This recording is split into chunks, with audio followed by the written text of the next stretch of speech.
Hi, I'm Nellie Steele, Queen of Soap Opera Romance and author of Bet on a Billionaire. This is my original audiobook, produced by Novel Idea Publishing, written by me, and narrated by a real human voice. Enjoy the story. Bet on a Billionaire. Hearts and Holdings Billionaire Romance. Book 1. Written by Nellie H. Steele. Narrated by Malorie Wallen.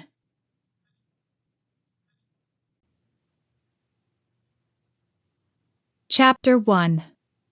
Grant. His pulse pounded as he stared out over the glowing New Orleans cityscape, each light a testament to his life's work. The air in the penthouse was thick with tension, the silence only broken by the occasional clink of ice in his attorney's glass. Fiddling with his diamond cufflinks, he gritted his teeth. "I'm sorry, Grant," a deep voice said from behind him. Grant twisted to face him, his chiseled jaw tight. "You should be. How could you have let this happen? No one could have seen this coming. No one. You're here because you see things coming no one else could." His back muscles tightened as he leaned over to grip the edge of the polished mahogany desk. Mitchell winced after a sip of his brandy. "Grant." "Don't patronize me, Mitchell. Fix this. That's what I pay you for." The old man ran a hand through his silver hair before he adjusted the button on his expensive suit and eased into a seat on the opposite side of the desk. "I'm not sure there is an easy fix to this, Grant." The crystal paperweight rattled as Grant slammed his hands on the desk. He flung a finger back toward the floor-to-ceiling windows of the penthouse office of the Harrington Global Enterprises. "Do you see those lights? The millions of them? They can be seen from space. That's how many of them there are." Mitchell let his features settle into a neutral position as he braced for the tongue-lashing. After 25 years with the energy and telecommunication powerhouse, he'd lived through more than enough of Grant Harrington's outbursts. "I provide the energy for every single one of those lights. When someone makes a call, it's because of this company." "I'm well aware of what this company does." "My company." He poked a finger at his broad chest. "My company provides power and communication for the eastern seaboard, from Florida to Boston."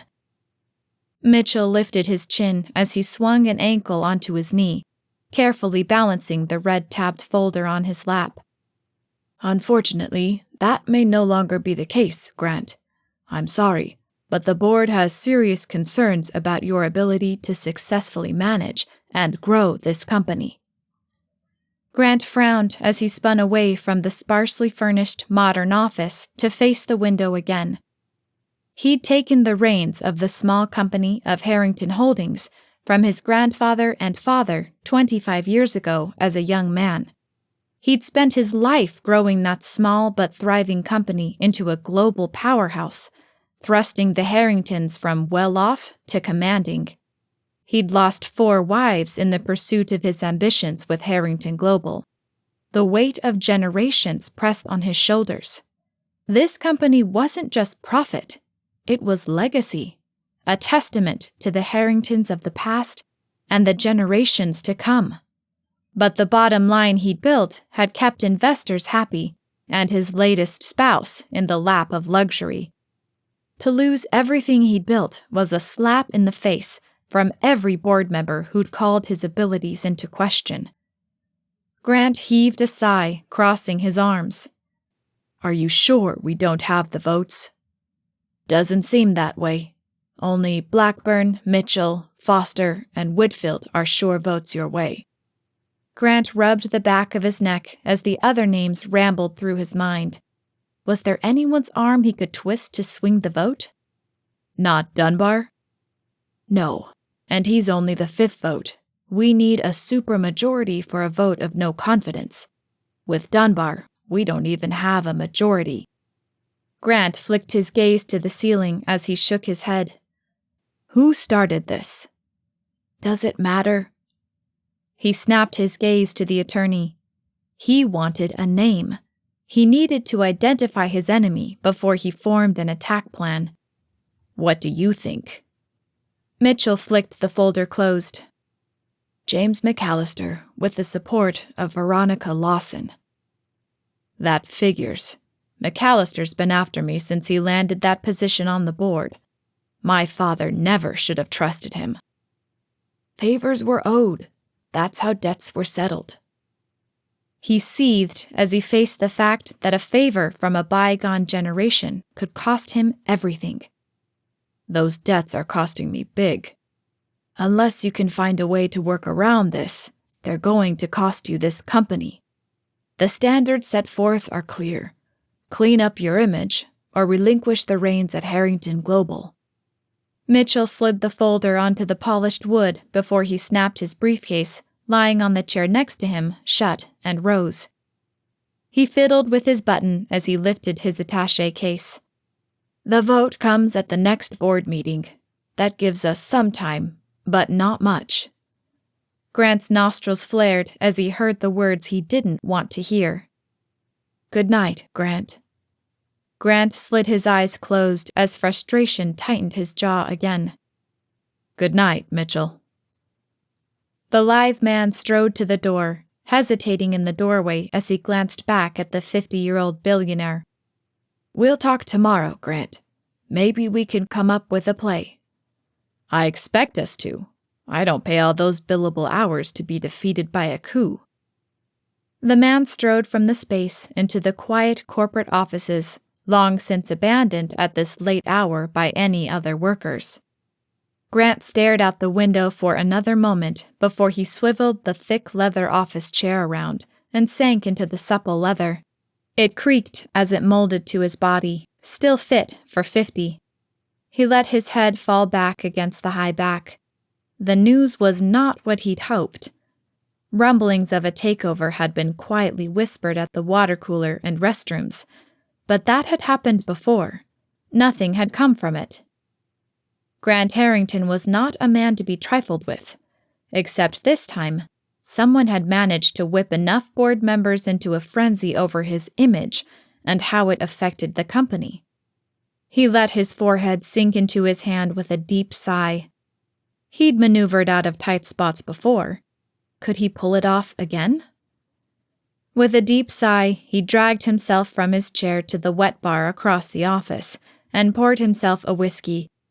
He sipped it before returning to his seat to stare over the empire he'd built. The room felt colder as the reality of the situation sunk in. Grant had always been a pillar, unyielding in the face of adversity. But now, as the empire he built threatened to crumble, a rare flicker of fear crossed his stoic visage. His jaw tightened again before he launched the glass across the room. It shattered against the far wall, scattering bits of glass across the floor.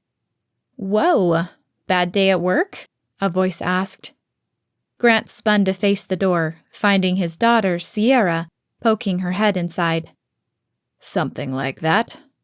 The 24-year-old pushed her way inside with a chuckle as she flicked a lock of highlighted blonde hair over her shoulder. Nothing the great Grant Harrington can't handle, though, right? He didn't answer, not tearing his eyes away from the cityscape as she poured 2 drinks at the bar and sauntered toward him. She held one glass out toward him before perching on the edge of the desk. He snatched it from her hands and sipped it. She crossed her bare legs at the ankle, swinging her designer 5-inch heeled pumps back and forth. Another new pair of shoes? Grant asked. I may have done a little retail therapy earlier. Things are stressful at work. She sipped her brandy before she toggled on the camera of her phone and studied her face. She puckered her red lips before she fixed a smudge of her thick eyeliner. I should schedule a facial or something. I look tired. Grant loosened his tie and undid the buttons on his collar. New toy I bought you not working out?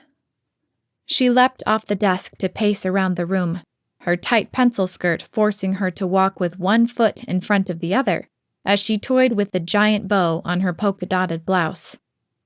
I'm just up to my ears in reviewing everything. The last person mismanaged it so badly, it'll take a miracle to pull it back into the black. Grant pressed his lips together as she vented. His daughter had grown up in the lap of luxury.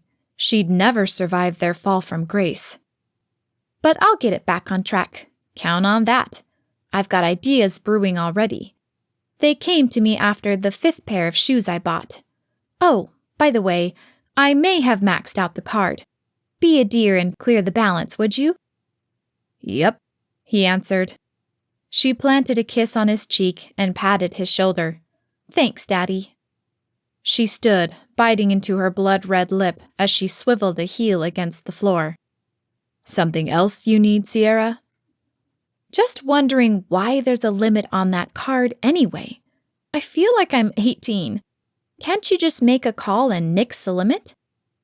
It's there for a reason, kid. But that's the thing, Daddy. I'm not a kid anymore. I mean, I'm running an entire publishing company, and doing a damn good job at it, too. That I bought you. Oh, by the way, I'm thinking of renaming it something catchier than Heritage Publishing. She rolled her eyes as she stuck a hand on her hip. Grant tightened his grip on the glass before he sipped his drink again. He had bigger problems than what trendy name his daughter would give to the publishing company he'd bought her for her birthday when she'd complained she was bored. She babbled on about something or another, while his troubles continued to flit through his mind. Daddy? Sierra's sharp voice demanded a moment later. He twisted to find her hands on her hips, her blonde curls bouncing as she tilted her head. Are you even listening to me? Of course I am. She narrowed her eyes as she crossed her arms. Then what did I say? You're changing everything at the publishing company, and it's going to be great. He raised his eyebrows at her. See, I was listening. That's hardly the perfect summary. You haven't been listening at all. What's wrong with you? A little trouble with the board. Nothing I can't handle. He sipped his drink without taking his eyes off New Orleans. He didn't want to betray his unease. Mitchell's unsettled attitude set him on edge. They'd weathered many storms together, and the normally unflappable Mitchell seemed worried. I'm not convinced. What's going on? He slid his eye sideways over the rim of his glass before he rose to refill his drink. I told you, nothing I can't handle. Yeah, not buying it. Sierra plopped in his chair and picked up the crystal paperweight, tossing it from hand to hand. Tell me what's going on. It's nothing to worry about, Princess. I'll handle it. Grant slid a hand into his pocket, hoping she'd be distracted into returning to talking about her favorite subject, herself. You just threw a glass across the room and broke it into a million pieces. You're obviously distracted. I'm worried no matter what you say. You shouldn't worry. You'll get wrinkles, and I don't want to pay for a facelift in your 20s. Sierra shot him an unimpressed glance. You can't hide behind humor. What was Mitchell Caldwell doing in your office at this time of night that made you throw a glass across the room after he left? Grant stalked across the room and collapsed onto the leather couch, running his hands through his dirty blonde hair. Little problem with the board. She arched an eyebrow, prodding him to continue. Her features slid from light to serious in an instant. He spotted the familiar, shrewd businesswoman he'd trained emerge. He rolled his tongue in his mouth as he tried to form the words for the unbelievable situation that would lead to his ousting from his own company. A vote of no confidence, unless I can improve my image. But you have the votes, right? He swung an ankle onto his knee. Mitchell says no. Sierra's lips tugged into a pout, and her eyes fell onto the red-tabbed folder. Is this his report? He bobbed his head up and down. She may as well take a gander at it now, and resign herself to the fall they'd take as a family. Sierra flicked it open with a manicured nail and scanned it before she scoffed. An image not befitting a CEO of a global corporation? Project a more stable, family-friendly persona? Are they serious? Apparently, Grant answered. She pouted her red lips as she perused the paper again. Is this even legal? How can they hold this against you if you make them money? It's legal. The company's brand is at their discretion, and according to McAllister, I don't fit that. Sierra drummed the white tips of her fake nails against the desk, staring into space. Grant rose from his seat and poured another drink. Say goodbye to Harrington Global, Sierra. I'll do my best to keep your publishing company out of their hands. She slapped her palm against the desk. No. He glanced over his shoulder at her. A temper tantrum isn't going to fix this, honey. We can fix this. I'm afraid not. We have less than 60 days before this vote. I'm not going to reform my image that fast in a way they'll believe. Sierra rose from the seat and leaned against the desk, kicking one foot over the other. Yes, we can. Grant raised his eyebrows at her. What was she up to? You forget, Daddy. I am obsessed with image. I'm all about image. Have you seen my Insta posts? They're all perfectly branded. Like, now that I've taken over the publishing company, I wear glasses to look more like a publisher. A new suit and a pair of glasses aren't going to fix this. No, but I know what will. I have an idea, and it can't fail. We need to find you a wife. Sierra, I can't just pick up a woman tonight and marry her. Of course not. Sierra let out a scornful chuckle and rolled her eyes. We need to pick someone to help your image. She grabbed her phone and tapped on it. Leave it to me, Daddy. I've got this. You'll have your pick of women. Grant stared at her, his features crinkled, finding the idea bizarre, even desperate. But desperate times called for desperate measures. Sierra enthusiastically typed on her phone, but Grant couldn't help feeling a niggling of doubt. Was this really the best way to save his empire? Grant stared at the long line of women as he slumped in the booth at the nightclub. In the cold light of day, the place didn't look nearly as appealing as when it glittered and glowed at night. Neither did the women in the line, who he was certain all would look better in the dim light of a bar. Sierra shuffled through a few papers as she set up shop next to him. This is a horrible idea, Sierra. It's not. It's fine. There are hundreds of women here. We just need to pick one, offer her a contract to stay married to you for a year, and voila! You've got a brand new family man image to appease the board. She took a red pen and scanned a paper, making a few notes. Grant stared at the long line of similar-looking faces. Tanned, sculpted, bleached blonde, made up. There isn't one woman in that line who screams family-friendly. It looks like the lineup for the next lingerie model. Trust me, Daddy, Sierra said, patting his hand. There's got to be someone here who will fit the bill. Here, look at this one. She pointed at a paper with her pen. Candy loves animals and yoga, along with exotic travel. Grant checked the application number before he scanned the group of women wearing ID badges marked with numbers. Candy also looks like she's made of plastic. Sierra, this is not going to work. Daddy, you hired an image consultant, and I'm here to solve your problems. With my degrees in public relations, I've got this. Let me do my work. She swiped her phone from the table and tapped on it for a moment. He opened his mouth to tell her he hadn't hired her. He hadn't asked for her help. In less than 24 hours, Sierra had cobbled together an interview process to pick a wife. With a $5 million payout for the woman who would help him win back his company, the call for help had brought out every gold digger in the city limits.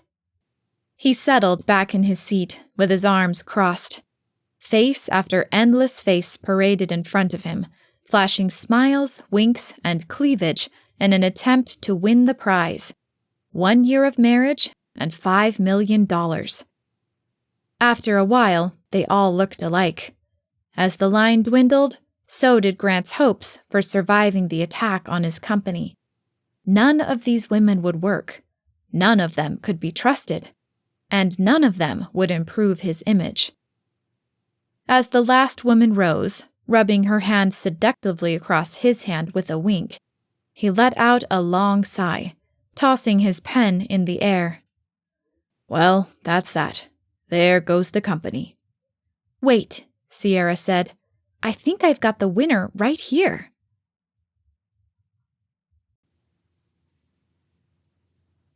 Chapter 2. Julia.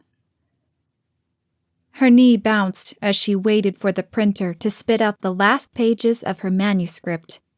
The rhythmic hum and occasional clank of the printer filled the small closet-turned-office. Julia bit into her lower lip as she collected the warm pages, still smelling of fresh ink, that ended one chapter. She pounded the edges of the manuscript against the worn wooden desk, surrounded by towering stacks of books, and scribbled upon notepads in the cramped, dimly lit room that served as her writing haven. Her phone chimed, reminding her of the upcoming meeting with her new publisher. Just as she'd finished her 6th manuscript, the company she'd worked for changed hands. The new owner cleaned house, sending out an email on her first day as CEO, telling them everyone and everything was under review.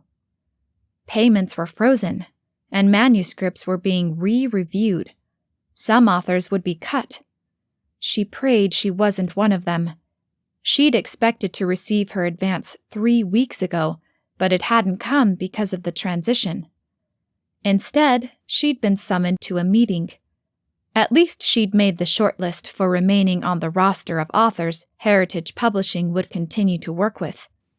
She stretched a binder clip around the manuscript and snapped it shut before she shoved the book draft into her fraying canvas tote before she dashed from the tiny office into her living room-kitchen combo.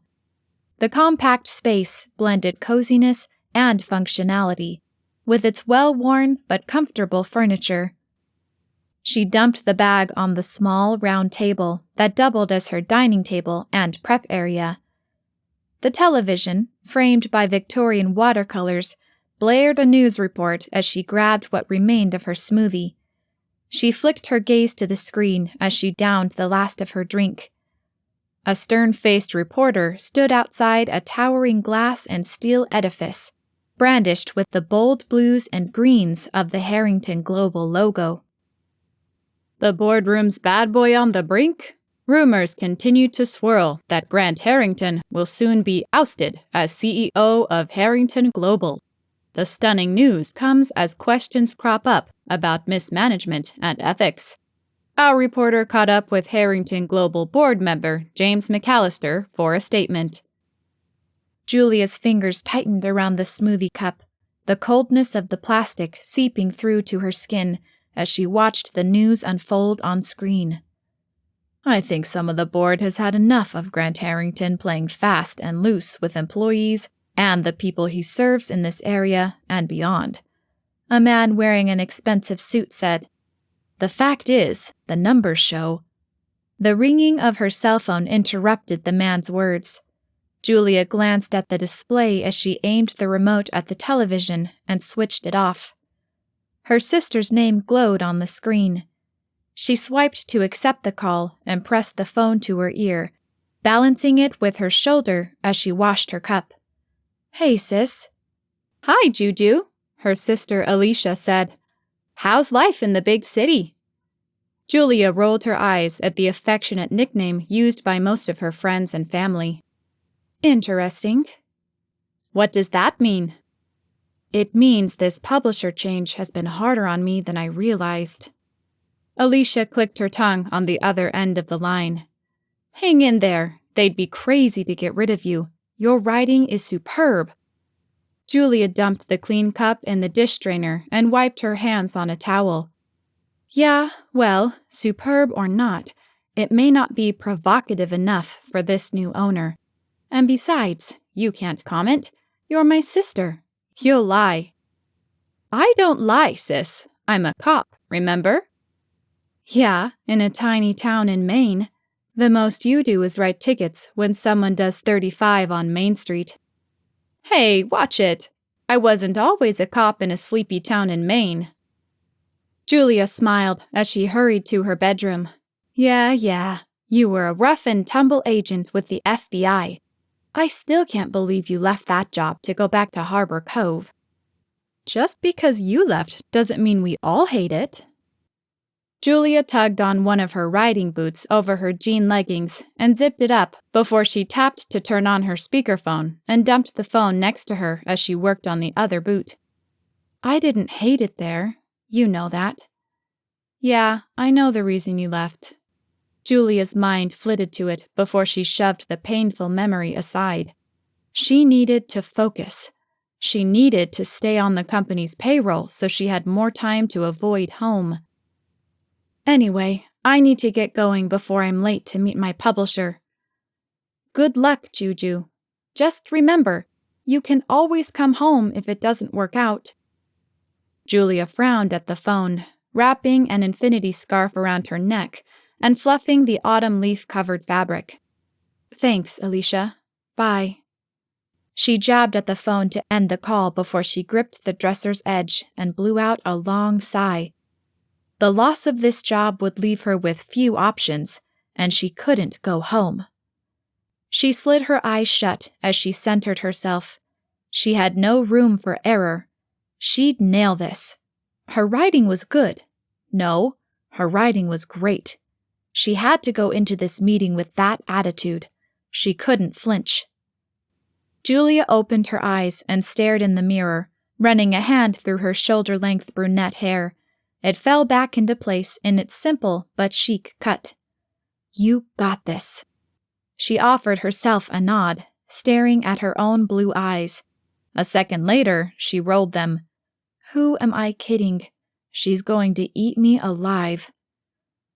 Julia collapsed on the edge of her bed and ran a quick internet search for tips for introverts to sell themselves. After scanning the advice she'd seen a dozen times before, she began the rehearsal of her conversation with the publisher. She'd done it a dozen times already, and the conversation would never go the way she expected. But it eased her nerves to practice what she hoped to say. She rose and fussed with her scarf for another minute before she hurried from her bedroom, grabbed the tote bag with her manuscript, swung it and her nondescript purse over her shoulder, and darted out the door. On your way out? Her elderly neighbor asked as she locked her door behind her. Oh, hi, Mrs. Grayson. Yes. Wish me luck. I'm dropping off my manuscript with the new publisher. Oh, you don't need luck, dear. You're an excellent writer. The woman slicked a lock of blue-gray hair behind her ears. If they don't see that, they're fools. Thanks for the vote of confidence, Julia said with a smile. Unfortunately, fools or not, she'd be the one with the issue if she didn't get this job. Without a paycheck, she wouldn't make her rent. She raced down the hall, taking the stairs instead of the elevator. With a glance at her phone's display before she shoved it into the front pocket of her purse, she realized she'd be early for the coffee shop meeting. It didn't matter. She'd rather be early than late. She could sit on pins and needles there rather than at home. She stepped into the warm fall day, the heels of her boots clicking along the pavement as she pushed her way through the crowd. With her phone back in her hand, she double-checked the address of the swanky coffee house over a dozen times as she navigated the route she'd memorized a week ago when the meeting had been set. She swung the door open to the upscale coffee bar. The scent of roasted grounds and cinnamon smacked her in the face as she entered and scanned the half-empty room.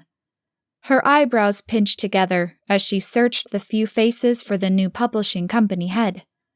Not here yet, she concluded as she sidled up to the counter and ordered a hot chocolate before settling into a corner seat, where she could easily keep an eye on the door. She pressed a hand against the manuscript in her bag, her mind going over each plot point and second-guessing it. Maybe she should have made her female main character more aggressive, or maybe she should have added more romance. She sipped the hot beverage, cursing under her breath as she burned her tongue on it. It served as the perfect answer to her last notion. She couldn't add more romance to the book. Write what you know, they said, and she did not know much about that. With a sigh, she checked the time on her phone for the umpteenth time. 5 after the hour. Her publisher was late. Not surprising, she thought, waiting as the time ticked by minute by minute. By quarter after, she typed out and deleted a text to the woman a dozen times. 5 minutes later, she finally decided to send an email that asked if she'd gotten the address wrong. She set her phone on the table and drummed her fingers against her thigh as she stared at it, waiting for a response. Her phone chimed a full 11 minutes later. She snatched it, her heart thudding, and read the response. "Whoops, I double-booked. So sorry. Can you drop by the Lux Lounge on Prestige before noon?" Julia crinkled her brow as she stared at the message. If she wasn't mistaken, the Lux Lounge was a glitzy nightclub, and also not open this time of the morning. What in the world was her publisher doing at a closed nightclub? Probably buying it, she murmured to herself as she mapped out her route and checked the time before typing a response that she would see the woman soon. She collected her things, tossed her half-empty cup, and hurried through the streets of New Orleans to the meeting location.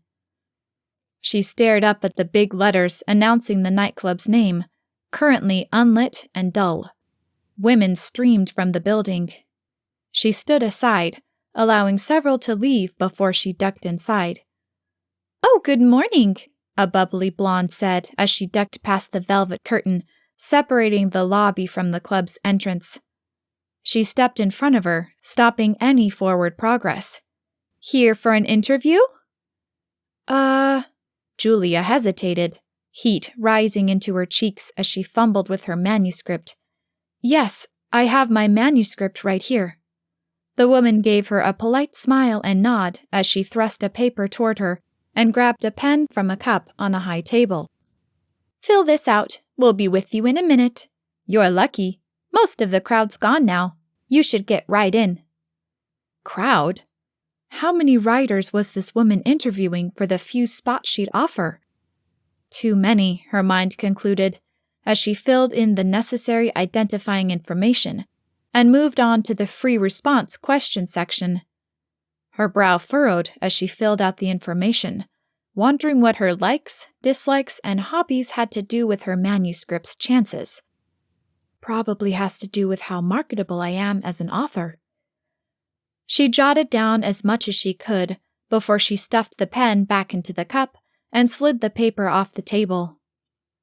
The blonde flitted past, batting her obviously false eyelashes at Julia as she yanked the paper from her hands. "I'll get this right up to them." "Thanks." Julia eased onto the edge of a purple velvet booth, the plush fabric soft against her palm. She stared at the few people still milling around as self-doubt crept into her. She couldn't help feeling out of place. All the other women in the room were dressed to the nines in elegant fashions. She tightened her grip on her tote bag as her palm turned sweaty against her jean-clad thigh. She glanced to the front, spotting the publisher in similar attire. The woman scanned an application with her sultry, smoky eyes before she slid the paper to someone sitting next to her. The high back of the curved booth blocked her view from spotting the individual. With a sigh, she fought to stop the tickle in the back of her throat, caused by the scent of expensive perfume that lingered in the air. She snapped her gaze to a trio of giggling women across the room, each with a sleek, styled hair and makeup that looked like it had taken hours to perfect.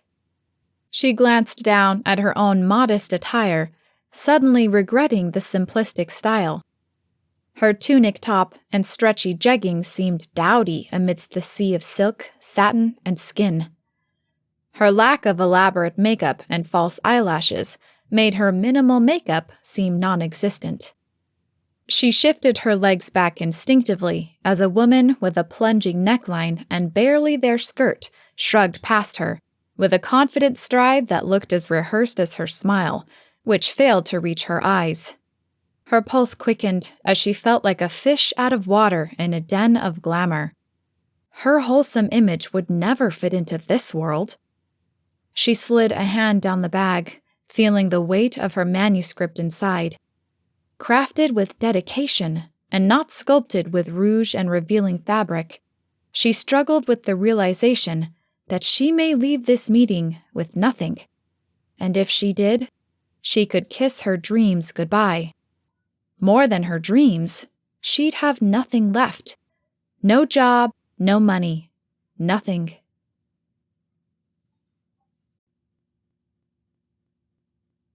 Chapter 3. Grant. Stretching his neck to ease the crick, Grant's hopes faded fast.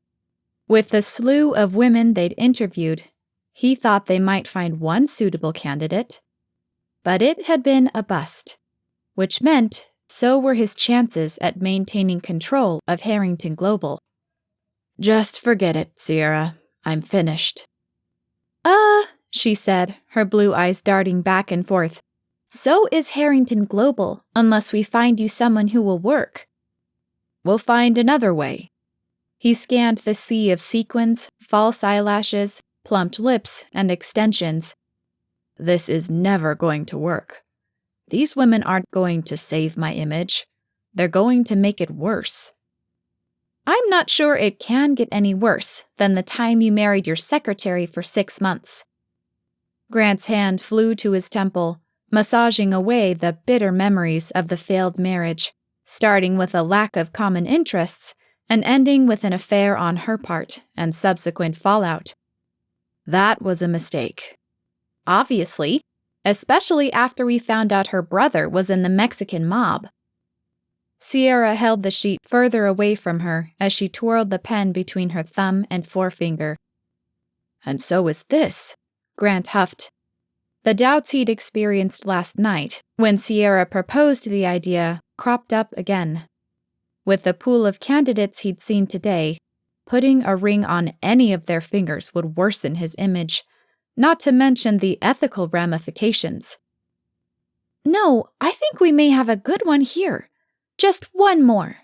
Come on, Daddy. Don't be a defeatist." He slumped back in the chair. "I'm not being a defeatist. But I don't have time for this nonsense. I need to call Mitchell and have a discussion about what it may take to stave off this blatant power grab. Maybe we can find something in McAllister's past." "I'm telling you, we're not going to need to do that. I've got the winner right here." Sierra grinned as she checked off a few things on the paper and glanced up at the woman who had just handed in her application. She narrowed her made-up eyes at the brunette. The woman looked uncomfortable as she studied a set of blonde bombshells who chatted across the club, their designer bags hanging from their forearms as they did the typical purse hold common when hoping to show off one's bag. She adjusted the strap on her modest little tote bag before she ran her hands down her jeggings. She wasn't even wearing heels. The little wedge on her riding boots didn't count. The woman's simply cut brunette hair fell to her shoulders, framing her mostly natural face. Sierra squinted. Was she even wearing a slick of mascara, or were those doe eyes natural? She couldn't have looked more wholesome if she was a glass of whole milk. She was perfect. Maybe a little too perfect. Sierra glanced down at the paper again. Loves animals, reading, writing. tries to listen to all sides of an argument and understand before tackling a problem, meets adversity head-on. She smiled at the answers. The woman hadn't listed shopping, designers, exotic travel, caviar, champagne, and other expensive items like the others. If they could check out a few more angles, they may have their savior. With a satisfied smile, she flicked her gaze back to the woman and called her name. "Julia Stanton?" The woman blew out a long breath as she rose. A scantily clad blonde stepped in front of her just as she started forward. She bounced back a step, allowing the woman to cross before she strode forward again. As she eased into the seat across from them, she offered a genuine but nervous smile. "Hello." Sierra studied her up close before she slid her eyes sideways to her father. Grant sat straighter as the woman slid the straps of her unremarkable bag from her shoulder. This woman looked nothing like the others. She appeared intelligent, respectable, and honest. And she wasn't bad to look at either. Even though she wasn't slathered in makeup, bathed in perfume, wearing fake nails, or a designer outfit, she had a simple beauty he hadn't seen in a long time. He glanced at the paper his daughter slid toward him, realizing now why she'd declared this woman a winner. She must have spotted her walking in. He scanned the answers. Hope bloomed in him that this crazy plan might just work. "So, Julia, is it?" "Yes, that's right," she said with a nod. "It says here you enjoy reading and writing," he read before he flicked his gaze to her, trying to gauge if her response was honest. She swallowed hard as she nodded. Yes, I actually have—" "Yeah, we'll get to all that." Sierra cut off her response with a wave of her hand. "Are you really as virtuous as you look?" The woman snapped her gaze to Sierra, her eyebrows pinching together and pretty features showing signs of confusion. Grant let out a quiet laugh as he leaned forward with his award-winning smile. "What Sierra is trying to say is—" "Is exactly what I said," Sierra interrupted. "Have you ever been convicted of a felony?" "No," Julia answered, with a shake of her head. "No felonies at all? Tax evasion, fraud, kidnapping, murder? Nothing?" Sierra ticked them off on her fingers. "Certainly not." Grant opened his mouth to ask another question when Sierra continued. "Misdemeanors?" Julia drew her chin back to her chest. No." Sierra flicked her eyebrows up. "Really? Nothing? DUI? Parking ticket? Speeding ticket?" "No, none of those." The woman bit into the side of her lower lip as she slicked a lock of hair behind her ear. Sierra jotted a note on the paper and slid it sideways toward Grant. "Love her." Grant felt a rare flicker of optimism. Julia's presence alone might just be enough to sway the board's critical eye. He'd spent years sizing up people in an instant before making shrewd business decisions, and his intuition told him she was a good bet. He liked her, which would make this charade all the more believable. He glanced at his gloating daughter and gave her a subtle nod. "Well," she said, clasping her hands in front of her on the table, "it looks like you're a perfect fit for us." The woman's lips turned up at the corners, though she seemed surprised. "Really? Don't you even want to see my manuscript?" Grant's pleasant expression slipped as he pinched his eyebrows. What was she talking about? Sierra sipped at her trendy iced coffee, wrinkling her nose. "What?" Julia lifted the tote bag she'd come in with. "My manuscript. I brought it for you to review." Grant narrowed his eyes at it as his mind worked to piece together the woman's reason for surprise. Had Sierra mentioned a meeting with an author last night when she'd been babbling? He held out a hand to slow the conversation and find more details, but Sierra was already reacting. I don't care about your manuscript, she said with a screwed-up face. I want you to marry my dad. Julia hesitated for a full breath, the shock on her delicate features obvious, though Grant wished he could hear her thoughts. His hopes tumbled as the woman's reaction bordered on incredulous. He'd seen this panicked, deer-in-the-headlights look before in his business dealings. He usually relished having his mark on the run, but this time he didn't. What? Julia finally managed to spit out. Her fingers tightened to a death grip on the table's edge. They were losing her. If they didn't counteract this, she'd never agree. Before Grant could step in, Sierra responded in typical Harrington shark fashion. Marry my dad? She grabbed the application and dangled it in front of the woman's face. The interview you're here for? Julia's eyebrows pinched, and her eyes darted from Grant to Sierra. But I'm here for the publisher meeting about my manuscript. Sierra's sharp features twisted with confusion. What? What manuscript? Julia reached down and tugged a thick stack of papers from her tote bag, slapping it on the table and shoving it toward Sierra. My manuscript, The Illusion of Innocence. You're my publisher. Sierra's face went blank as she stared down at the black letters printed on the white paper. Oh, you're that Julia Stanton. You were one of the authors with Heritage. Right, Julia said with a nod. Then why did you fill out this application? Sierra pressed. I thought it was part of the interview process. You said all the authors were being reviewed.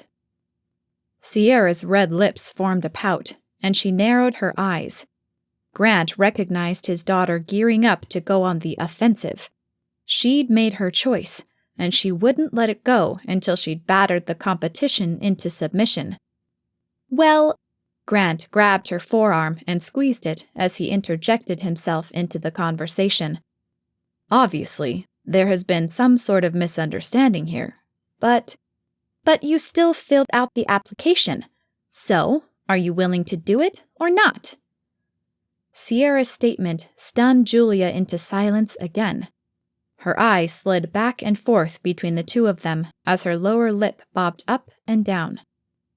Maybe if we... Grant began. No! Julia burst, interrupting him. Grant tugged his chiseled chin back toward his chest at the single word. He hadn't been told no very often, and the word still sometimes surprised him. She flicked her gaze from him to the table in front of her, her features still stricken with surprise. I'm sorry, I'm just here about the manuscript. To hell with the manuscript! We need you, not your book, Sierra shot back. Grant lowered his voice to a hiss. Sierra. The pained expression on Julia's features could not be mistaken. She sat speechless for a moment before she grabbed the bound papers and shoved them into her bag. Wait, Grant said as she rose from her seat, muttering an, okay. He popped from his as he hurried toward the entrance. Julia, wait. She wove through the remaining women in a flash, her hasty departure stirring the air. A blinding glare from the sun's reflection on the swinging door announced her disappearance from the club. Grant flung his arms in the air with a huff. Daddy, do something, Sierra demanded, with a stamp of her high heel on the floor. Grant leaned over to grip the table, his jaw clenched. What do you expect me to do? You've driven her away. Sierra cocked her head. If she can't handle what just happened, then she isn't the best candidate. She's going to have to deal with a lot more than that as the 5th Mrs. Harrington. Grant slid his eyes closed before he shoved the table. See what I mean? She arched an eyebrow at him as she straightened in her seat. Grant pressed his lips together and sank into the seat Julia had just occupied. I guess I'll call Mitchell. Maybe he... He what? Sierra asked. Came up with another Hail Mary play overnight? Grant flicked his gaze under the table. Daddy? He leaned forward, hooked his finger around a worn leather strap, and tugged it upward. A purse dangled from his finger.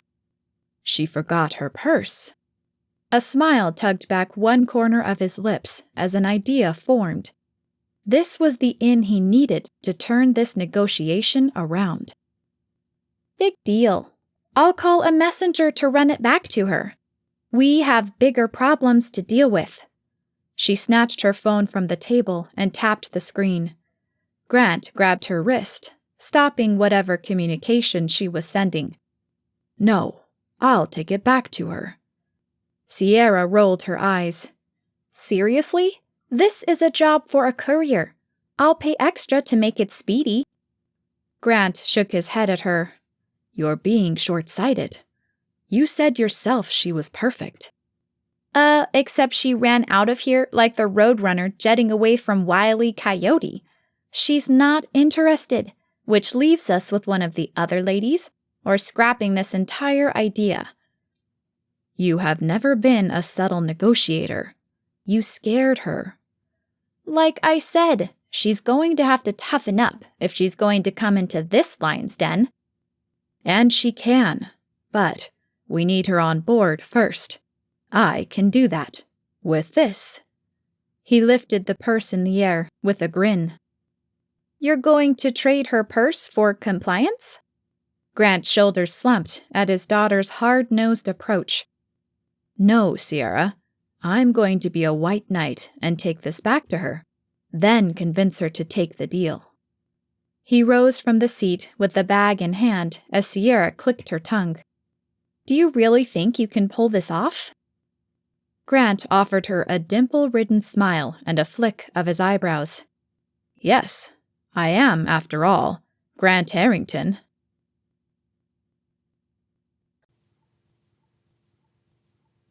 Chapter 4. Julia. Still numb, Julia pushed out of the nightclub and into the fall air, grateful for the cool breeze that whisked past her as she navigated the crowded sidewalks. Overheated from the interaction, along with the misunderstanding, she shivered as the air slid through her tunic and hit her sweaty skin. Horns blared as she darted around the corner, wandering through the city without a direction in mind. She weaved through the tangle of pedestrians, the city's pulse echoing her frantic thoughts. What had just happened? Her mind searched to make sense of the odd interaction. She must have looked like a fool, and leave it to a billionaire to hold an audition for his latest wife. Julia rolled her eyes as she shifted the weight of her manuscript on her shoulder and ran a hand through her hair. I must have looked like an idiot. Her mind replayed the details of the interaction over and over, berating herself for the misunderstanding and her reaction to it. She should have kept her cool and been more understanding. So many should-haves. But she hadn't. Shocked by the turn of events, she'd fled the interview after Sierra had told her she no longer cared about the manuscript. She stopped on the corner, realizing she'd raced 2 blocks, without even realizing how fast she'd been moving, or where she was going. Her hips told a different story, protesting the quick movements after so many hours in her barely cushioned chair. As she sucked in a deep breath, the streets finally came into focus. At least she recognized them. She could find her way home at least, but she'd gone 4 blocks out of her way. With no desire to go anywhere near the nightclub, she turned to cross the street. She ran straight into a fellow passerby and stumbled back a step. Annoyance crept through her, followed quickly by embarrassment again. I'm so sorry. Julia? A familiar voice asked. She raised her eyes to find a pert-looking blonde grinning at her. The woman looked vaguely familiar, but she couldn't place her. It's me, Bree, from the riding boot camp. Julia slid her eyes closed, recalling the woman's entry into their course's assignment, a cozy mystery about a set of talking pets who solved mysteries. Right, yes, Bree. I'm sorry, my head isn't with me today. Well, how are you? Bree patted Julia's forearm, flashing her teeth again. Don't tell me, you're great. How's your latest project coming? Great, Julia answered with a fake smile, wondering how many shades of red she was turning from the lie. Just talked to my publisher. Aw, that's so awesome. I'm officially published now, too. Julia's grin wavered as Bree's success stabbed at her gut and highlighted her own stalled dreams. A pang of jealousy bubbled inside her, quickly turning to fear that perhaps she wasn't even the hero of her own story. Oh, really? With whom? Myself. The outgoing lady thrust a fist in the air. I opened my own little publisher, Bree Z Reads. Complete creative control over my work. Ah, how interesting. How have you found the experience? Oh, so good, the blonde said with wide eyes. I've just had so many sales, it's incredible, and people are so supportive. Julia forced a smile onto her face. Her failures shouldn't ruin this woman's successes. Well, that's great. So good to hear. With her voice an octave too high, she hoped it sounded more sincere than it felt. As disappointed as she was, she couldn't rain on the bright light of Bree's enthusiasm. Bree bobbed her head up and down. We should catch up sometime. We can trade notes or maybe collaborate on something. Julia forced a nod, her throat tight. Definitely. I've got to run, Bree said, darting past her before she whipped around and held up her thumb and finger. I'll call you. Julia waved with a tight-lipped grin as the woman waved and hurried away from her. She traveled another block out of her way before she made her loop back toward her place. Her introverted nature drove her to seek solitude and solace by herself. She'd spent many a night consoling herself and licking her wounds. She could do it again. She would find a new way forward. Her mind already concocted query letters for new agents and publishing houses as a distraction from dwelling on the odd interaction. Every so often, though, her memories flicked back to the strange experience. The flashbacks of the man's icy blue eyes on her made her feel mortified all over again. Her steps became plodding as her can-do attitude deteriorated. She would have preferred to melt into the sidewalk than continue walking among her fellow citizens. It felt as though each one of them could detect her shame. She couldn't get back to her apartment fast enough. The mortification made her quicken her steps, speeding through the streets until she arrived at her building. Puffing for breath, she reached her floor, tugged open the metal door, and headed for her apartment. She grabbed at her shoulder, freezing before she reached her door. No leather strap hung along with the tote bag. She glanced at her tunic, shoving her scarf aside. No purse. Her stomach turned over. In her distracted flight home, had she dropped it? Or had someone swiped it while she waited to cross a street? Her eyes slid closed, and she planted a palm firmly against her forehead. She hadn't picked it up when she'd absconded from the publisher meeting. I am so stupid. She shifted her weight from one foot to the other as she vetted her options. Should she return for it? Or was it possible for her to just leave it there and cancel her credit cards? But it had her ID, along with her cards, phone, and keys.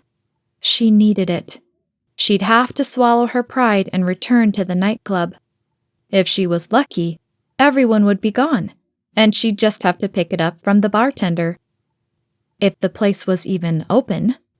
When did nightclubs open? She hadn't been to one for quite a while. Probably late in the afternoon, if not the early evening. She pounded on her neighbor's door, hoping to find someone at home, but no one answered. Where could she go to wait until the nightclub reopened later today? Library, she murmured to herself. She'd go do some research on paths forward until she could return to the nightclub for her bag. The elevator dinged, announcing someone arriving on her floor. With no desire to see anyone, she ducked back into the stairwell and descended to the ground floor, pushing back into the fresh air and heading for the library 2 blocks from her. She darted through the quiet space, searching for a computer carrel in a remote corner. When she found one, she parked herself at the computer and searched for publishers. She found only a few accepting manuscripts. With an email to herself open, she typed in the names and pasted the websites of each one before sending it on its way. Her mind spun out of control, darting in 1,000 directions.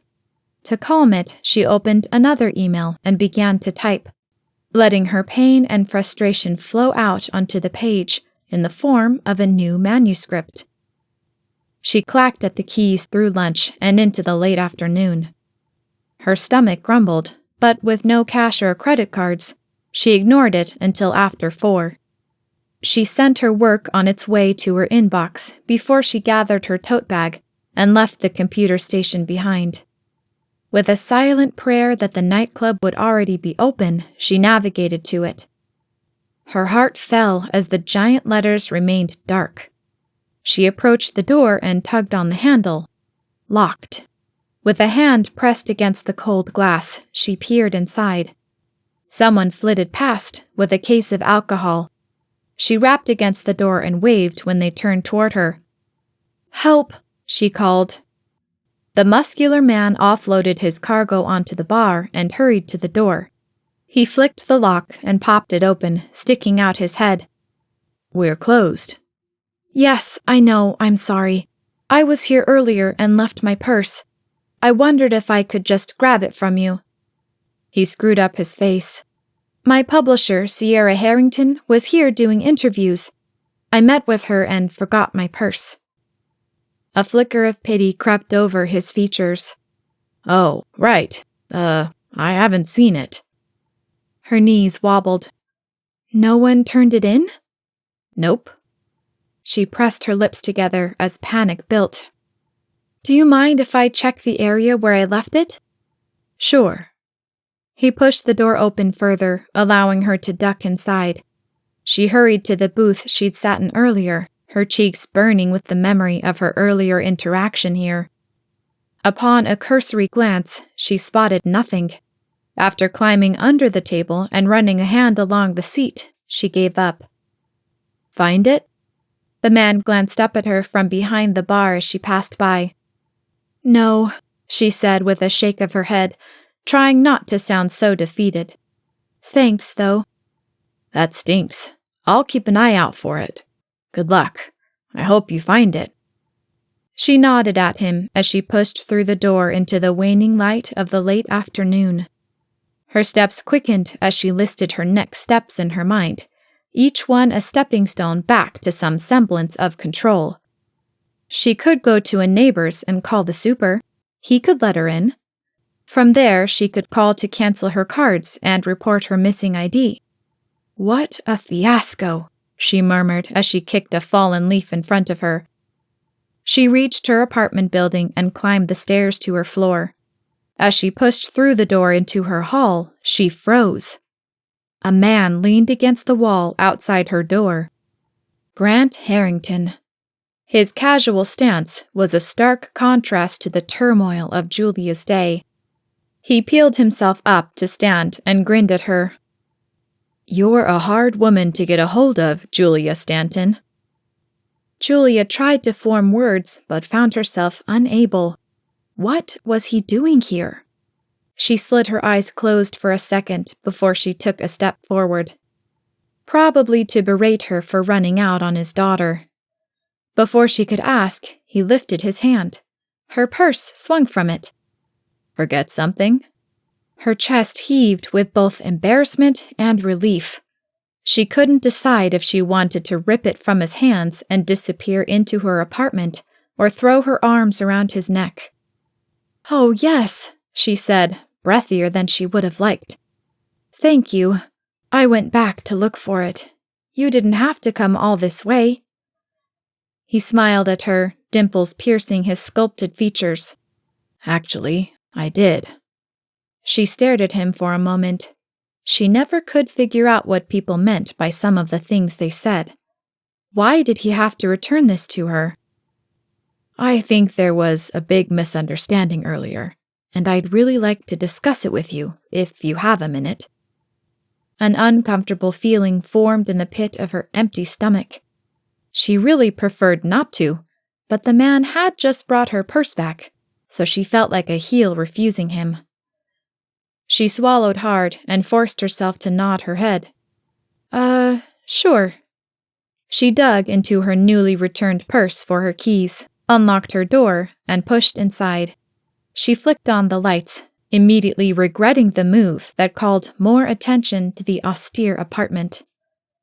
With a nervous grin, she slid a lock of hair behind her ear and dumped her things on her dining table/workspace. Can I offer you anything? Like... Her mind searched her almost empty refrigerator. Water? No, thanks. Cute place. Thank you. She hated small talk. What was he doing here? She decided to cut to the chase and try to end the interaction. Listen, I really appreciate you returning my bag, but there's no need to explain anything that happened earlier. I've been through the publishing process before. I understand how the business works. He studied her for a moment, appearing to size her up. She shrank back a little under his scrutiny. Maybe she'd been too vocal. Maybe she shouldn't have said anything to him. I'm sure you have been, but this particular business has a plot twist you may not have been expecting. She fluttered her eyelashes. Was it the lack of food making her dense, or was he talking nonsense? What do you mean? He studied her for a second before he let his gaze roam around her tiny place. Let's just say there's a crucial plot point you're missing, and I think it may change things for you. Julia struggled to glean the meaning of his vague statement, but perhaps all was not lost for her manuscript. Before either of them could speak, her stomach growled, splitting the silence. Julia pressed her lips together and shook her head. Sorry, I haven't eaten all day. The statement seemed to please the billionaire. His lips curled into a smile. Well, let me take you to dinner. We can talk there. She stood stunned once again at the offer. Was this one of those times she was supposed to decline politely and let him go along on his merry way? Oh, no, she started with a shake of her head. Come on, you're obviously hungry. Let me take you to dinner. Her eyebrows pinched as she tried to come up with another way to decline politely when he held out his hand to her. I'm not going to take no for an answer, and I promise you won't be disappointed. She stared at him for another moment, a slight smile forming at the ridiculous situation. What was she about to get herself into if she accepted?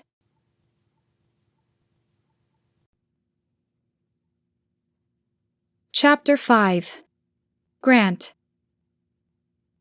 With practiced ease, Grant studied the woman in front of him. A rare sense of anticipation stirred, something he hadn't experienced in years. But each glance and every tiny movement drew him closer to her, like a moth to the flame. Had he been convincing enough to pique her interest? She assumed it all centered around her manuscript.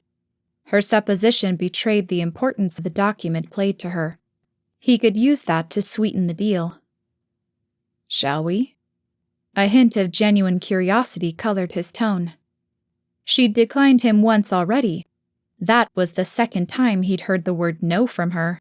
It was not a word he typically allowed in his vocabulary. He detected a slight sag in her shoulders. The silent motion suggested involuntary surrender, a subtle cue he'd become adept at spotting. All right, she said, though just returning the purse was really enough. I promise, the returned purse was just the start of your story. She pinched her eyebrows together at the vague line, and he flicked his eyebrows at her, pleased with his win. Soon, he'd have his next victory. This woman as his fiancée. My driver is waiting downstairs. Would you allow me the liberty of choosing a place I think you'll find memorable?" "Sure," she said, grabbing her purse and holding it up with a sweet yet disarming smile. "I'm not forgetting this again." He led her into the hall. "Not unless you'd like to give me another excuse to rescue you." A flush spread across her cheeks, and she averted her gaze, fiddling with her keys, a subtle surrender in their unspoken game. It had been a long time since he'd made a woman blush. Most of the women who threw themselves at him were determined to prove they weren't shy. "Okay, ready," she said as she shoved her keys into her purse and zipped it shut.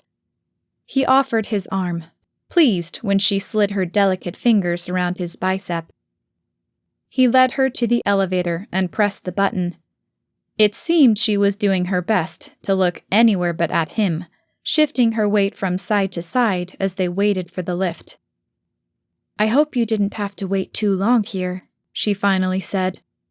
He offered her a genuine smile as the elevator doors whooshed open. "I would have waited as long as it took."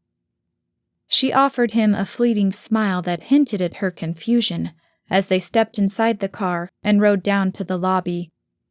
During the short ride, he was acutely aware of every movement, from her tucking a stray lock of hair behind her ear to her shifting weight. As he led her from the building, his driver, James Bennett, tugged the back door of the Rolls and offered him a knowing smile.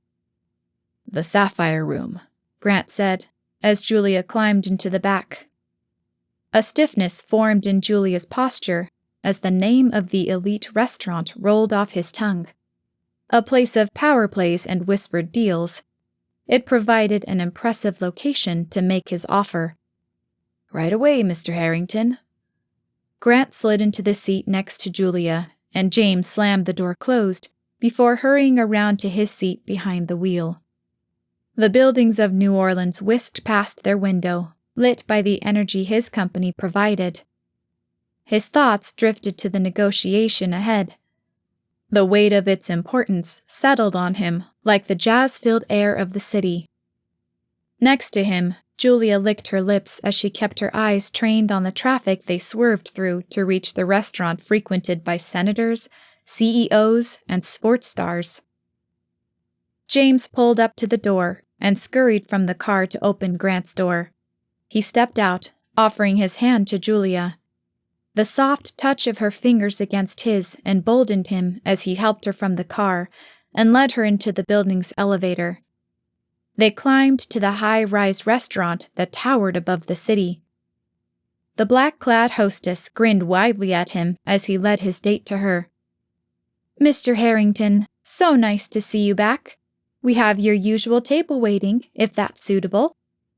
"Yes, thank you." She grabbed 2 menus and led them through the filled tables to a table near the window, framed with sapphire velvet curtains. Low-hanging chandeliers cast a warm glow over the room, and the dark walls absorbed the light chatter of its guests. Grant seated Julia before swinging around the table to sit across from her. Their waiter already approached and greeted them. Grant eyed Julia as she offered the man a kind smile, wriggling in her seat as she studied the menu with a tight-lipped expression. "May I bring you something to drink?" the waiter asked. "A bottle of your finest champagne, perhaps a vintage Dom Pérignon. We're celebrating a special occasion this evening." "Very good, Mr. Harrington." The man scurried away to retrieve their drink when Julia flicked her gaze to Grant, her gaze questioning. "Unless you don't think finding your purse is worthy of celebration." She offered him a breathy chuckle. "Their finest champagne may be taking it a bit far for my $30 handbag." "Well, I did promise more to come, didn't I?" He offered her a sly grin as the waiter returned with a bottle and showcased it to him. After checking the year, he nodded, allowing the man to pop the cork and pour their glasses. They placed their orders, and the waiter left them to enjoy their bubbly.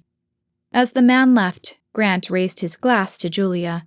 the dim light sparkling off the bubbling cider. To an unforgettable evening.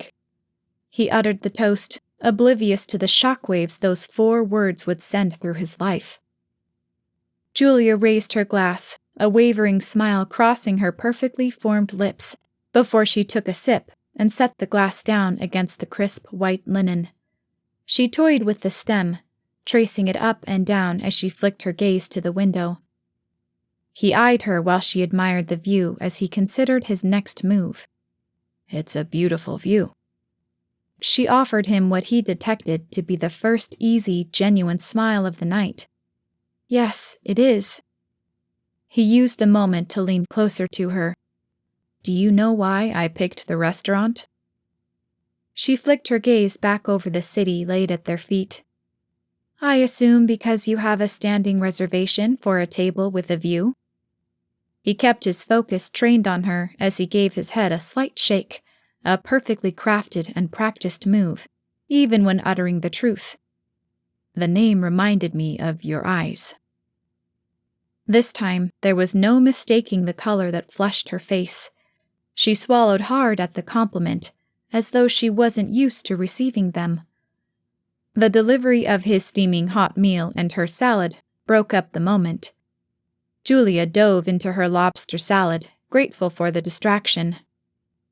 Grant paused, his fork hovering above the perfectly cooked filet mignon. "I owe you an explanation for this morning, but shall we enjoy our meal first?" Julia glanced up from pushing the lettuce around on her plate.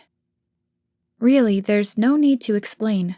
I understand the publishing company is heading in a new direction." Grant tilted his head, his thoughts drifting, unbidden, to the empire he'd built from the ashes of his father's legacy.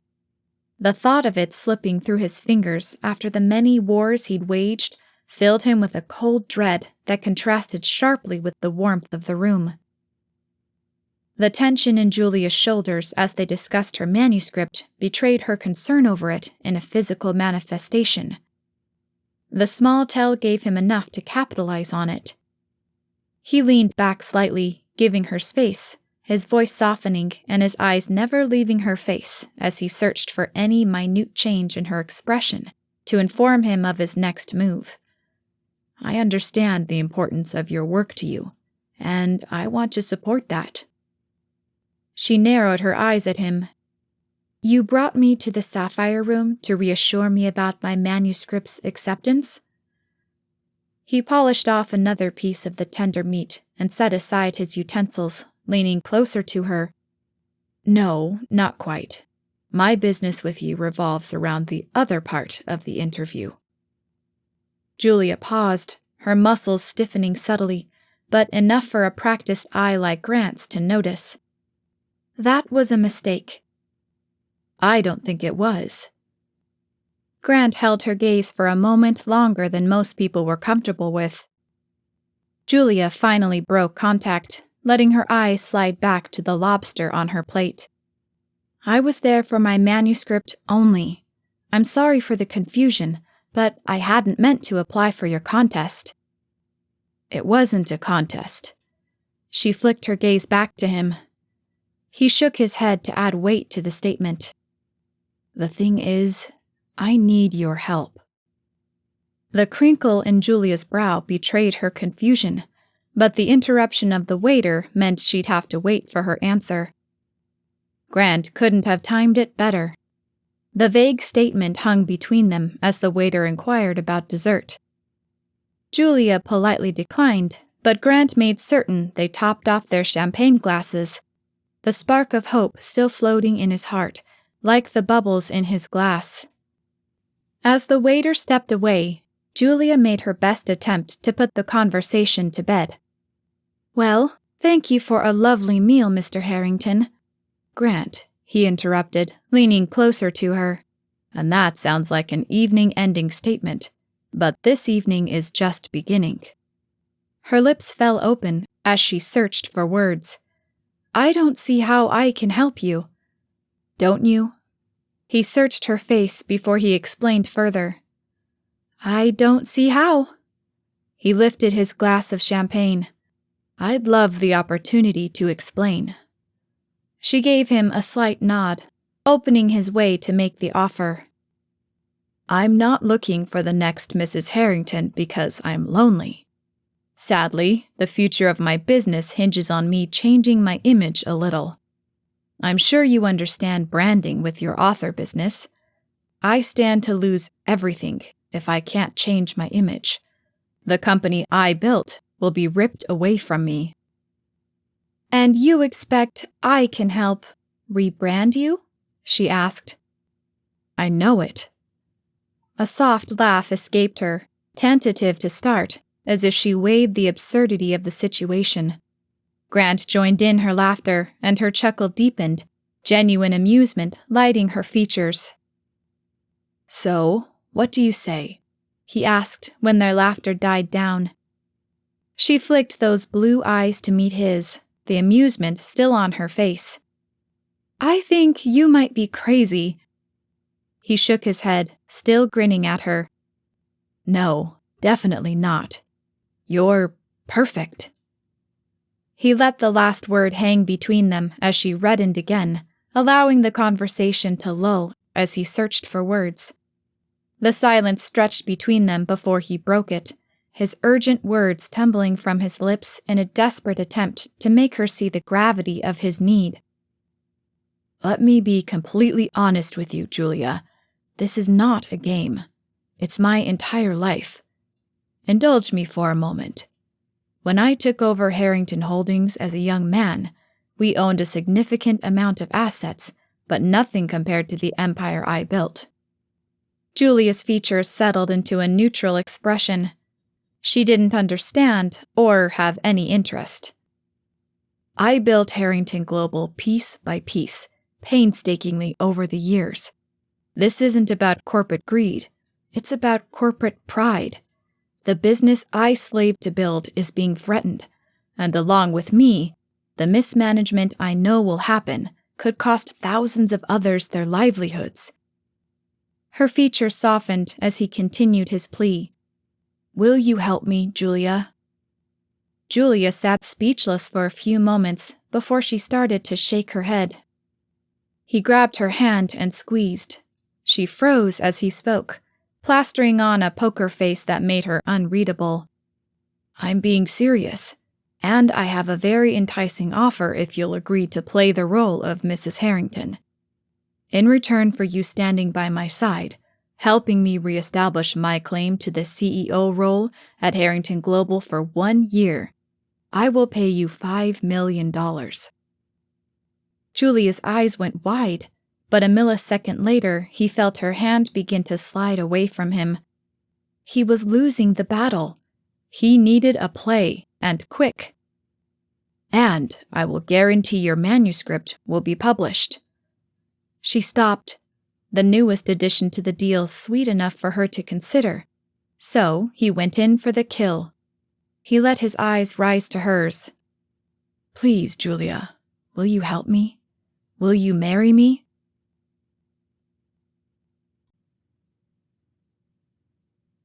Chapter 6. Julia. An incessant pounding woke Julia from a dead-to-the-world sleep. She gasped, lifting her head from her pillow, her eyes slits against the bright morning sunshine. She unraveled her body from the tangle of bed covers and glanced at the clock. It was after 9. She hadn't slept this long in ages. The pounding sounded again, echoing in her temples as she sat up. She rubbed at them as her heart slowed and disorientation subsided.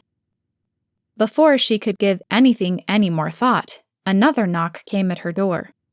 Coming, she shouted as she dug for her robe amidst the comforter and tossed it around her shoulders. She flew out her bedroom door and to her front door, pressing her eye to the peephole. A giant bouquet blocked most of her view. Yes? She called. The man shifted the massive set of flowers sideways, revealing his courier logo stitched on his black shirt. I have a delivery for Julia Stanton? Julia ran a hand through her hair and scrubbed her teeth with her finger before she unlocked the door and pulled it open. "Good morning," the man said with a polite smile. He thrust a clipboard toward her. "Can you sign, please?" "Sure," Julia said, accepting the paperwork and sliding the pen from the clip before she signed the highlighted mark. The man skirted the door to set the large glass vase, brimming with over a dozen long-stemmed red roses, on her counter. She handed the paperwork back as he dashed for the door. She started to push it closed when he stopped her. Her heart skipped a beat, wondering if this wasn't flower delivery. The man grinned at her. "I've got more." Her forehead crinkled as he carried in another set of roses. "More?" "Plenty more," he answered as he retrieved another vase filled with roses.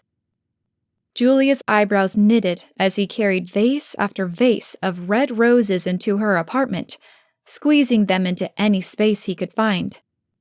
"I'm sorry, this must be some mistake," she said after a few more vases. "No mistake. I was told to deliver 500 red roses to one Julia Stanton." 500? The overpowering scent of roses brought a rush of memories from the previous evening. Was this an apology or a victory lap for Grant? "Last one. Enjoy." Thanks," Julia stammered. The courier stopped before he exited. Julia glanced around him, wondering if there was a mistake, when she spotted another figure leaning against the door jamb. He held a bill between his fingers toward the man, who gladly accepted it. "Thank you. You folks have a great day." "Thank you," Grant said as he slipped into Julia's apartment, nonchalantly adjusting his cufflinks. Julia's heart skipped a beat as her mind returned to the conversation the evening before. It had gone further into the night than she'd been prepared for. Grant had proposed. She'd said no. It was ridiculous, no matter what the reason was he'd given her. But, after a prolonged discussion, she'd finally said yes. She didn't know why she'd given in. Maybe she'd been tired. Or maybe she'd seen the flicker of fear in his eyes and taken pity on him. Or maybe she'd just done it so her manuscript would be published and she didn't have to go home. But either way, she'd said yes to him. "What are you doing here?" Julia burst. Grant's eyes twinkled as he studied her, still in her robe and pajamas. "Can't a man visit his fiancée?" The rhetorical question stunned her into silence for a moment. She'd half expected never to hear from Grant Harrington again after last night. Maybe what had happened had been some sort of game, something bored people with money did for fun. She had not expected him to show up at her doorstep with 500 roses. He moved closer to her, and she resisted the urge to back away a step. He reached into his pocket and withdrew a box. "Plus, I needed to drop off your ring. We can't have you showing up for your dress fitting today without your engagement ring, can we?" "Dress fitting," she repeated. The conversation rushed back in vivid detail. They were set to marry over the weekend. She had a dress fitting with Sierra that morning, after they breakfasted together at Harrington House. A dizzying rush of contradictory thoughts tumbled through her mind, turning her palms sweaty. In particular, she couldn't put her finger on why she'd agreed to this charade. In the cold light of day, it seemed like a terrible idea. Grant laughed, his amusement seeming genuine. "You haven't forgotten your dress fitting, have you?" She stared at him with a blank expression, and the smile slid off his face. "Have you?" She shook her head, trying to compose herself. "No, sorry. I just thought I was meeting Sierra there." His smile returned. "I thought it might be a nice surprise to drop by." "Right," she said, her voice flat as a storm whirled inside her. His confidence seemed to falter for a moment until she plastered on a tight-lipped smile. "And then there's the ring." He waved the box in the air before he snapped it open. Julia's eyes went round as she stared down at the massive diamond mounted on the white gold band. Its gleam nearly blinded her, cementing the reality of the commitment she struggled to grasp in the most ostentatious way. "Please tell me that's not real." "Of course it is," he said as he pulled it from the box. 5 carats. A bit on the small side, but your fingers are so delicate, I was reluctant to go bigger." "Bigger?" she asked, her tone incredulous. "Do you want a bigger one?"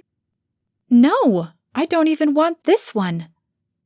Grant drew his chin back to his chest, obviously displeased by the statement. Julia licked her lips, her shoulders slumping. Regret coursed through her as she wished she could reel the words back in. "That's not what I meant. I can't wear that." "Why not?" Julia finally tucked her eyes away from the massive rock and offered him an unimpressed stare. "I left my purse in a bar. Who knows where I'll leave your 5-carat diamond ring?" He chuckled at her as he grabbed her hand. More memories of the evening before flitted through her mind as their skin touched. "Then I'll buy you another one. Besides," he added as he slid the ring onto her finger, "it's not my diamond ring you'll lose. It's yours." She clicked her tongue at him as she struggled to come up with a response. "Now, you'd better get dressed. Mr. Worthington does not like things to run off schedule, a fact you'll soon discover when you move into the manor." He offered her an amused grin. "Mr. Worthington?" Her thumb rubbed the weighty ring around her finger. "Our butler, darling." "Oh, he'll likely want to speak with you about the schedule you'd prefer to keep." He waved a finger in the air as he nonchalantly passed along the last detail. An overwhelming feeling made her knees wobble and stomach turn over. What had she gotten herself into when she'd agreed to be Mrs. Grant Harrington? He reached for her elbow as he lowered his face to catch her gaze. "Are you okay?" She focused on him as she forced a nod. "Yeah, just give me a minute to change." "Take your time." She dashed into the bedroom, kicking the door partially closed behind her. "I thought you said Mr. Worthington didn't want us to be late," she called as she tore off her robe and tossed it on the bed before she rummaged through her drawers. "He doesn't, but he works for us, not the other way around." She raced to her closet and grabbed hold of a designer dress she'd splurged on last year. As she hurried toward the bathroom, she glanced through the ajar door, pausing for a moment as she spotted Grant reading the author quotes on her wall. Somehow, the sight eased her frazzled nerves. With slightly less unease, she stepped into the bathroom. After a quick brush of her teeth, she wriggled out of her pajamas and pulled on all the undergarments she needed before slipping into the dress.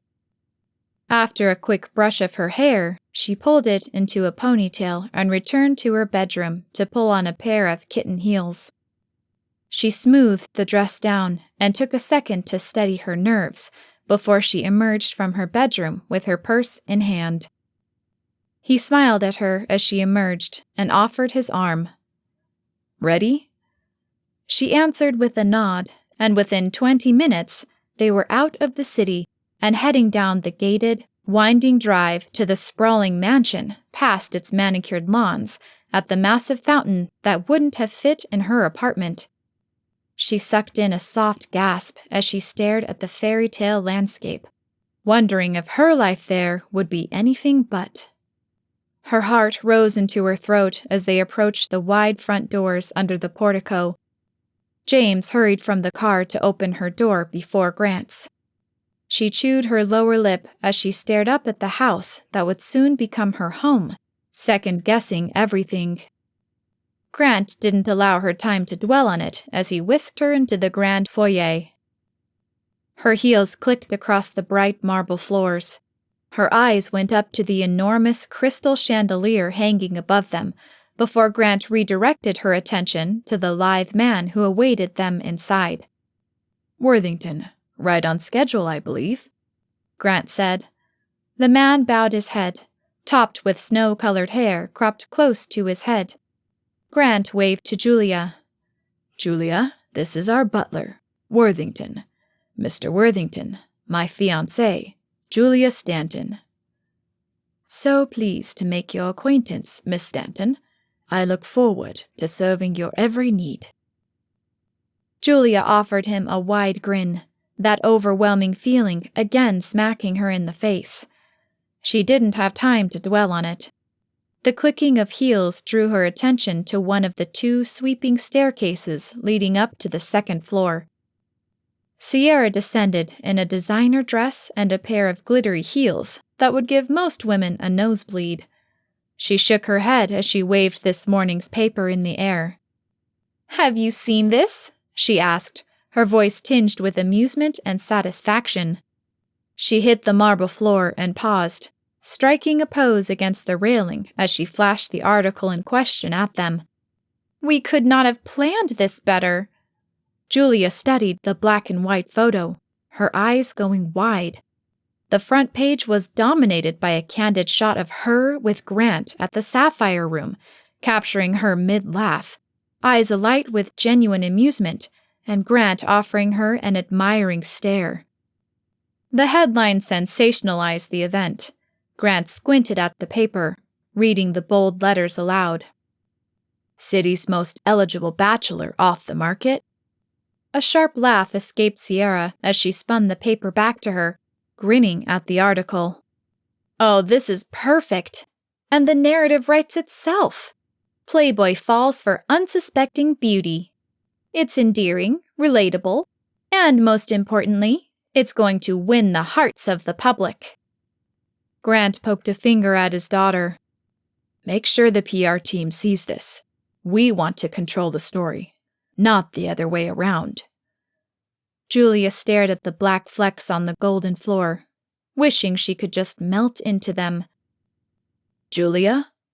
Grant's voice called, seeming far away. She lifted her head, feeling the room spin. Grant's serendipitous grin melted into an expression of concern. "Why don't we sit down for breakfast?" She nodded, hoping her legs would carry her to the chair. Grant led her through the house to a dining space with a table larger than she'd ever seen. "This is the casual dining space. We usually eat breakfast here, and most dinners." Julia nodded as Grant pushed her chair in behind her. She tugged the napkin onto her lap. Mr. Worthington set a plate in front of her, filled with a veggie omelet, crisp bacon, and 2 slices of buttered toast. "Thank you," she whispered. The man delivered plates to Sierra and Grant before he took a post in the corner of the room, ready to attend to any additional need. Across from Julia, Sierra popped open a large folder. "All right. I've got this going to press as an engagement party, during which you, Daddy, will announce that the 2 of you can't wait any longer, and this will be your wedding." She poked a pen at him before continuing. "I've got most of the details taken care of as far as catering, cake. We're doing the dress today." She glanced up at Julia with a wrinkled nose. "It'll have to be off the rack. Sorry." "That's fine," Julia said as she tried to force some of the food down. Sierra flicked up her eyebrows. "At least you're easy to please. I think the only other thing we need is your maid of honor." Julia choked on the fresh squeezed orange juice she sipped. "My what?" "Maid of honor. I'm happy to step in and fill the role." "Sierra," Grant warned in a low tone. "Daddy, I'm just trying to be supportive. But," she shuffled her papers and poked a pen at one, "maybe your sister, Alicia, would be available? That would look great." "No," Julia answered quickly. She had no intention of telling her sister anything about this. Her mind flicked to the 2 missed calls she'd noted on her phone this morning. She'd have to find some way to explain where she'd been for the past 12 hours. Both Harringtons set their questioning gazes on her. She hurried to explain. She's not available. She's busy." Sierra studied her for a moment before she swiped a line across the page. "All right, she's out. Is there someone else?" Julia offered her a blank stare. Sierra leaned forward, an expectant expression on her made-up features. "Isn't there anyone you can call?" 40 minutes later, they sat with mimosas in hand in the Harrington house living room, with the bubbly Bree bouncing in the chair next to Julia. "This is so exciting! Julia, you didn't even say anything yesterday when we ran into each other. Engaged? And your ring, to die for." Sierra downed her mimosa and waved the glass in the air for another. "We'll pick our wedding party dresses after Julia's picked her gown." "I can't wait." The blonde cheered as a pair of black-clad ladies rolled in a rack of designer wedding dresses. "All right, ladies, let's find a dress." The pair whisked Julia away to begin trying on dresses. An endless parade of silk, sequins, and beads flowed as she stepped in and out of dress after dress after dress. From the bizarre to the extravagant, she and her small bridal party of 2 vetted through a multitude of dresses. They started to look the same to Julia after a while. Exhausted, she was ready to draw a dress at random until they slid the last dress over her. With a subtle silver shimmer of beads, the shoulder-hugging dress fit to her waist, where it flared into a sweeping gown.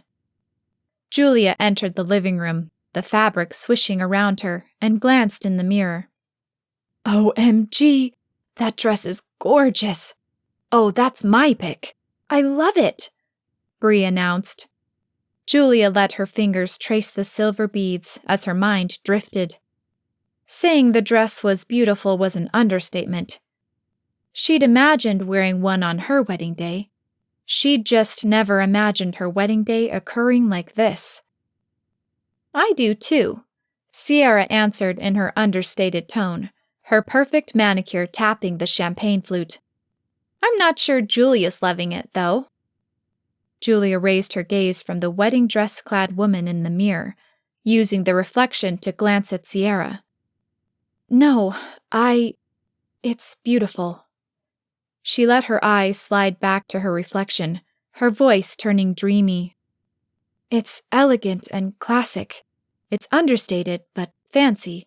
It's—" A tag poked her, and she glanced down at it, her eyes going wide and tone shooting an octave higher. $35,000? Bree's lips formed an O, as Sierra casually sipped her mimosa and joined Julia at the mirror. "So cheap. It's a shame we couldn't have gotten a one-of-a-kind, so this'll have to do." "Sierra, this isn't cheap. This is someone's salary for a year." Sierra furrowed her brow, a confused pout on her lips. "So, do you want another one?" Julia pressed a palm against her forehead. It was too much. The mimosas, the dresses, the ring, the mansion. As she struggled to find an answer, a new voice entered the conversation. "You look stunning in that." "Daddy," Sierra said, with a stomp of her heel. "You can't see her in this dress." "That's an old wives' tale, honey," he said to his daughter as he strode across the room. "If this isn't the one, I can't wait to see what's better." She brought her eyes to Grant's, her knees feeling weak. A subtle change in his expression betrayed some level of concern to her.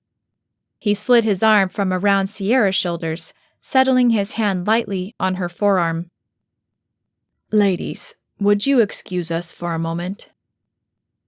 The staff from the bridal store shuffled from the room, along with Sierra and Bree, to peruse bridal party dresses. Grant took a step closer to her. Are you okay? Julia tried to plaster a smile on her face, but she lacked the energy for it. No. Why don't you sit down? She glanced down at the large dress around her legs. I'm not sure I can. He chuckled, though he sobered quickly when she didn't respond in kind. Julia, is everything all right? She hid her face with trembling hands as she shook her head, before she glanced up at him. I can't do this.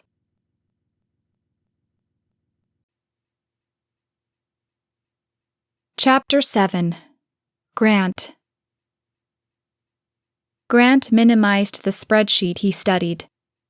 The news feed on his browser scrolled with the latest stories from the New Orleans area. The story about his supposed newfound love interest scrolled by on the carousel, flashing a picture of them at the restaurant. He clicked it and stared at the enlarged photo, focusing first on her face. The beautiful smile, the laughter in her eyes. It was so removed from the poised women who sought to make a power play or land a rich husband. His eyes shifted from her face to his own face. His jaw clenched as he studied it. The candid moment betrayed emotion in his eyes he'd been careful not to let out for many years. He'd learned women preferred his money to him, so genuine feelings were something he couldn't afford. With a stretch of his neck, he let his gaze go back to his fiancée. His mind went over her behavior from this morning as he drummed his fingers against the mahogany desk, as polished as his corporate facade. He'd noted her growing discomfort as Sierra had babbled about the wedding arrangements. That she felt overwhelmed was obvious. With a deep breath, he turned off his screen, leaning back in his leather executive desk chair. The double doors across the room swung open, and Worthington stepped inside. Anything I can bring you, Mr. Harrington? Grant settled further into the supple leather, with a sigh and a shake of his head as he traced his lips with his index finger. He flicked his gaze to his butler, one of his closest confidants. How did Julia seem to you this morning? The man approached the desk, flicking his hands to the side before he clasped them together. She seems like a lovely woman. Grant eyed him. That's not what I meant. Worthington flicked his eyebrows in the air and bobbed his head up and down. She seemed uneasy. Grant poked a finger at him in agreement. I had the same take. I think I'd better check on her. They've had a steady supply of mimosas this morning, though it seems they haven't picked the one. I'm sure Sierra's been the biggest consumer of those, Grant said, his mind still searching the details of Julia's behavior earlier. Worthington arched an eyebrow at him, reading his behavior easily after years of practice. Is there something else, sir? No, Grant said with a shake of his head, as he rose and strode to the door. But the last thing I need is a runaway bride. For the company's sake, or for your sake? Worthington flicked his gaze to Grant, whose fingertips lingered on the door. Grant gave him a knowing but unimpressed glance as he pushed through the door and into the foyer. He strolled to the living room, where the dress selection still carried on. He wouldn't make an entrance, just ensure the process was going smoothly. He glanced into the room, remaining behind the large ivory pillar holding the ceiling at bay. His lips parted as he sucked in a soft breath at the sight. Julia stood in a stunning wedding dress, studying her own form in a full-length mirror. Something about her expression betrayed a depth to her. Her bridal party approved, and he waited to hear her reaction. The corner of her lips tugged back as she listed the dress's virtues. Her last one, though, caused her alarm as she shouted the price in a shrill voice. Sierra misunderstood her concern as a problem with the dress, instead of its price, what she referred to as someone's salary for a year, and Julia spiraled further into her state of shock. He recognized the signs as she pressed a hand to her forehead, struggling to answer his daughter. Should he do something? He answered his own question quickly. He had to step in before this spiraled beyond his control and his plan went to ruin. He stepped from behind the pillar, approaching her. "You look stunning in that." Sierra protested his arrival with a stomp, but he fluffed her concern away, his focus on Julia. Something was wrong. Her facial expression reminded him of a deer caught in someone's headlights. He touched her arm as he asked the others to give them a few moments alone. They left the bride and groom alone, and Grant closed the distance between them. "Are you okay?" A faltering smile crossed her lips, but it faded quickly. "No." Her creamy skin felt clammy to the touch and looked even paler than normal. "Why don't you sit down?" Her eyes fell on the princess dress she wore. "I'm not sure I can." The light wit of the moment gave him hope, and he chuckled, but she didn't. The laughter quickly left him. "Julia, is everything okay?" Her hand shook as she covered her face, wagging her head back and forth, before her glassy eyes met his. "I can't do this." The 4 simple words punched him in the gut. He saw their perfect plan spiraling away, along with his company. He reacted quickly, leading her to the chair and easing her into it. The fabric splayed around her as she collapsed and started to apologize. "Don't," he said, interrupting her before she could go any further. She froze, stiffening as his sharp words sent her into a more guarded state. "There's no need to apologize." He perched on the chair next to her. She pressed her lips together and nodded.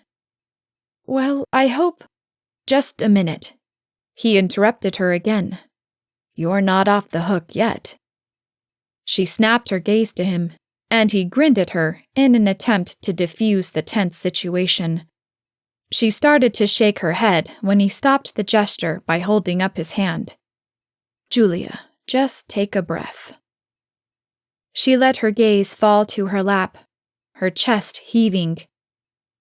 "I think today has been a little overwhelming, and I think that's understandable. But I still need you. That hasn't changed." Julia glanced at him, her eyes pleading. "This is a terrible idea." "It's not," he answered quickly. "We can do this. It'll get easier." "Will it?" she questioned, her voice breaking. A shadow crossed her face, a flicker of something more than anxiety. Regret, perhaps? Grant couldn't decipher it, but it lodged a worry deep inside him. He desperately sought to take control of the situation. "Yes," he reassured her. "It'll settle down, but it's going to be overwhelming right now, probably through the wedding. But after that, you can settle in here, focus on your writing. It'll be like a writing retreat." She pressed her lips together, studying the intricate pattern of beads on her gown. Her eyes slid closed, as though she was weighing something in her mind. Had he done enough to convince her to stay? His usual ability to decipher what his opponent was thinking or feeling seemed less honed than usual. The high stakes must have been skewing his judgment. She slid her gaze to him, then away before she sucked in a breath and straightened. "You're right," she said with a nod, flicking her gaze back to him. "I'm sorry." A relieved smile crossed his face. It's okay. A soft chuckle escaped her. I'm sure when you made your offer, you didn't expect your bride to be so temperamental. Grant chuckled as he rose and helped her to her feet. I've dealt with many temperamental women in the past. Believe me, Julia, you are not one of them. The crisis seemed to have passed. They only needed to ride out the next 72 hours until this plan came to fruition. Then the real work began. His mind had already begun strategizing his next moves with the board. None of this mattered, though, if she didn't walk down the aisle and say her I do's. His mind returned to his butler's statement. Was it really the company he worried over? He couldn't dwell on that now. The arrival of Sierra in a burgundy floor-length gown, and Bree sporting a frilly deep purple ball gown, ended his ruminating. I think that's more than enough time alone together. We have so many things to do yet, Daddy. Sierra grinned at her father as she paraded toward the mirror to study the dress. Grant flicked his gaze back to his bride, trying to measure her current mood. I'll see you for dinner. She offered him a slight smile and nod. Yes. The simple reassurance was enough to lift his mood. He kissed her cheek before leaving her behind with the others to sort out the details of dresses and colors. Aw, Bree gushed as he strode away. He's so sweet. He smiled at his own ability to charm most women, though a pang of fear coursed through him as he wondered if he could charm his own bride. Everything under control, sir? Worthington asked as he strode across the foyer. Seems to be. The future Mrs. Harrington is happy? Grant paused as he mulled the question. Could he make her happy? He dismissed the idea as he faked a smile at the man. Everything's under control. Worthington offered him a knowing smile, seeing right through his dodge. Mitchell Caldwell is in your office. Right. Thanks, Worthington. He clapped the man on the back as he strode toward his office. He found his lead legal counsel sipping a glass of bourbon as he studied the painting of Grant's father over the fireplace. Grant swung the doors closed behind him before he crossed to the desk.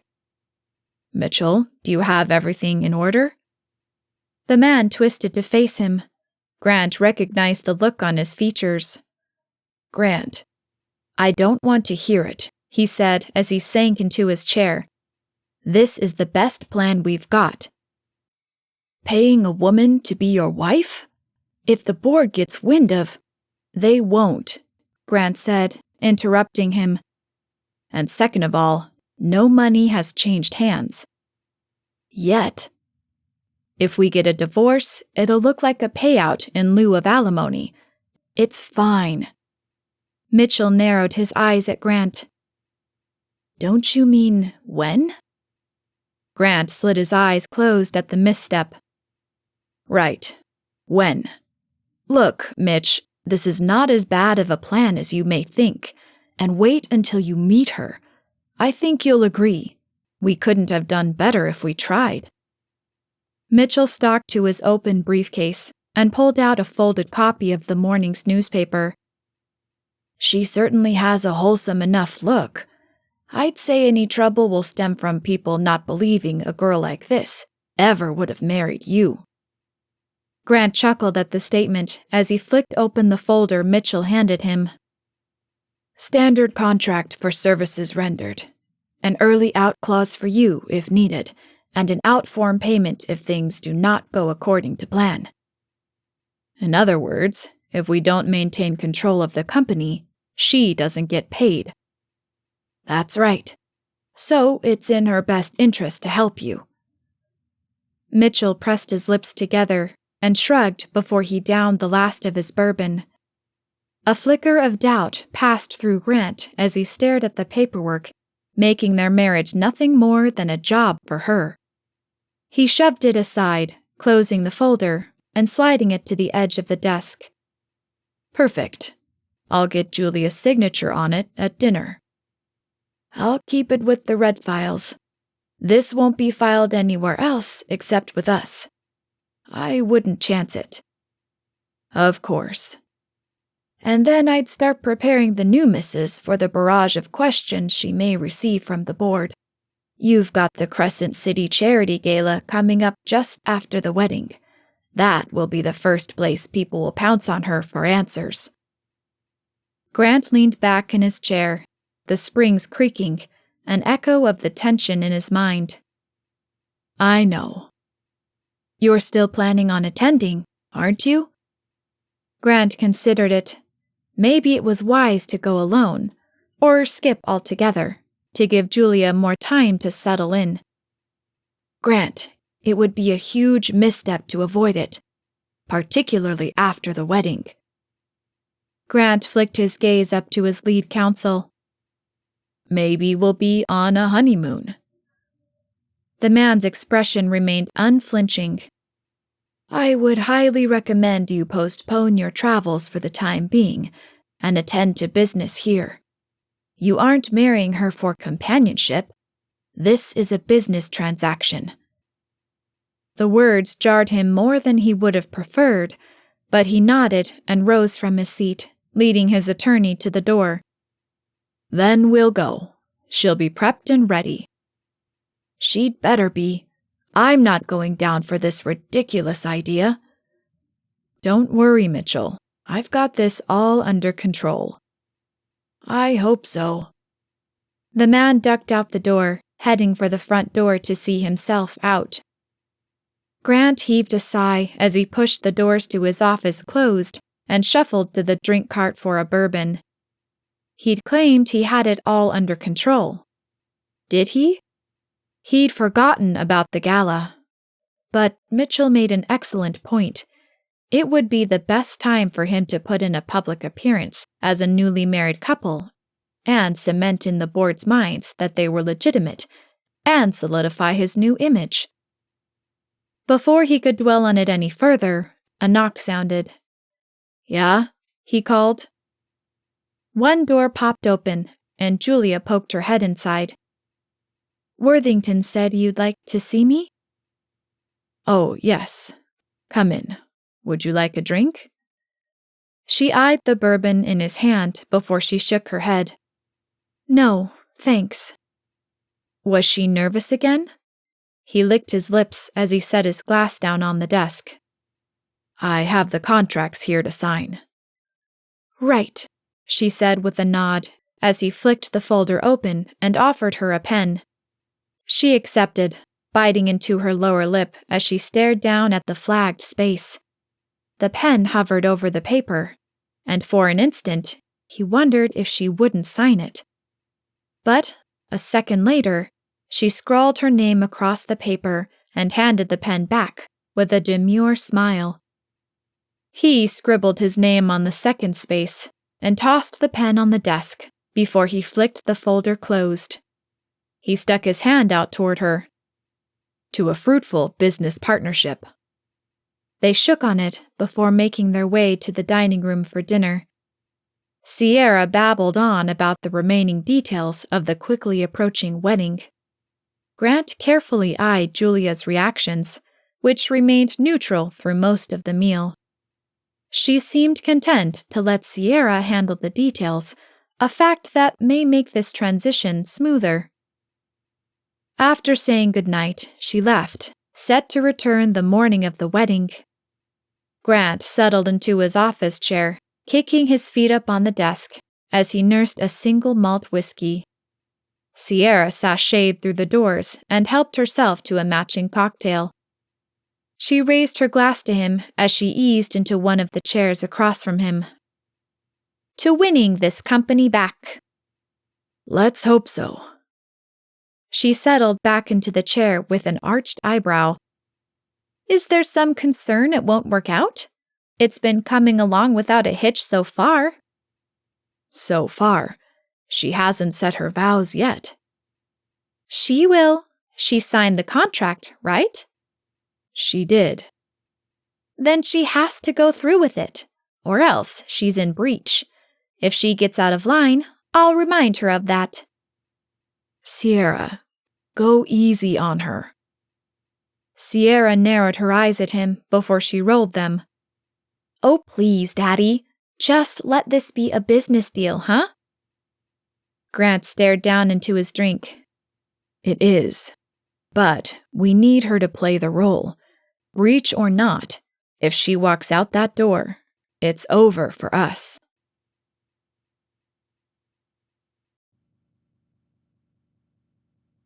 Chapter 8. Julia.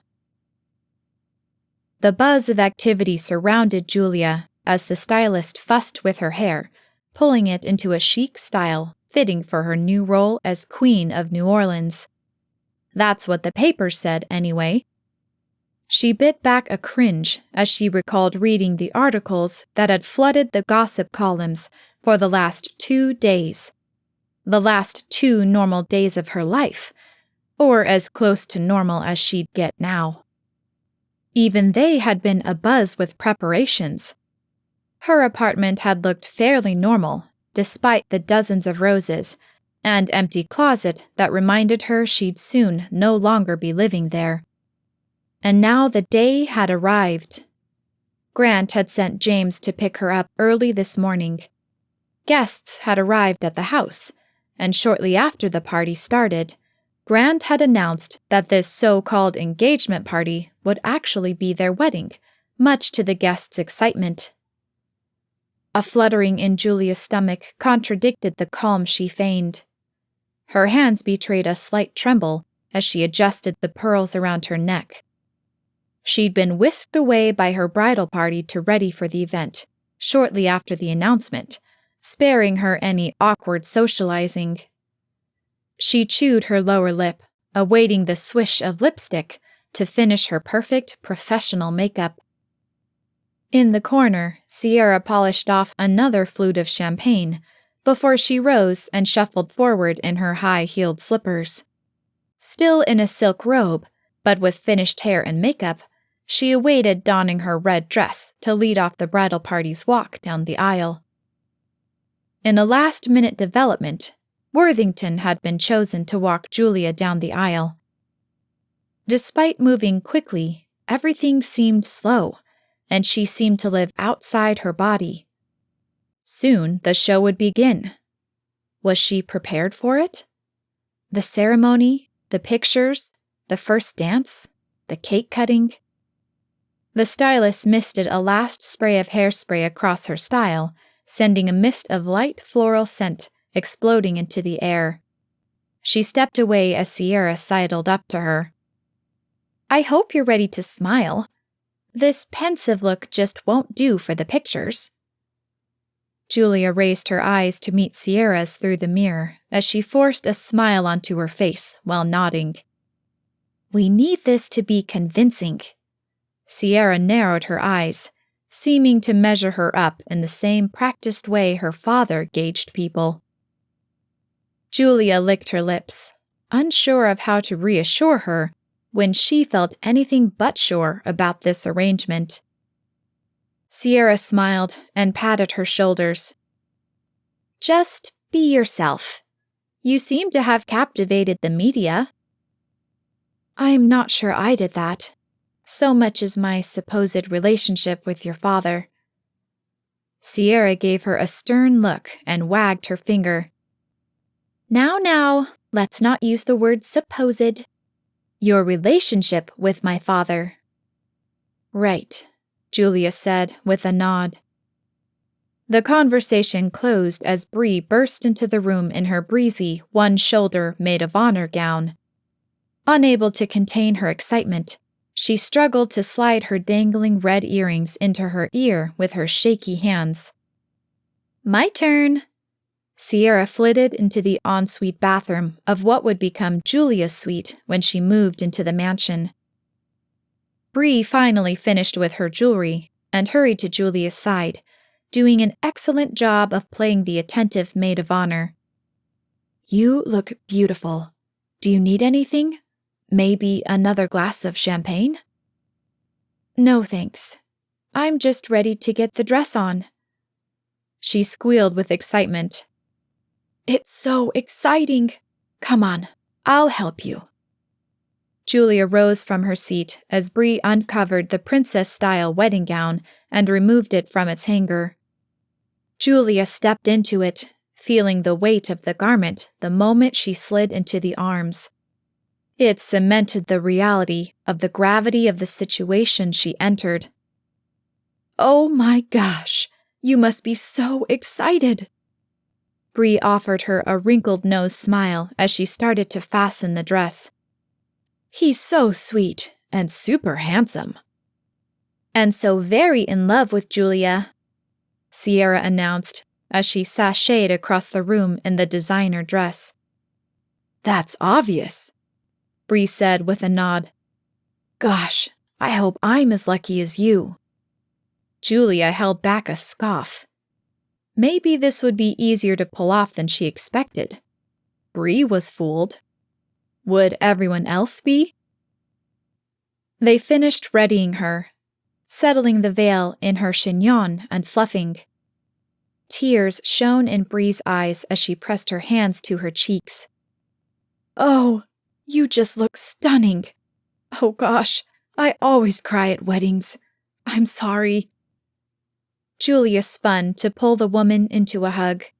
She held on to her, allowing Bree to ground her. Ready?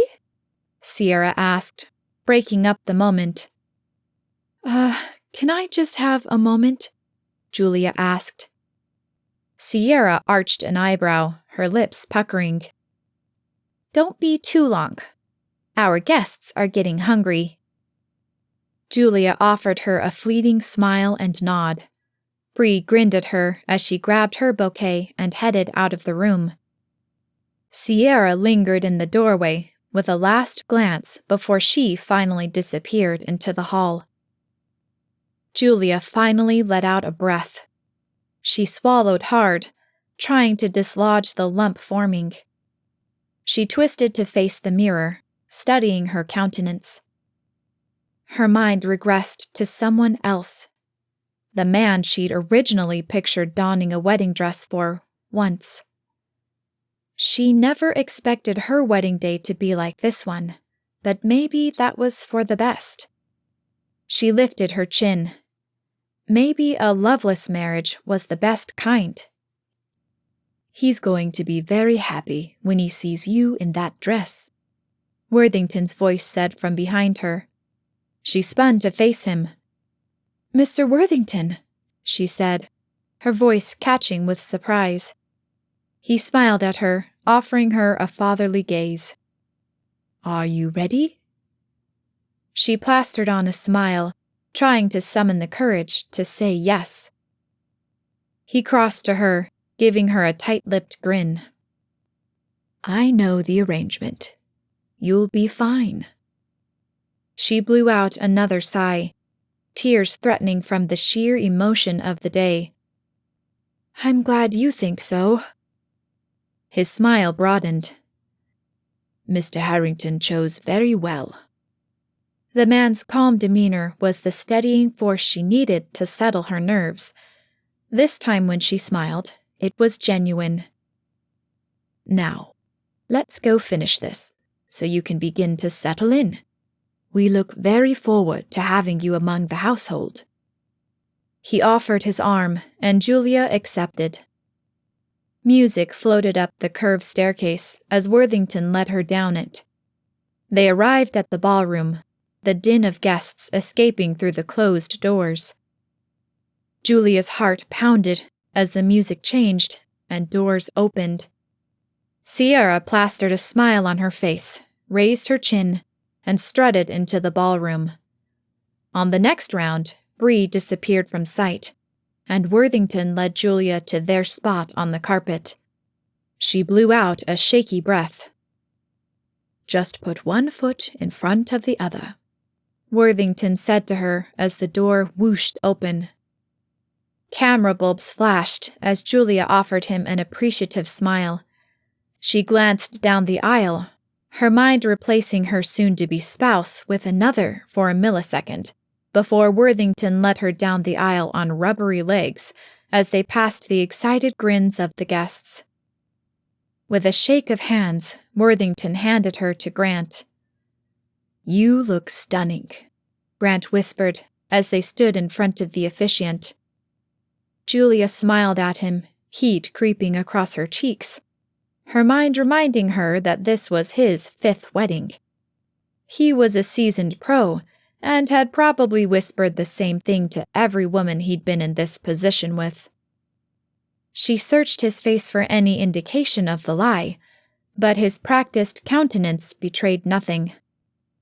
Julia's mind blurred as the man launched into the wedding ceremony. His deep voice announced the reason for their gathering. The lump in her throat grew as he read off the commitments they were agreeing to. Ironic that the promises she would agree to in minutes were governed by a simple contract. She managed to choke out her "I do," though his seemed to flow off his tongue easily. She desperately tried to steady her trembling hand as they exchanged rings. Grant slid his onto her finger easily, though the weight of the new item felt oddly heavy. Within minutes, they were pronounced man and wife. "You may now kiss the bride," the officiant said. Julia offered Grant an awkward smile.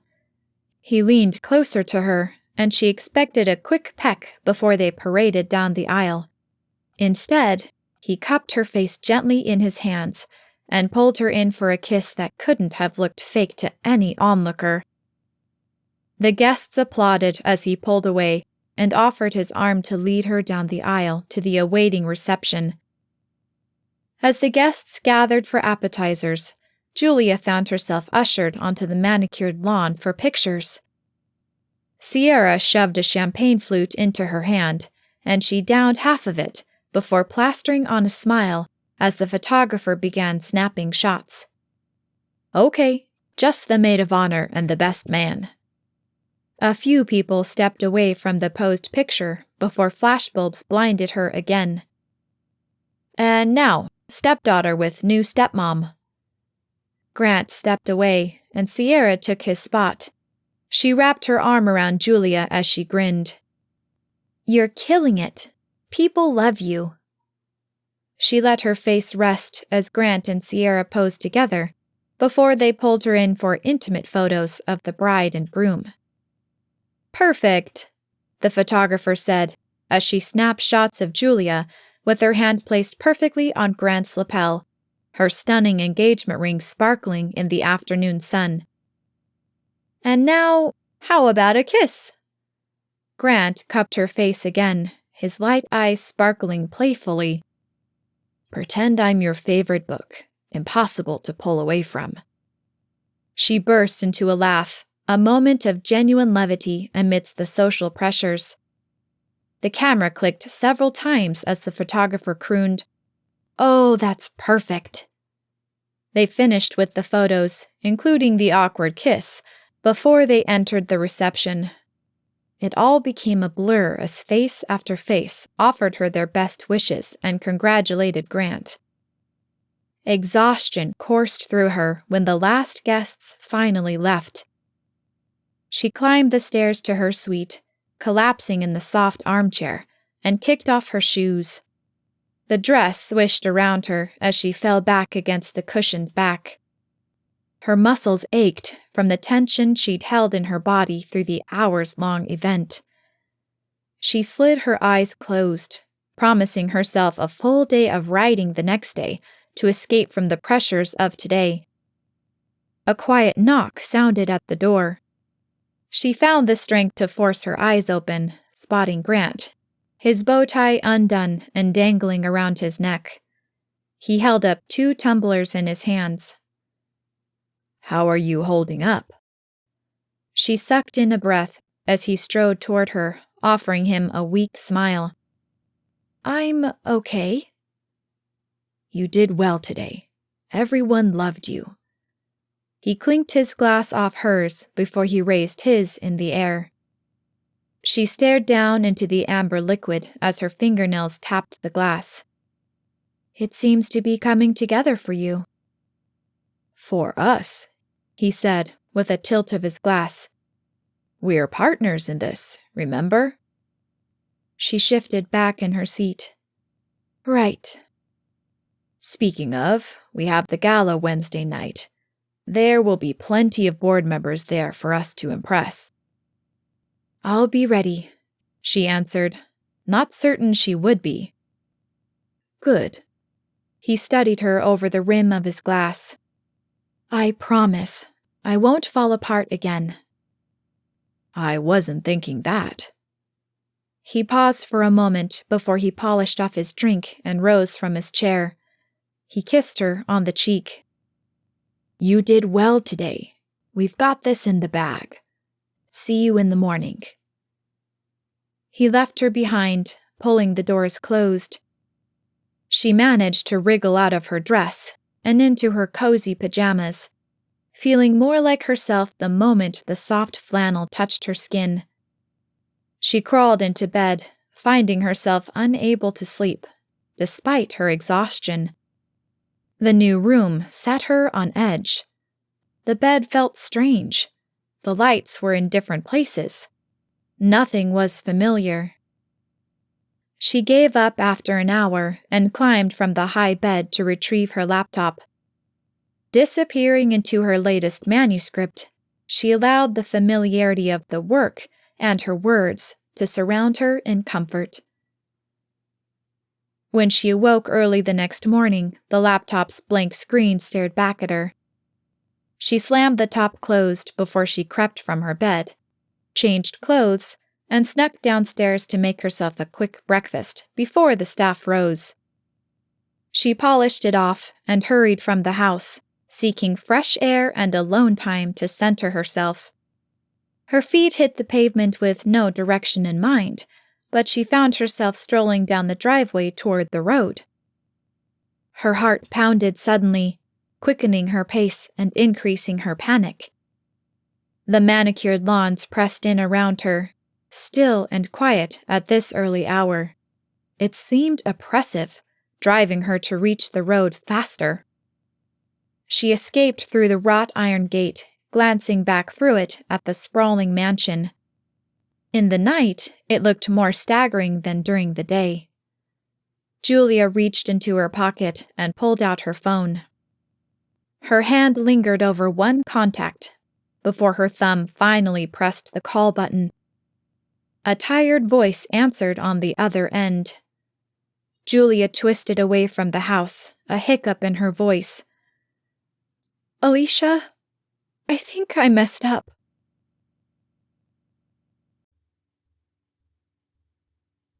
Chapter 9. Grant. Grant straightened the knot on his tie before he pulled his jacket on and smoothed the lapels. Is Julia up yet? Worthington brushed Grant's shoulders before replacing the brush on the valet. Yes. That sounds cryptic. Grant raised an eyebrow at him through the mirror as he fiddled with his cufflink. How is she this morning? I don't know. I haven't seen her. Grant whipped around to face his butler. What do you mean you haven't seen her? I mean just that, sir. She arose before any of the staff, made herself breakfast, and left the estate. Grant's heart skipped a beat. She left? To go where? Who took her? She left on foot. The security footage shows her slip through the gate at the end of the driveway before making a phone call. What time was this? Around 4:42. He cursed under his breath as his mind stretched to damage control for the possible scenarios. An unexpected twinge twisted in his chest as an unfamiliar blend of concern and something else he couldn't pinpoint gnawed at him. All right, call the security team. Check her apartment, the friend's place. What was her name? Bree? Check everywhere. Find her. Worthington nodded before he spun on a heel to leave the room.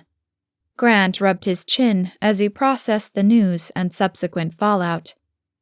His new bride leaving him the day after their wedding would not bode well. In fact, it would worsen his image. He couldn't afford this. He had to find Julia. He strode from the room, determined to comb the city for her, alongside his trusted butler.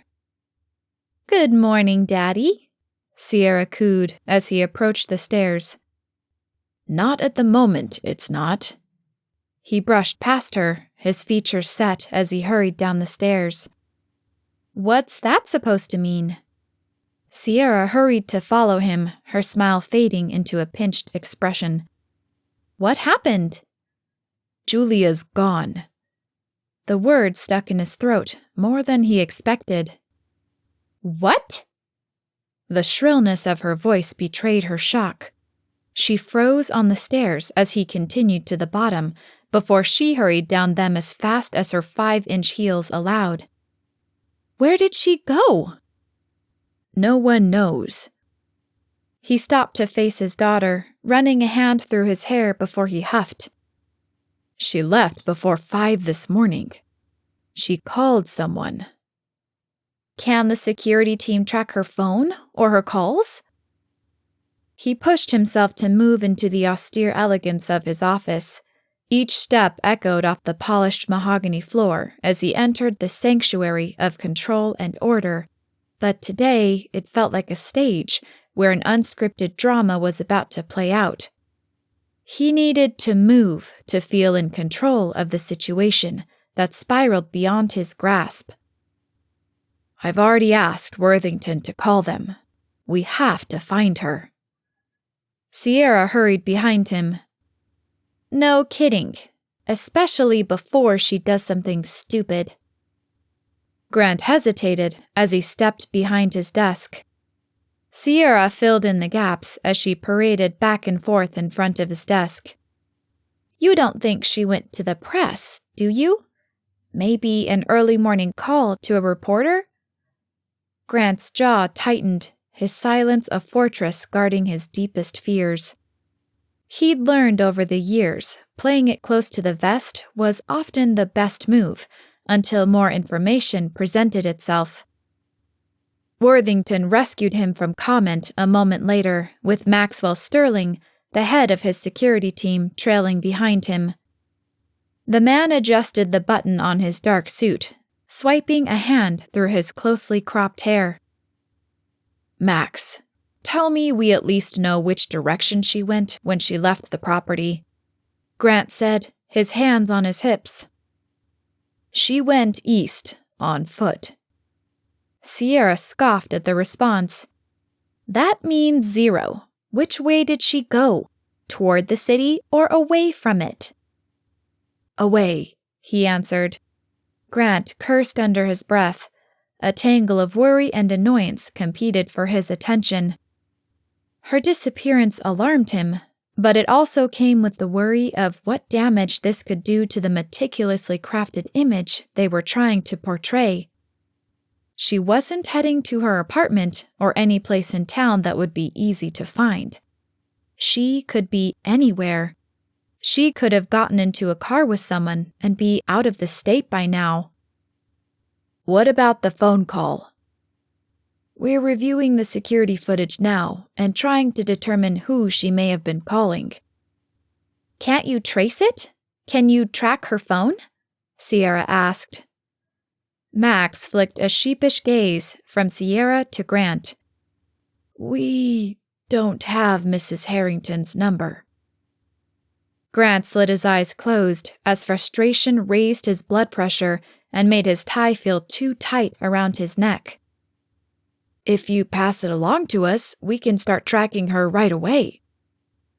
"I don't have it," he said, through clenched teeth. The discreet security agent let his eyes slide to the thick burgundy area rug under their feet, careful to let the glimmer of disappointment not show through, though to Grant's trained eye, it did. Grant gripped the edge of the desk, his knuckles whitening. "I don't even have my own wife's cell phone number. That's wonderful." "How did you contact her?" Max asked. I went to her place. I never called or texted her. All eyes turned to Sierra. The woman screwed up her face and shrugged. I never called her. How did you handle the wedding arrangements? Worthington asked. Email or direct message through social media. I never called her. Grant snapped his fingers as his mind worked to resolve the problem. What about her application? You mean from the thing? Sierra asked. Yes, Grant snapped, his voice sharp with urgency. You asked for contact information, didn't you? Sierra shifted an uncomfortable gaze to her father as she wrapped her arms around herself. I burned all of it. Evidence, you know? Grant collapsed into the chair.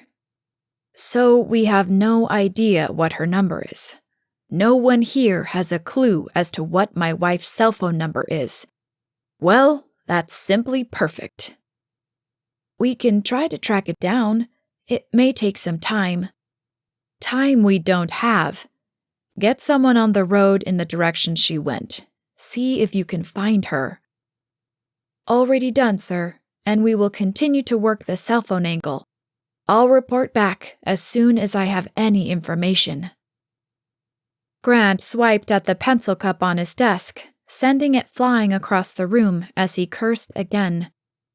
The scattered pens clattered across the floor, echoing the chaos in his mind. That solves nothing, sir, Worthington said.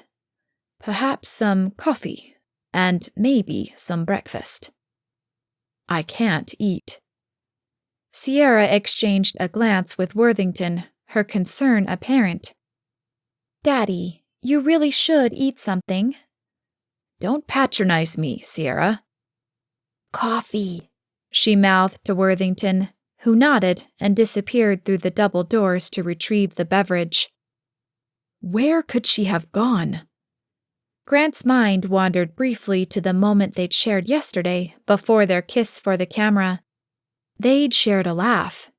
That laugh, genuine and unguarded, stuck in his mind, a stark reminder of the woman beyond the contract. Had he gotten this bad at reading people that he didn't see the warning signs? He sank his chin into his palm as he stared at the sparsely decorated desk. He'd planned to put a wedding picture right next to the lamp. A photo may be all he had left of the woman. Worthington arrived with coffee for both Grant and Sierra, along with breakfast plates, shuttled in by a maid. Grant sipped at the dark liquid before he shoved his untouched plate aside, his stomach nodding. The phone on his desk rang, the jarring sound startling him. He snatched up the receiver and growled into it. Tell me you have something. Nothing yet, sir, Max's voice answered. We did a sweep of her apartment. She isn't there. A drive-by of Bree Montgomery's place didn't turn anything up. Grant heaved a sigh at the unwelcome news. Then keep looking. He glanced at his watch, the diamonds on the face sparkling even in the dim light. It's after 7. She's been gone for over 2 hours. Do you know how far she could have gotten by now? I understand, sir. We're doing our best to track her with every resource. I'll keep you informed. Find her, he barked before he slammed the receiver onto its base. Sierra froze in mid-chew of the strawberry she'd popped into her mouth, shifting it around before she spoke. Maybe you should try more coffee, Daddy. He glared up at her as she shrugged, no stranger to the scrutiny of Grant Harrington. You seem stressed. Is there a reason I shouldn't be? My new wife is missing. She knitted her brows as she waved her phone in the area. Right, but there's no reason to panic yet. A quick scroll through my newsfeed doesn't show anything untoward. So, if she's talking to the press, they haven't run with the story yet. He bit his tongue. Sierra's only concern was PR, and she assumed his was too. Yet, the knot of tension between his shoulder blades was not due entirely to the image management crisis he faced. Another hour passed with no news. The food, now cold and unappealing, still sat untouched as Grant drummed his fingers on the mahogany desk. Sierra paced back and forth in front of the fireplace, scrolling through her phone. Her expression tightened. Grant eyed her. "What are you looking for?" "Just making sure Julia hasn't, outed all of this on social media." "Not everyone posts every minute of their day on their socials, Sierra." "Obviously," she scoffed. "The last post she made was like months ago. Who goes that long without posting something? Anything? We really need to do something about updating this when she's back." When? The word rattled through his mind, and he tried to take solace in Sierra's obvious belief that Julia would return. His phone rang, and he snatched it. "Anything?" "We had a sighting at a nearby park," Max said in his ear. "We're tracking it now. I'll patch in the live feed." Grant's fingers tightened around the phone, hopeful. "Approaching her now," a man's breathy voice said. "Excuse me, ma'am? Ma'am?" "My apologies." There was a brief pause. "False alarm. It's not her." Grant slammed the receiver down as the clock on the mantel chimed 8. He leapt from his seat. "Where are you going?" Sierra demanded. "Out to find her. I can't sit here anymore." He burst through the doors of his office into the foyer, stopping dead as he stepped onto the marble floor. Sierra plowed into the back of him, clicking her tongue at him. It didn't matter to him. The corners of his lips turned up at the edges as he watched the brunette casually slick a lock of hair behind her ear as she pushed the front door closed. "Julia!" She snapped her blue-eyed gaze to him, offering a fleeting smile.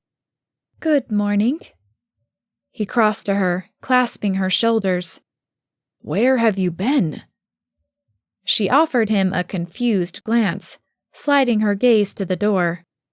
"I needed some air. I went for a walk." "At 4:45 in the morning?" Sierra asked over his shoulder. 4 hours? Julia knitted her brows. Grant stepped in to defuse the situation before it devolved into another crisis he didn't need. "We were worried about you." "Worried?" she repeated, her voice soft. Sierra waved a hand in the air. Yeah? Hello? You left before 5 in the morning, made a cryptic phone call, and disappeared for hours the day after your wedding." Julia's features pinched as she focused on Grant, searching his features as she laid a gentle hand on his forearm. "Ah, Mrs. Harrington. I see you've returned, and all is well," Worthington said, as he entered the foyer and crossed to them, clasping his hands in front of him. "I will call off the dogs." Julia knitted her brows, flicking her gaze from Worthington to Grant. He opened his mouth to respond when Max hurried in. "I've started to track her. Mrs. Harrington, you're back." She arched an eyebrow before setting her surprised gaze on Grant. "I hadn't realized my morning walk would cause an international incident." Grant chuckled at the joke as he wrapped his arm around her. "Like I said, we were worried. And then we realized none of us had your phone number, so we couldn't call you. Why don't we rectify that now?" Sure," she stammered, as Grant slipped his phone from his breast pocket and readied it for her number. Sierra tapped it into her own device with narrowed eyes as Julia rattled off the number. Grant grinned at her as he slid his phone back into his pocket and held out his hand. She stared down at it, her confusion still not cleared up. Well, I should give you my number. It would make sense for you to have your husband's number saved in your phone. Right, Julia said as she fished it from her pocket and handed it to him. Before he could return it, Sierra snatched it with a broad smile. And of course, your stepdaughter's number. She typed in her information before she handed it back with a smile. Here you go. Julia offered her a tight-lipped smile before a tense silence enveloped the group. Grant broke it first. I should head into the office. Yes, you have a corporation to win back, Sierra said with a pump of her fist. Grant eyed his new bride. Perhaps you could join me for lunch? She hesitated, a fact that did not escape him. Sure.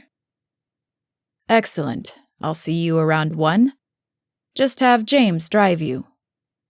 She smiled and nodded before she left the scene behind, scurrying up the stairs. Grant followed her flight, his mind still swimming with questions he may never have answers to. Well, Sierra said. What do you think the real story is? She's back. That's what matters. Grant adjusted his cufflink before he checked his watch. She called her sister. What? He asked. The phone call she made was to Alicia, her sister. I checked her call log when I put my number in. Sierra, I think it's best if we let this go. She went for a walk. We now know how to contact her, so if this happens again, we can very quickly track her down instead of panicking. He strode to the front door, prepared to head to the office as Sierra twisted to Max. Keep a tracker on her phone, just in case. He slid his eyes closed as he stepped into the now bright morning sunshine. It would be a miracle if his new wife survived her new lifestyle. She'd likely rue the day she ever set foot in that nightclub. James opened the door for him. Sorry for the delay, James. We had a minor crisis this morning. James climbed behind the wheel, flicking his gaze into the rearview mirror. I heard. Everything okay now? Yes. Julia came home a few minutes ago. She seems fine. Just a morning walk. Apparently, she's an early riser. Very early, from what I hear, James said. Yes. Grant's lips tugged up at the corners as he recalled the moment she'd walked back through the door. Crisis averted. Oh, and Julia will be joining me for lunch. Can you bring her to the office around 1? Absolutely, sir. Do you need me to make a reservation anywhere? I'm thinking the garden terrace. She'll love that, James said as the city's buildings closed in around them. I'll make sure you have a view of the water. Thank you. I'm sure she'll love that. They arrived at the Harrington Global offices. Grant adjusted his tie as he rode up to the top floor in the elevator. A bevy of good mornings met him as the doors swung open. He met them with grins and nods as he wound back to his office. The fine lines around his secretary's eyes crinkled more as she smiled at him when he entered and popped from her desk with the enthusiasm of a 20-year-old, despite being over a decade older than him. Good morning, Evie. Good morning, Mr. Harrington. How was your weekend? Excellent, he said as he slid his briefcase across the desk's top and took his place behind it. It was a very productive weekend, and I'm ready to tackle the issues facing us. Evelyn shifted the folders pressed close to her conservative navy blazer.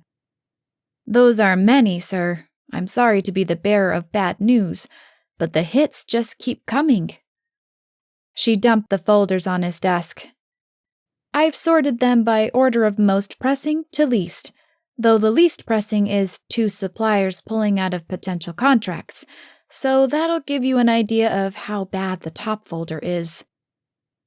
Grant's enthusiasm for the day suddenly waned, though tackling corporate problems may be just what he needed, a welcome distraction from the personal matters that had taken over his life, as he tried to save his company.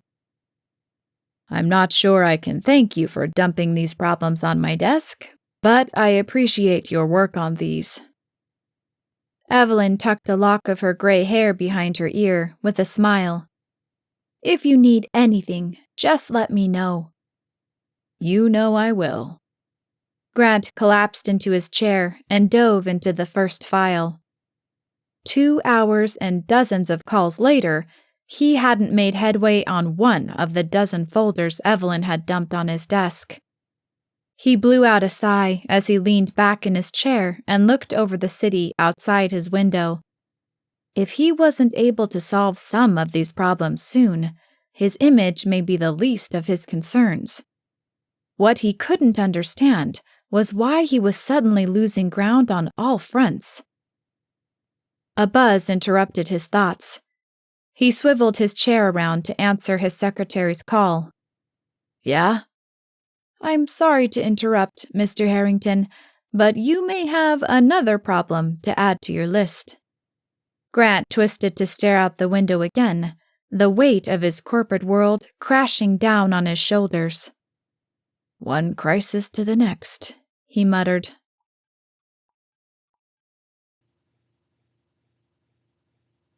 Chapter 10. Julia.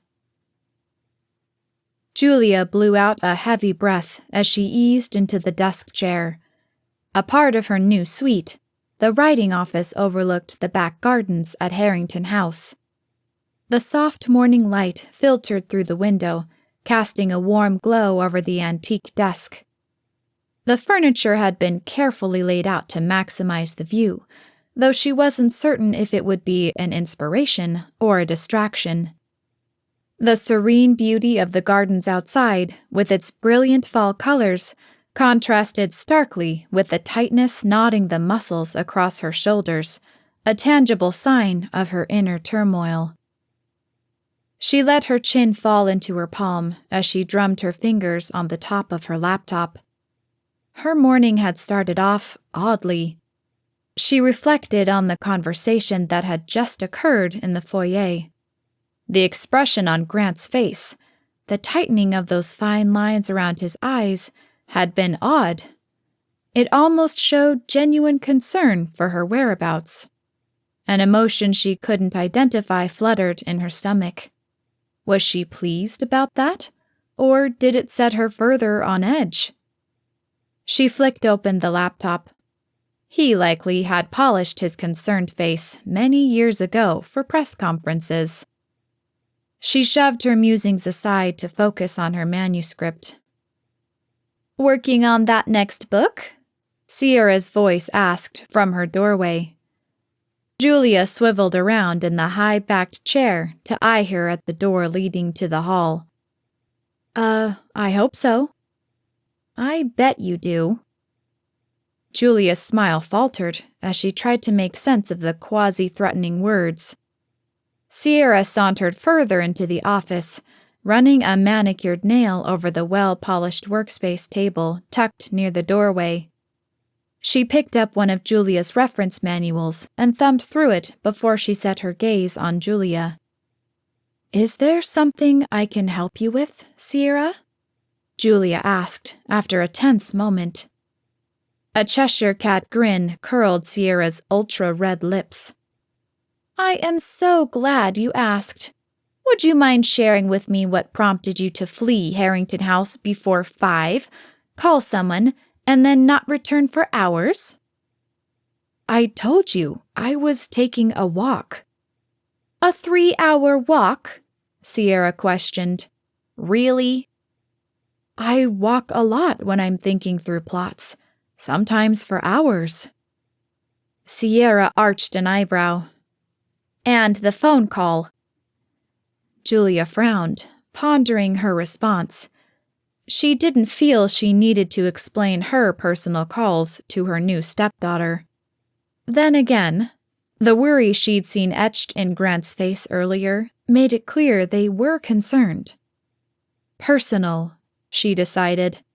Nothing to do with what we're trying to achieve here.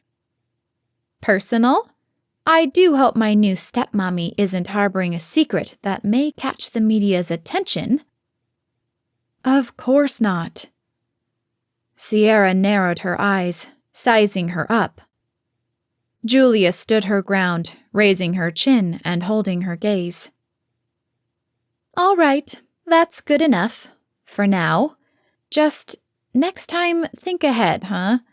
Grant Harrington's new bride decides to take a 3-hour walk in the wee hours of the morning, mere hours after the wedding. Just doesn't look right. Julia swallowed hard. No wonder Grant had looked so worried. The PR nightmare that may have unfolded wouldn't have been easy to manage. I'll keep that in mind. See that you do. Sierra stared at her for another moment with a piercing look before she spun on a high heel, her sleek ponytail flying in the air, and stalked from the room. As Sierra's footsteps receded, Julia twisted to face her screen, the confrontation still reverberating in the quiet room. She took a deep breath, trying to steady the unease Sierra had stirred. Her new, ready-made family wasn't something she had fully adjusted to yet. She glanced over the glamour of the gardens that had served as the backdrop for their wedding photos yesterday. Their future, not just mine, she reminded herself. She would have to be more careful with her actions in the future. Her independence would have to take a back seat for now. She tried to focus on the blinking cursor staring back at her from the pages, setting her fingers on the keyboard, but her mind drifted back to the conversation with Sierra. She couldn't decide if she admired the young woman for protecting her family, or if she was annoyed that she was presumptuous enough to assume she was privy to all of Julia's business. She rolled her eyes as her nostrils flared with a deep sigh. She stretched her fingers and rolled her shoulders back as she tried to focus on her work. She found herself longing for the simplicity of her old life. It had been that nostalgic pang that had sent her scrambling out the door this morning. Before she could type, a knock sounded at the door. She expected Sierra had come back to push for more answers about her mysterious phone call that morning. With slumped shoulders, she swiveled, surprised to find Worthington at the door instead. She stiffened as she offered him a tentative smile. "Worthington, is there something I can help you with?" "No, it's my job to help you. I came to see if you would like tea, coffee, or anything else before you begin your work." Julia licked her lips. This, too, was unfamiliar territory. She'd never had someone wait on her before. "Oh, no, thank you." "Are you certain? Mr. Harrington said you preferred tea, and we have a fully stocked selection." Julia hesitated, unsure how to respond. She didn't want to be rude, but she felt uncomfortable issuing orders. The man's presence eased her nerves, surprisingly, a stark contrast to the prickling tension that still lingered in the air after the confrontation with Sierra. "Mrs. Harrington, may I be so bold as to speak frankly with you?" "Of course," she said with a shaky breath. Was she about to receive another tongue-lashing, this time from the butler? He took a few steps closer, his features soft. "This is your household now. You should not feel uncomfortable asking for anything. That includes your breakfast in the morning, At whatever time you'd like it. She pressed her lips together, letting her gaze fall to the floor. It seems I caused quite a stir this morning with my disappearing act. He smiled at her. Mr. Harrington was very worried. She nodded. The conversation with Sierra had enlightened her. I'm sure. I didn't think about how it may look. Worthington's cryptic smile suggested he disagreed, but he did not press it any further. Now, about your breakfast. You can, but should you? Unless you hope to take over someone's position on the staff, we would be most grateful to do our work for you. Heat washed over her. I'm sorry. I'm not adjusting to this new role very well, am I? On the contrary, I think you've made more of an impact than you know. Her failings seemed to follow her wherever she went today. Sadly, the impact seems to leave something to be desired. I would argue, while there is much to desire, it's all positive. He smiled at her for a moment before he said, Tea? Yes, thank you. English breakfast. Cream and sugar? Worthington asked, already making his way to the door. 2 sugars, no cream. Thank you. Of course, Mrs. Harrington. Julia eased back into her chair as he left. That conversation seemed to have gone better than the previous one, though Worthington seemed to give her far more credit than she deserved. The slow chipping away at her independent nature would be a challenge for her over the contract period. Would she ever become used to this? It was best not to. 1 year from today, she'd be back in her cramped apartment. She wondered how she'd adjust back to her old life. With a shake of her head, she dismissed the ruminating. She had enough to focus on, other than the loss of grandeur she hadn't yet accepted anyway. Worthington arrived with a steaming cup of tea. After thanking him, she finally settled in to pen some words. Despite the difficult morning, the words flowed from her once she found her rhythm. As she typed out the end of her chapter, she sat back with a smile and reached for her cup of tea. She found it empty. It seemed like the perfect time for a break, so she gathered the saucer and cup and headed downstairs to refresh her drink. Mrs. Harrington, Worthington said as she descended the stairs. Excellent timing. James has just arrived to take you into town. She froze for a moment, her mind blank. For your lunch with Mr. Harrington? Oh, right. Julia cursed herself for forgetting the first engagement with her husband. She was turning into a terrible fake wife. I just need to grab my purse. She handed the cup and saucer to the butler as she dashed back up the stairs and flew into her room to grab her purse. A fleeting thought of her solitary lunches at her desk crossed her mind as she glanced longingly at her manuscript. Those days were gone for the moment, though. She pushed herself to leave the growing discomfort of her private suite behind and return to the front door. James waited outside for her, popping the door open as she stepped into the autumn air. Mrs. Harrington, he greeted her with a nod. Hi, sorry to keep you waiting. It's not a problem at all. He closed the door behind her before circling around to the driver's door and sliding behind the wheel. Have you had a productive day? So far, yes, she said as the car slid down the driveway. Thank you. He smiled at her, flicking his gaze to the rearview mirror. I'm sure Mr. Harrington will be pleased to see you. The statement stabbed at her gut. She supposed she'd have to get used to this. Everyone else would assume they were truly married. She'd have to field these types of statements over and over. She smiled this one away and replaced it with a question for the driver. How long have you worked for Mr. Harrington? 12 years. Wow, that's quite a long time, she answered. Grant Harrington must not be a bad employer. His staff seemed exceptionally loyal to him. Mr. Harrington's an excellent employer and a heck of a guy. Julia slid her gaze to the buildings that filled in around them as they entered the city. The stark change mirrored the chaos of her life. She drummed her fingers against the door as the tall silver building of Harrington Global came into view.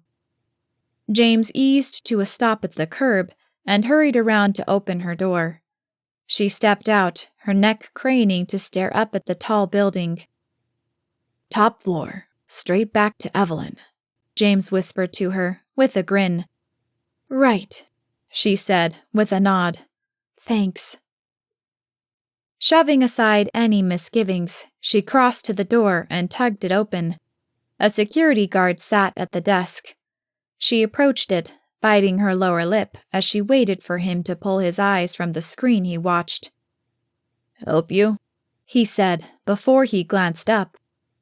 Yes, I'm here to see Grant Harrington. Do you have an appointment? He asked, blindly reaching for a clipboard as he scanned the list. Yes? She said, with a question in her voice. Name? Julia She stopped before she corrected herself. Julia Harrington. The man snapped his gaze up, studying her before he set the clipboard aside with a clatter. Mrs. Harrington, I'm sorry, I didn't see you come in. He skirted the desk and crossed to the elevator, poking at the button. That's okay, she said with a smile as the doors whooshed open. The guard reached inside after she entered the car and pressed the button on the highest number. You have a lovely day now, Mrs. Harrington. Thanks, you too. As the elevator tugged her up, she reflected on the reaction. Amazing how people treated you so very differently when they thought you were someone. Julia Stanton never would have commanded that much attention. The doors opened, and the din of a corporate office in full swing pressed in around her. Julia took a few tentative steps in before she spotted a glass office in the back, marked with the name Evelyn Clark. She headed for it, hovering at the doorway and clearing her throat. The woman flicked her gaze up over her reading glasses, arching an eyebrow. Mrs. Harrington, please, come in. Julia stepped forward, her purse strap clutched tightly in one hand as she offered the other to the woman who rose from her seat. Hi, I'm Julia. Nice to meet you. Evelyn, but everyone calls me Evie. Give me 1 second to tell him you're here. He hasn't stopped since he came in this morning. Julia offered her a polite smile as she snatched up her receiver and pressed it to her ear, tapping a few buttons. I'm sorry to interrupt, Mr. Harrington, but you may have another problem to add to your list. Julia knitted her brows, wondering what other problems he navigated. You'll need to come up with a good excuse for why you forgot your wife was coming for lunch. She grinned up at Julia. Right away, sir. You can go on in. She poked her pen toward the closed office door. Julia smiled at her again before she stepped toward the door. Had he forgotten to tell Evelyn? Maybe he hadn't expected her to come. She twisted the knob and poked her head into the office. Hey, Jules, come in, Grant said from behind his desk. Paperwork covered every inch of it.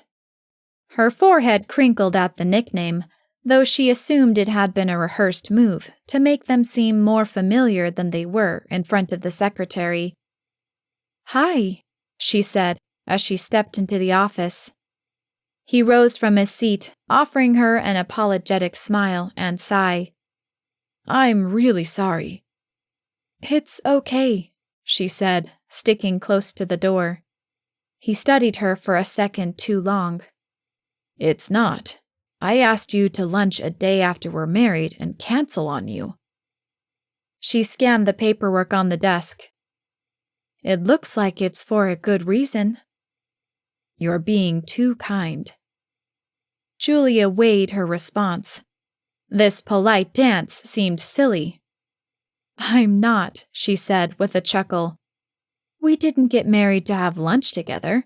You're saving your company, and this is part of that. She waved a hand over the paperwork. A slight twinge in his expression confused her before he glanced down at the paperwork. Right. She stood in awkward silence for another moment before she said, Well, I'll leave you to it. She stepped toward the door when Grant stopped her. Julia, wait. As she froze, she flicked her gaze back to him. This can wait. I'm not getting anywhere on it anyway. Lunch will be a nice break. She offered him a tight-lipped smile and nod when the phone rang. Grant rolled his eyes before he grabbed the receiver. Yeah. Grant listened to whomever spoke on the other end. Well, tell him I'll call him back. He flicked his gaze to her. I'm having lunch with my wife. He slammed the receiver down and skirted the desk. Let's go. You can take the call if you need to. Careful, Jules. You're going to give me a complex. She offered him a demure smile. Sorry. I have a very delicate ego, you know. She chuckled as they stepped out of the office. Evie, hold all my calls. I don't want to be disturbed while we're at lunch. Of course, sir. Enjoy your lunch. And Julia, lovely meeting you. Julia passed along her regards before Grant ushered her out of the office and to the waiting car below. Within 15 minutes, they were seated along the water at the garden terrace, with the warm fall sun shining down on them. After placing their orders, Julia set her gaze over the water, struggling to come up with a topic of conversation. She flicked her gaze back to Grant, clearing her throat as she tried to make their lunch not look awkward to the casual onlooker. Sounds like you're swamped at the office. Nothing I'm not used to. She smiled and nodded as she grasped the edge of her chair. And how are you settling in? Everything okay at home? She lifted her shoulders in a shrug. Yes. I wrote an entire chapter this morning. Oh, great. Sounds like Harrington House agrees with you. She offered him a tentative smile as the conversation with Sierra flitted across her mind. She thought of bringing it up, but the arrival of their food stopped her. As she pushed around the crisp greens in her salad, though, she felt compelled to bring it up. Her words were cut off when Grant spoke at the same time. They shared a chuckle. Oh, sorry. Go ahead. No, please. You were saying? She pressed her lips together, suddenly unsure she wanted to say anything. She swallowed hard as she stabbed at a piece of romaine. I called my sister this morning. Sometimes when I'm stuck on a plot point, it helps to talk it out. Oh, he said, the corners of his lips tugging up. Oh, she doesn't mind at that hour? She's used to being woken up at all hours of the night, Julia said with a shrug. With the weight of Grant's gaze on her, she added, I just wanted to let you know. Sierra seemed concerned. I wanted you to know it was nothing to worry about. His smile faded slightly. Did Sierra say something to you about it this morning? We had a conversation after you left. I didn't tell her what my call was about, but I did feel you had the right to know. I'm sorry she did that. Sierra can be overzealous. She had a point. I wasn't thinking about how this would look. Of course not. You can take a walk, Julia. We We're concerned, that's all. About you, not the image. She offered him a dubious smile, uncertain of how much was being said for the sake of prying eyes and ears, and how much was real. They made small talk for the remainder of their meal. As they finished, Julia wished him a successful afternoon. He strode out of the restaurant, planning to walk back to his office as she collected her purse for James to drive her back to the house. "Excuse me, Mrs. Harrington?" the hostess asked as she approached. The oddness of answering to her married name sank in as she answered. "Oh, yes? This was just delivered for you." She held an envelope toward her. "For me? Thank you." Julia took the proffered item and sank into her chair to open it. She pulled out a folded piece of paper and flicked it open. A typed message met her gaze, the crisp black letters stark against the white paper. "The truth will come out tomorrow." Her heart skipped a beat as she scanned the crowd as though she would recognize the culprit. Someone had just threatened her, and she had no idea what to do about it.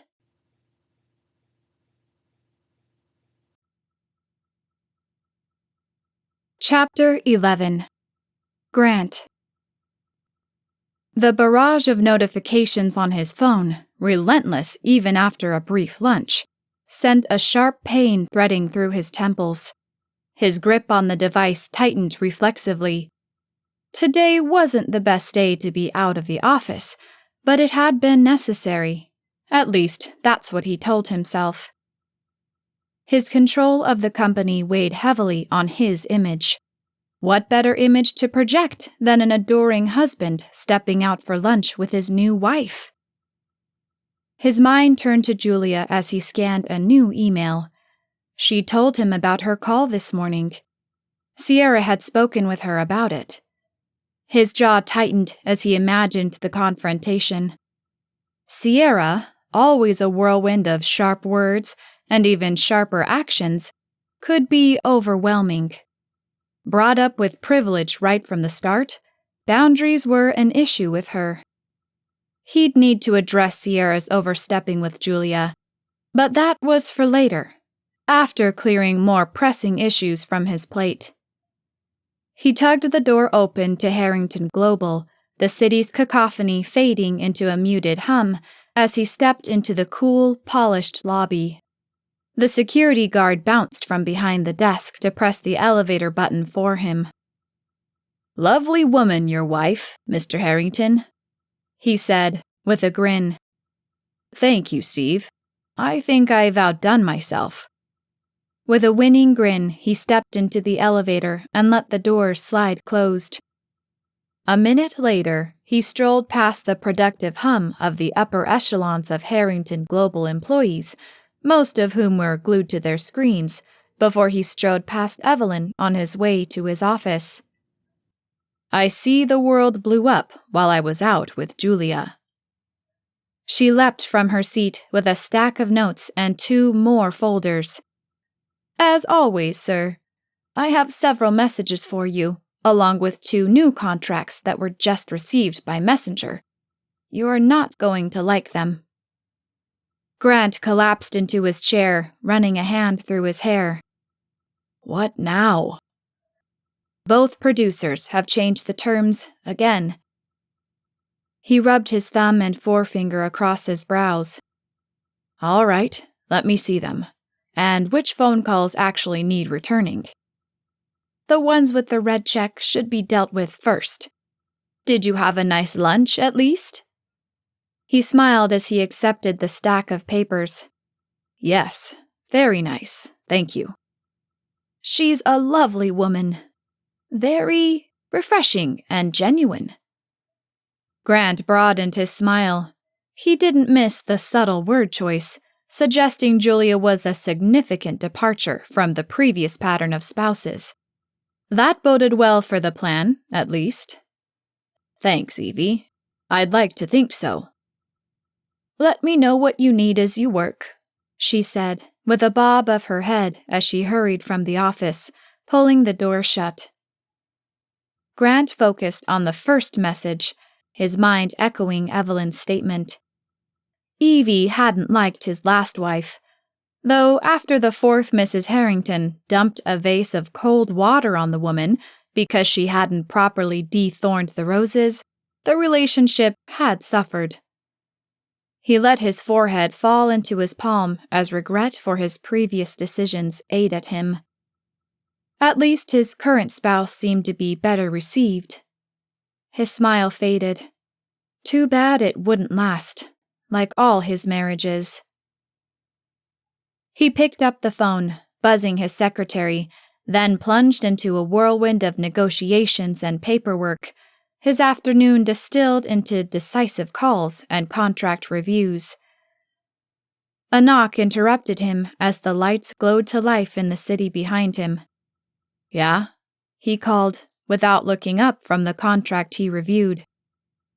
"I'm just reminding you of the time, sir." Grant glanced at his watch before shifting his gaze to Evie, who, despite it being past 7, still smiled brightly. "I'm sorry. I'm just finishing up. Why don't you head home for the night, Evie?" "If you're nearly finished, I'll wait and take care of those files before I leave." "Really, Evie, that's above and beyond. Go home, kiss your husband, and relax." Evie clasped her hands in front of her, a key signal that she had no intention of listening to him. "I ought to say the same to you. You've got a lovely new bride at home, who is probably dining alone." The fleeting image of Sierra smashing an expensive vase on the marble floor when he bought her the wrong color car for her birthday passed through his mind. "Worse," Grant said with a chuckle. "She's probably got Sierra to keep her company." Evie giggled at the joke. "Then I'd say you'd better hurry with that work. This one's worth the effort to hold on to, if I may be so bold."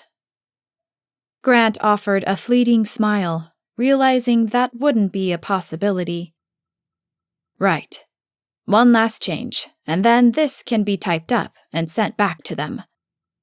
He scrawled a note about the percentage of profit distributed to Harrington Global before he flicked the folder shut. "All right, that's enough for one day. The problems will still be here tomorrow," Evelyn said as she collected the folders on his desk and pressed them against her chest as she wagged a finger at him. "Make sure you take care of that lovely wife, so she is still here tomorrow, too." Grant laughed as he tugged on his suit jacket. "I will, Evie." He tossed a few unfinished files into his briefcase and snapped it shut before he tugged it off the desk. Evie followed him out to her office. "Don't stay too late, Evie." "Only a few moments to settle these. My husband cooked dinner, and I am not missing it." "Enjoy," Grant said with a smile as he left her behind. He took the elevator down to the ground floor where James waited with the car. "Another long one, sir?" "Always any more." Grant climbed into the car, and James slammed the door behind him. As he slid behind the wheel, he said, "Hopefully, soon it'll turn around." "That's the plan. Did Julia get home okay earlier?" Grant narrowed his eyes as his driver kept his eyes glued to the road, instead of giving him the usual glance through the mirror with a nod. Yes. Took her straight back to Harrington House after your lunch." "James, did something happen?" "Might be best to let Mrs. Harrington explain it." A knot of anxiety tightened in his stomach. Each possibility that flashed through his mind seemed grimmer. "I don't like that answer." "I know you don't, but it's at her request." Grant narrowed his eyes as the city's buildings fell away. He drummed his fingers against the door handle as the miles passed. Tension built at his temples again as he vetted ideas. "Not even a hint?" Almost home, sir. Just remember who signs your checks, James, he said, a teasing edge to his voice that threatened to betray his underlying concern. The corners of James' eyes turned up as he grinned. Yes, I do, sir, but keeping in good with the missus is never a bad thing. Grant chuckled at the statement, though he felt anything but light-hearted as they swung into the driveway. Lights beamed up at the house, showcasing its size and style, even as darkness fell over it. He wondered what turmoil awaited him inside. He hoped he didn't find Julia's bags packed, or his new wife tied to a chair by an overzealous Sierra as James pulled his door open. He stepped into the house, where Worthington met him immediately to take his briefcase. Good evening, sir. How was your day? Tell me what's happening with Julia. James said something happened. Where is she? Is she okay? Mrs. Harrington is upstairs in her suite. She is perfectly fine. We had a slight incident, and I imagine she may still be rattled, though she has put on quite a brave face. A visit from you wouldn't be unappreciated, I'm sure. Slight incident? I don't like the sound of this, Grant said with a shake of his head as he peered up the stairs. The security team is already handling it, sir. Grant snapped his gaze back to his butler, his stomach flip-flopping again. Security team? Worthington, what the hell happened? Worthington motioned for Grant to follow him into his home office, where Max already waited, his phone pressed to his ear. Right. Well, keep digging. They have to have records somewhere. Fine. Keep me informed. He ended the call and nodded to Grant. Mr. Harrington, we're doing everything we can to track this down. Track what down? Max's eyes slid to the butler, who calmly skirted them to approach the desk. Grant pressed his hands to his temples. Will someone please tell me what is going on? This afternoon, after you left the terrace, Mrs. Harrington received this note. Worthington thrust forward the envelope. Grant snatched it from his hands, slid out the paper, and flicked it open to read the message. He knitted his brows at it as he glanced up at the two men awaiting his response. The truth will come out tomorrow? What's that supposed to mean? Mrs. Harrington wasn't certain either. Why wasn't I informed of this? Max shot a sideways glance at Worthington. I'm going to continue tracking leads on this. I'll keep you informed. He scurried from the room, leaving Worthington alone with Grant to deal with the remainder of the conversation. Worthington clasped his hands in front of him. Mrs. Harrington felt it was best not to disturb you. Grant's brow furrowed as he tried to make sense of the situation. His previous wives would have demanded immediate action, parading into his office and making it public knowledge. Julia's discretion was a variable new to his calculated world. And you listened to her? She is the lady of the house, sir. Well, at least she told someone. You may wish to credit James with the discovery. He felt she seemed agitated when she emerged from the restaurant. When he asked her about it, she showed him the note. He thought it best to go on to Harrington Global, but Mrs. Harrington would hear none of it. Do we have any leads? The team has tracked this to the courier company, based on the footage shared from the restaurant, and they are working to find the specific courier who delivered it to question. So we have no idea. In short, that is correct, sir. Grant breathed out a sigh, his hands falling to his hips. Outside of insisting on not contacting me, how is Julia taking it? The newest Mrs. Harrington seems determined to be as unobtrusive as possible. I detect upset, But she isn't very dramatic. She's tucked herself away in her suite.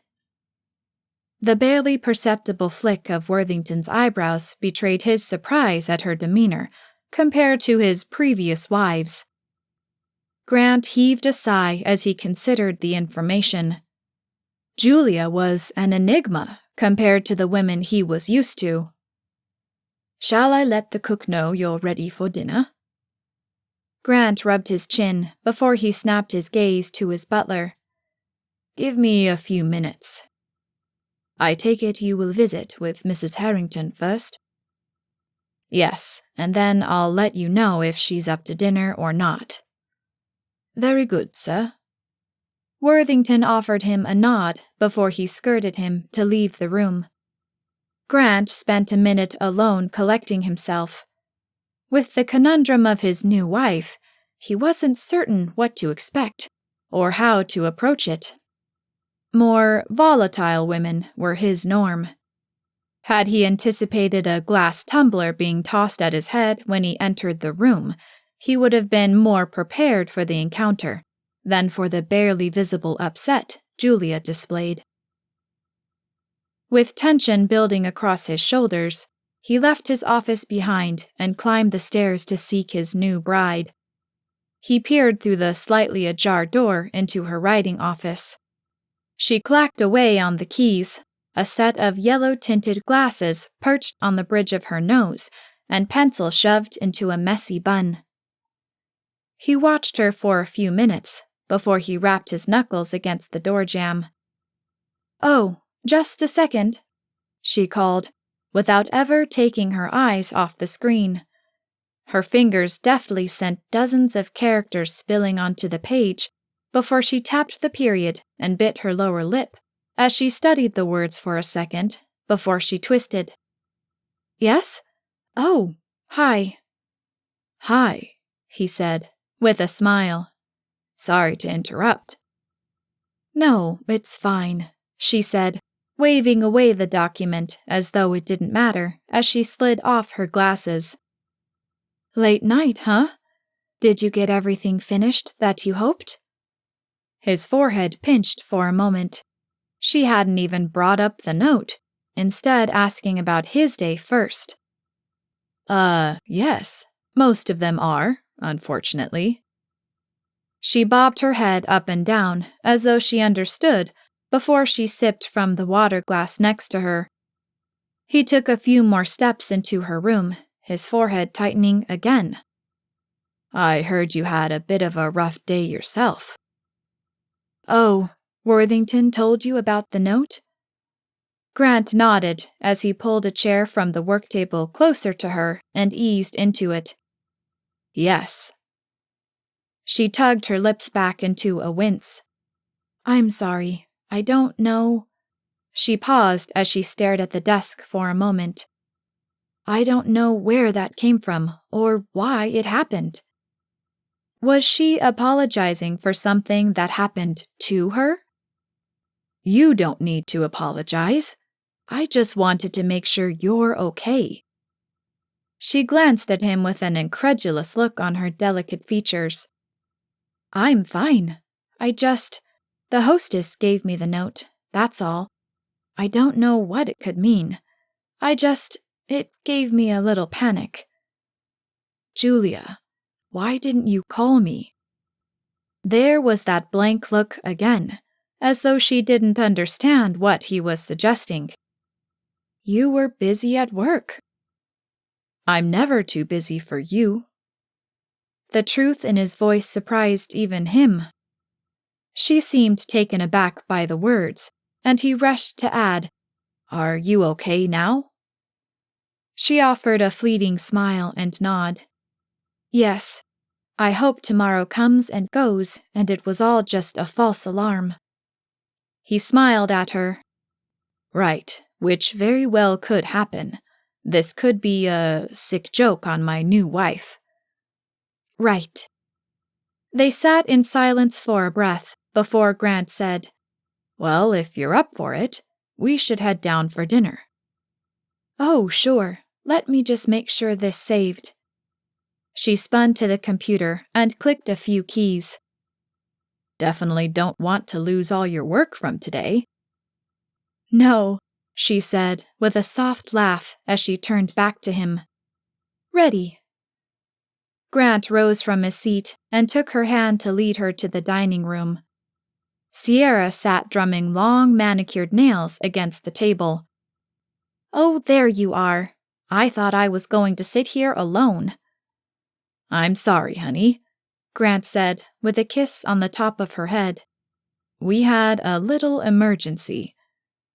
Sierra arched an eyebrow as she whipped the napkin from the table onto her lap, her eyes trained on Julia.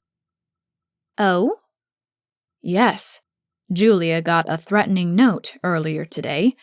You wouldn't know anything about that, would you? While he kept his eyes trained on his daughter, he couldn't help noticing the crinkled brow of his wife at his words. Sierra scoffed. Why would I know anything about that? What did it say? You didn't send it? Grant asked as the staff set down their plates. Julia remained frozen, not lifting a fork to dig into her meal. Sierra scowled at him and offered an icy no before she stabbed her steak and sliced through it with a knife. Why would I send it? Grant shrugged as he picked up his fork and skewered a green bean. Sierra slid her shrewd gaze to Julia. Did you tell him I did? No, she exclaimed. Don't blame Julia. Someone sent her a threatening note, and I just wanted to be sure it wasn't you. Again, why would I send it? This was all my idea. Silence pervaded the dining space until Sierra clicked her tongue again. Well, is anyone going to tell me what it said? The truth will come out tomorrow, Julia answered, finally picking up a fork. What truth? We don't know, Grant answered, setting his utensils down as he reached for his wine glass. Security's tracking it. Sierra settled her gaze on Julia again. Is there some secret about you we should know? Sierra, Grant growled, the warning in his voice clear. Well, Daddy, maybe there is. The only secret I have is the one that involves you, Julia answered. Beyond that, I have no idea what the note hints at. Let's hope nothing, Grant said. They finished the meal with the pall of the note lingering. Julia excused herself back to her room following the meal, which made Grant somehow more nervous and less nervous at the same time. He plopped into his desk chair shortly afterward, planning to review a few contracts he hadn't gotten to earlier. He snapped open his briefcase, only to find the files missing. With a curse under his breath, he let his head fall back against the supple leather of the executive chair. He pressed the button on the phone, waiting for James's voice to answer. Yes, sir? James, I need to go back to the office. I'll bring the car around. Grant shook his head. At this hour, he'd drive himself. Bring around the Mercedes. I'll drive myself. Are you sure, Mr. Harrington? Absolutely. Enjoy your evening. I'll have the car at the front door in 5 minutes. Grant leaned back in his chair and rubbed his neck. If he didn't want to get a jump on these files first thing in the morning, he'd have let them go. But he wanted to make a little more progress before calling it a day. He loosened his tie and tossed it on the desk before he strode toward the foyer. Julia wandered down the stairs with an empty water glass in hand. Back out? I forgot a file at the office. She offered him a nod as she rounded the railing and continued toward the kitchen. Be careful. See you in the morning. He furrowed his brow at the response. Thanks. See you in the morning. Grant's trip took a little over an hour. He arrived back home, reviewed his contract, and collapsed into bed. The alarm screamed through the still dark sky the next morning. With a groan, Grant rose from his bed to begin his day. He switched on his television as he buttoned his dress shirt, scanning the market news scrolling at the bottom until something else caught his attention. The blonde newscaster's eyebrows pinched as she broke the serious story. Police are asking the public for any information on a 62-year-old woman missing and presumed dead after her car was found abandoned last night near Lake Serenity in Greenhaven Park.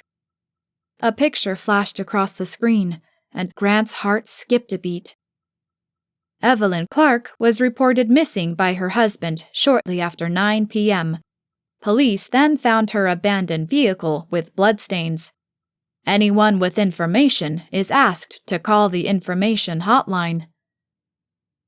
Grant sank onto the bed, flicking off the television as he sat in stunned silence.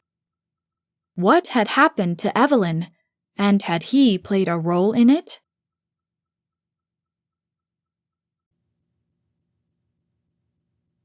Chapter 12. Julia. The shrill cry of the alarm shattered the morning's peace, jolting Julia from a peaceful slumber. Within seconds of awakening, the reality of life in Harrington House pressed in around her. A twinge twisted her stomach as she wondered if anything would come of the threatening note she'd received yesterday.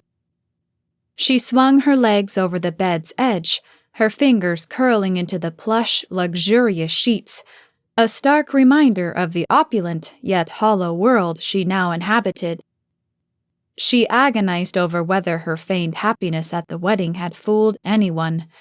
Had someone noticed the subtle hesitation, the fleeting shadows of doubt in her eyes? Was that the truth that threatened to be revealed? Had she somehow already let everyone down? On top of her already swirling thoughts, the gala loomed on the horizon. Tonight, under the scrutinizing eyes of high society, she and Grant would debut as a couple. One misstep on the daunting stage could have unforeseen consequences. She feared her abilities would fall short, if they hadn't already. She rose and plodded to the bathroom, darting back when her phone rang with her heart in her throat. Her sister's name appeared on the screen. She snatched it from the charger and answered, her voice hushed. "Hi, sis." "Morning, Juju. No early morning dish session today?" Julia heaved a sigh as she settled on the edge of the bed again. "No, not today." "Everything going okay, then?" Julia's heart skipped a beat. The question lingered in her mind, echoing her own fears. How could her sister, thousands of miles away, sense the facade she struggled so hard to maintain? "Yes," she said, her voice a bit too high as she forced the words out of her tight throat. "I made such great progress yesterday." She hoped her sister didn't pick up on the tremor of uncertainty in her voice. A pause sounded on the opposite end. "Is everything okay?" "It's fine, perfectly fine." "Are you sure?" Alicia asked. "You sound weird." A hurried chuckle escaped Julia, and she tightened her grip on her device. "Weird?" "Yeah, weird. You're doing the voice. The I'm okay but I'm really not voice. Are you sure this publishing contract is working out?" "I'm fine. The contract is fine. I'm just working through my book and hoping not to hit writer's block, because I'm on track to have my manuscript to them early, which always looks good, right?" Julia held her breath as she awaited her sister's response, thanking her lucky stars she couldn't see her right now, or she'd probably know she was lying. With no intention of admitting her current circumstances or her marriage, she hoped the conversation would end swiftly. "All right. Well, I hope your progress keeps up. Call me if you get stuck again." "I will. Take care, sis." The call disconnected, and Julia blew out a sigh of relief. She sucked in a breath, trying to quiet her nerves. If she struggled this much 2 days into this venture, she'd never make it through the entire year.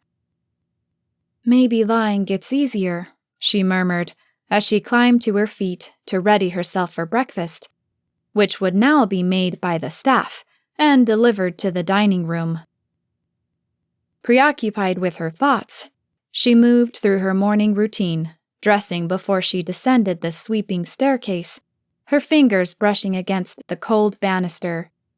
The mansion, already abuzz with activity, seemed more fraught this morning. She paused at the foot of the stairs, observing the flurry of activity as she sought out Worthington. The staff rushed around as though there was a crisis. Her heart rose into her throat. A maid raced past with a pot of coffee. Julia lingered on the bottom stair until she spotted Worthington. "Mr. Worthington, has something happened?" "Mrs. Harrington," he said, guiding her toward Grant's private office. "I'm glad to see you." Her palms turned sweaty as he closed the doors behind her. She glanced around the empty room, which seemed cold and austere, before she twisted to face the butler. "We've had a bit of bad news this morning." The downturn of his lips suggested his tension. "Oh no," Julia murmured, assuming this had to do with the warning yesterday. She wondered if perhaps he'd been asked to deliver the news that her services were no longer required. "It seems Evelyn Clark, Mr. Harrington's secretary." He paused, searching her face for a glimmer of recognition. "Yes, I met her yesterday." With a fleeting smile, he nodded. "Yes. Well, it seems she has gone missing and is presumed dead." "Oh, that's terrible!" Julia pressed a hand to her chest as she recalled Evelyn's kind smile just the day before. "Do they know what happened?" "The investigation is still underway. Understandably, Mr. Harrington is taking it quite poorly." Julia bobbed her head as her eyes fell on the thick area rug. She wondered if the note she'd received had anything to do with this. "Yes, obviously. I wondered if perhaps he would appreciate a visit from you." Julia snapped her gaze to the man. Did he really think that would do anything? "Oh, I don't want to disturb him." "Disturbing him may be the best thing for him." Julia bit her lower lip before she nodded. "All right, I'll head up now." "Thank you. And if you could get him to consider eating." Julia cracked a slight smile. "I'll do what I can, but I'm hardly a miracle worker." Worthington returned her smile. "I disagree." He pulled the doors open and motioned for her to precede him. With a tentative glance at him, she crossed to the stairs and climbed up, navigating the halls to Grant's suite. His voice floated from within, and she paused before she finally drove herself to knock on the thick wood door. "Yeah?" His tense voice called from within. She cracked the door open and poked her head inside. He paced the floor, with his cell phone pressed to his ear. "Well, find something then. Now." With a huff, he jabbed at the phone to end the call before he flicked his gaze to the door. His expression changed from tense to surprised. "Julia?" "Hi," she said softly. "Worthington told me the news. I'm so sorry." He let his gaze fall to his now dead phone. "Thank you. Look, I'm sorry, but..." His unfinished statement hung in the air as a flicker of genuine emotion flashed in his eyes. His usual confidence replaced with a restless energy. She stepped forward with a shake of her head. "There's nothing to be sorry for. I just wanted to offer my support." He studied her for a moment before nodding. "Thank you." Worthington's words echoed in her mind, and she shrugged. "Maybe you should try some breakfast." He heaved a sigh, flicking up his eyes with a half-smile. "Did Worthington put you up to this?" Heat burned across her cheeks as she offered a soft chuckle. "He may have mentioned it, but he is right." Grant flicked his gaze to his phone again, his fingers tightening around it. "I have no desire to go into the office today." "Maybe a day off would be best." He shook his head. "Unfortunately, the blazing fast pace of the corporate world stops for no one, and I should put on a brave face for the company." She gauged the response as best she could. "Maybe it would be easier with breakfast?" she urged, concern tinting her voice as her empathy kicked in. A laugh escaped him, crinkling the fine lines around his eyes. "Persistent, aren't you?" "I promised Worthington I'd do my best." He grinned at her. "Well, I suppose I shouldn't let you down." He rubbed at his eyebrows as he blew out a long breath. "Oh, and we have the gala tonight, too." "We don't have to go," she offered. "Again, we should," she said, with a nod. "All right, whatever you think is best." "I may need to meet you there. I'm 100% certain I'll be late tonight. I have no idea how long it'll take for me to finish my work without Evie's help." The blank expression in his eyes hit her, and she blurted out an offer. "I can go with you. Type or file or whatever you need. I'm certain I won't be as good as Evie, but I'll try." "Oh, I can't ask you to do that. You have your own work." "It's okay. I'm ahead on my manuscript. I don't mind." He studied her, his eyebrows knit. "All right. If you don't mind, I think I'll take you up on that." "I don't mind at all. I'm happy to help. I used to help file things from my sister once upon a time. Besides, it will help me from obsessing over tonight's gala." Grant's mood seemed to lighten just a tad. "Well, I suppose I should get you to breakfast before I press you into service." She smiled at him as he collected his suit jacket and donned it before they left the room and made their way to the dining room. Sierra bounced into the room seconds later, a serious expression on her features. "Please tell me we know something about this." "I've got Max searching for information," Grant answered. "We don't know anything yet." Worthington hurried into the room with Julia's oatmeal, garnished with fresh fruit, and placed it in front of her, whispering, "Miracle worker." "You'll keep me posted?" Sierra asked as she sipped at the coffee and waved away the offer of food. "I will. Where are you off to?" She grabbed an expensive tote and hurried toward the foyer. "Early morning meeting." "The gala is tonight," he shouted after her. "I have plans with friends." Her voice echoed through the pillars separating the rooms. Grant heaved a sigh. "Nothing stops a Harrington." Julia managed a few more bites before they left the house behind for the office. The upper floors, vibrant and humming with work yesterday, seemed subdued today as the news spread quickly through the staff. Grant slipped into his office after a few reassuring remarks to other staff members and collapsed into his desk chair. It seemed the burden already threatened to break his steel nerves. Julia clasped her hands in front of her, trying to break the tension. Well, put me to work. Grant bobbed his head. Don't be shy. Just tell me what you need. Grant molded for a moment before he launched into a request.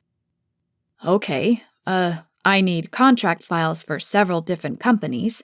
He passed her a list. They would be in the filing cabinet by the window. Let's start there. All right, she said with a nod, taking the paper and heading for the door. Julia, Grant called after her. She hesitated, hovering in the doorway. Thanks. With a smile and nod, she disappeared from his office and headed straight for the filing cabinet. Within 20 minutes, she'd found all the files and delivered them inside. Thanks, Jules, he muttered, his preoccupied mind still focused on the paperwork in front of him.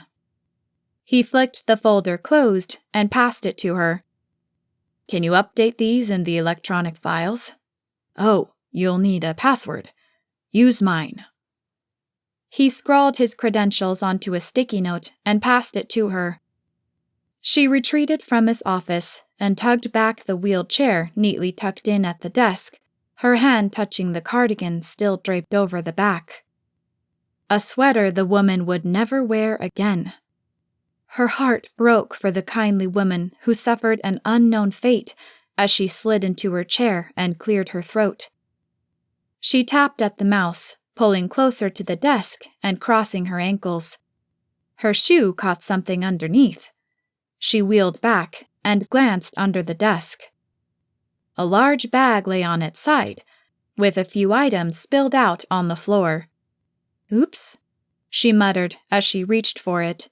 Her brows knitted before she touched anything. It looked like a purse.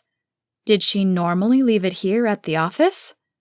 Perhaps it was just a makeup bag she kept for quick touch-ups. Julia reached for the strap, tugging it closer as a few more items spilled out, including a wallet and cell phone. Julia's heart skipped a beat at the detail. Why would her purse be here when her car was in Greenhaven Park? Hey, Jules, Grant said, poking his head out the door. He studied her face. Everything okay? She shook her head. No. Did the password not work?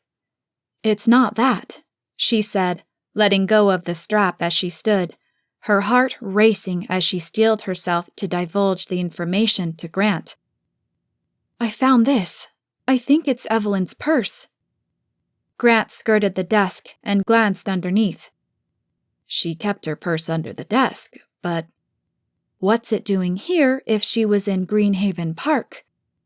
Exactly, he answered. 15 minutes later, she stood in Grant's office as police swept Evelyn's workspace for clues of any kind that could hint at her disappearance. She absent-mindedly slid the compass pendant back and forth on the chain as she watched their work unfold. A warm hand squeezed her shoulder. Why don't you head home? They won't be finished for hours, Grant said, his voice tickling her ear. She twisted to glance at him, placing her hand on his. Maybe you should do the same. I'm going to stay. I have a few more things to review, but I'll see you at the gala, right? Are you sure? She asked. Yes, I'll be fine, and I'd like to speak with them when they finish. Julia hesitated, uncertain she should stay, but uncomfortable going home to face her own thoughts. I can stay if you'd prefer. He offered her an appreciative smile. As much as I'd love to have you stay, you should get ready for the gala. She nodded as she gathered her purse. See you later. He kissed her cheek as she stepped from his office and skirted around the crime scene team. As the elevator lowered her to the ground floor, she blew out a long breath. The day hadn't been what she'd expected, and there was still one major event to go to. She hoped she had the strength to withstand it. The doors whooshed open, and she stepped out into the chaos of the city that mirrored the thoughts swirling in her mind. James delivered her back to the estate. She'd have a bit of downtime before she needed to shimmy into the formal gown and head to the party. Any hopes of slipping into a fictional world were dashed as a pert Sierra paraded her way across the marble floor. "I come bearing gifts." Julia searched her empty hands, wondering what they could be. "Oh?" Sierra grabbed her hand and tugged her toward the living room. "Ta-da!" With a wide grin, Sierra waved her hand at the new picture gracing the wall over the living room. Julia slow blinked as she stared up at the larger-than-life portrait of her staring into Grant's eyes. "Well, what do you think?" Sierra prodded. "It's a bit large, isn't it?" "A huge testament to your shared commitment. Nothing says I love you like a massive print of the lovebirds." Julia's eyes lingered on the portrait as she tried to discern truth from fiction. "Aw, you're speechless. There's more." Sierra tugged her away from the picture. "Please tell me it's not cardboard cutouts of us." "Don't be ridiculous. Those are so tacky." She pulled her to a box on the table at the back of the foyer. "Here are the framed desk photos. I'm putting one on Daddy's desk at the office, and here at home. You should find a spot on your desk for this. Oh, and you may want to update your socials with—" "No," Julia said, with a shake of her head. "I don't post on social media, so—" "Whatever, fine. Just make sure this all looks legit." She rolled her eyes as she grabbed two of the framed pictures. "And for heaven's sake, don't screw up tonight, okay?" Julia heaved a sigh, exhausted already. "Right." "Have fun, stepmommy." Sierra pounded her way toward Grant's office. Julia slid her eyes closed, collecting herself for a moment before Worthington's voice jolted her back into reality. "Mrs. Harrington, welcome home. Would you like a cup of tea before you dress for the gala?" She nodded, appreciating the soothing gesture. "I'll take it in my office." She climbed the stairs and collapsed into her desk chair before she set the frame next to her monitor, tracing the outline of her jaw as she smiled up at her husband. The moment looked so genuine. Even she couldn't tell the difference. She hoped that remained true for the rest of the evening. The hour slipped by far too quickly, and before she realized it, she stood in the sapphire blue dress, gazing at herself in the mirror. Her life seemed to be passing by before her eyes, faster than she could process it. A knock sounded, and she pulled herself away from her inner turmoil. Her gown swished around her as she crossed to the door and pulled it open to find Worthington. "Oh, is it time? I just need to put my shoes on." "Almost. Mr. Harrington asked me to give you this for this evening. He regrets he wasn't here to give it to you himself." He showcased a velvet box before he snapped it open. Julia's eyes went wide at the diamond-encrusted sapphire pendant. She flicked her gaze up to Worthington before she ran her fingers over the gemstones. "This is beautiful." "He hoped you'd like it. He asked me to tell you it reminded him of your eyes." "I don't think they're this dazzling," Julia said, as he lifted it from the velvet and handed it to her. She clasped it around her neck before she hurried to slip into her shoes. Within minutes, she was tucked in the back of the car and sent off to the ball feeling like Cinderella. Her clock, though, would last longer than to just midnight. Her heart thudded in her chest as James pulled up to the Astoria Regency. James helped her from the car, and she lifted her skirts as she climbed the stairs to the grand ballroom. Light music tinkled in the background under the din of chatter and laughter from a party already in swing. Julia stood in the doorway as she craned her neck in search of her husband. Blood rushed through her ears, dampening the noise around her. She spotted him speaking with a senator across the room. Before she could move, he flicked his gaze to the entrance, his speech stopping mid-sentence, and the corners of his lips turning up. He muttered something to his companions before he strode toward her. The smile on his lips broadened with each step. She closed the gap between them. "Hi." "Julia, you look..." She glanced down, wondering if there was a problem. "I didn't think you could outdo that wedding dress, but I was wrong." "Oh, thank you," she said, heat rising in her cheeks. "Come on, there are a few people I'd like you to meet." She nodded as she took his arm. "How was the rest of your day? Did the police find anything else?" "They said," Grant began when a flurry of activity sounded behind them. Julia twisted to find several uniformed police officers pushing through the party guests as they stormed toward them. They pushed their way between them, sending Julia stumbling back a few steps. "Grant Harrington, you are under arrest for the murder of Evelyn Clark." Julia's eyes went wide, and her heart stopped as the officer rambled on with Miranda rights. Her mind reeled. This can't be happening.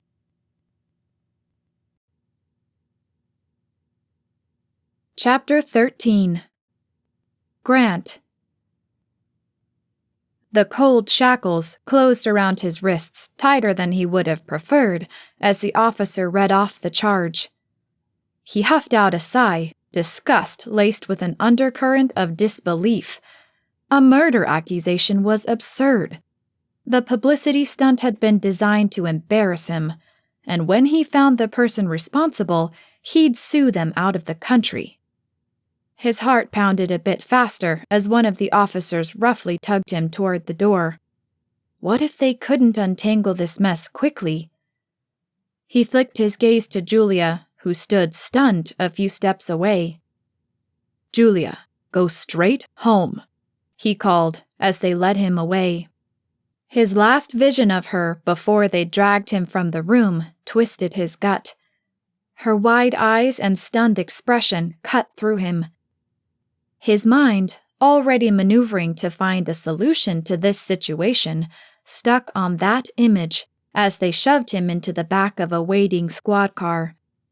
He may need to do more damage control after this legal fiasco. He was certain Julia hadn't signed that contract with the assumption her new husband would be accused of murder and arrested less than 72 hours after their wedding. The city's lights streaked past the car window, transforming into a blurred neon line as they weaved through the streets toward the station. "I want my phone call," he demanded as they hauled him from the back of the squad car and led him into the station. "You'll get it, Harrington, after you're processed." The handcuffs dug into his wrists, a biting reminder of his current predicament, as they ambled through the sterile, buzzing corridors of the police station for a mugshot and fingerprinting. Afterward, they stuck him in a bleak room with one bare bulb, casting a harsh light over the stark, barren walls. He drummed his fingers against the metal table, shifting on the uncomfortably hard chair. The gravity of the situation settled on him like a heavy cloak. He pictured Julia's stunned face again. It pulled him into a well of introspection he typically avoided. He closed his eyes, pressing his lips together. With any luck, James had her back at the house by now, and the memory of his arrest would fade. The last thing his image needed was a murder charge and a divorce. A gnawing sensation twisted his gut as an unsettling blend of worry and something else he couldn't place bubbled up. It wasn't just his image at stake here. The gravity of the situation and accusation seeped into his thoughts, along with something unwelcome and unbidden. Thankfully, the door burst open before he had to admit any uncomfortable truths to himself. A detective strode in, a folder clutched in his hand and coffee in the other. He studied the file for a minute, hovering at the door before he flicked his gaze up to Grant. "Mr. Harrington, looks like you were about to have a lovely evening. Sorry to have ruined that." "You could always let me go and forget this ridiculous charade. Tell you what, if you do that, I won't even sue this department for all the wrongs you've just committed against me." The man offered him a tight-lipped, amused smile as he smoothed his cheap tie and sank into the seat across from Grant. "Can I get you a coffee?" "No, thanks. You can get me my phone call, though." "Sure, I'll make sure you get that, but I was hoping we could talk first." Grant clicked his tongue. "Let's cut through the crap here. I don't want to play good cop, bad cop with you guys, especially for this." "Maybe you could enlighten me as to what would drive a man of your stature to murder his secretary." The calm, casual measure of the detective's voice grated on his last nerve. Grant frowned at the gesture, intended to keep him off balance and make him anxious. It only served to annoy him. "I didn't. And while you sit here and question me over something I didn't do, the real killer is out there, getting away with it." The man tugged his folder closer and made a note. "It's interesting you said the killer. We have only up till this point said Mrs. Clark has been presumed dead. Do you know something we don't, Mr. Harrington? Grant? Can I call you Grant?" "You can call me Mr. Harrington, and you can get me my phone call. I'm not saying a word without my lawyer present." He infused the same commanding presence he used in boardrooms, but there was a hint of tightness in his voice he hoped the detective didn't pick up on. "Is there some reason you're so interested in lawyering up so quickly?" Grant clenched his jaw, his silence the only answer to the probing questions. "Because, see, here's the thing, Grant. Mr. Harrington, sorry. I can't help you if you aren't honest with me right now." Grant shook his head at the desperate shakedown attempt. The way things were playing out, he'd be there all night before they let him call anyone, in an attempt to scare him into saying something they could use to pin this on him. "Let's start with something simple. Where were you last night, between the hours of around 9:30 and 11? Grant pressed his lips together. "Nothing to say?" Grant didn't answer. "Is that because you weren't home then? Or maybe you were with your new wife. What's her name? Juliet?" "Julia," Grant corrected, not certain why the misnomer annoyed him so much. "That's right, Julia. Maybe you were with Julia. Then we could just ask her and clear this entire matter up." He cocked his head. "No? Is there some important reason you were not home with your new wife last night?" Grant heaved a sigh as he rolled his eyes. "This isn't going to work. You're not going to get me to say anything you can use against me. Just let me have my phone call." A knock sounded at the door, and another detective poked his head in. "Jim, 1 second." Jim flicked his gaze to Grant, sliding the folder onto the table as he smiled. "Excuse me a second." He rose and crossed to the other man to discuss something in hushed tones. They were likely trying to figure out how to stall enough with his phone call to get him to talk. Jim nodded his head, murmuring an "all right," before he strode back to the table and reclaimed his seat. The metal leg screeched across the floor as he pulled it closer to the table. "Sorry about that. Where were we?" "You were trying to get me to say something without my lawyer present, so you could twist it into making this ridiculous charge stick." The man gave him an incredulous glance. "That's not what's going on here at all. A woman is missing and may have been killed, and we're trying to get to the bottom of it for her grieving family. And you may hold the key pieces of information to help us do that. Now, when was the last time you saw Evelyn Clark?" The door burst open before Grant could consider that question. "Don't answer that," Mitchell said. "Detective Mulligan, I'd like a moment with my client." The detective, clearly peeved that legal representation had arrived, frowned at Grant as he snatched the folder off the table.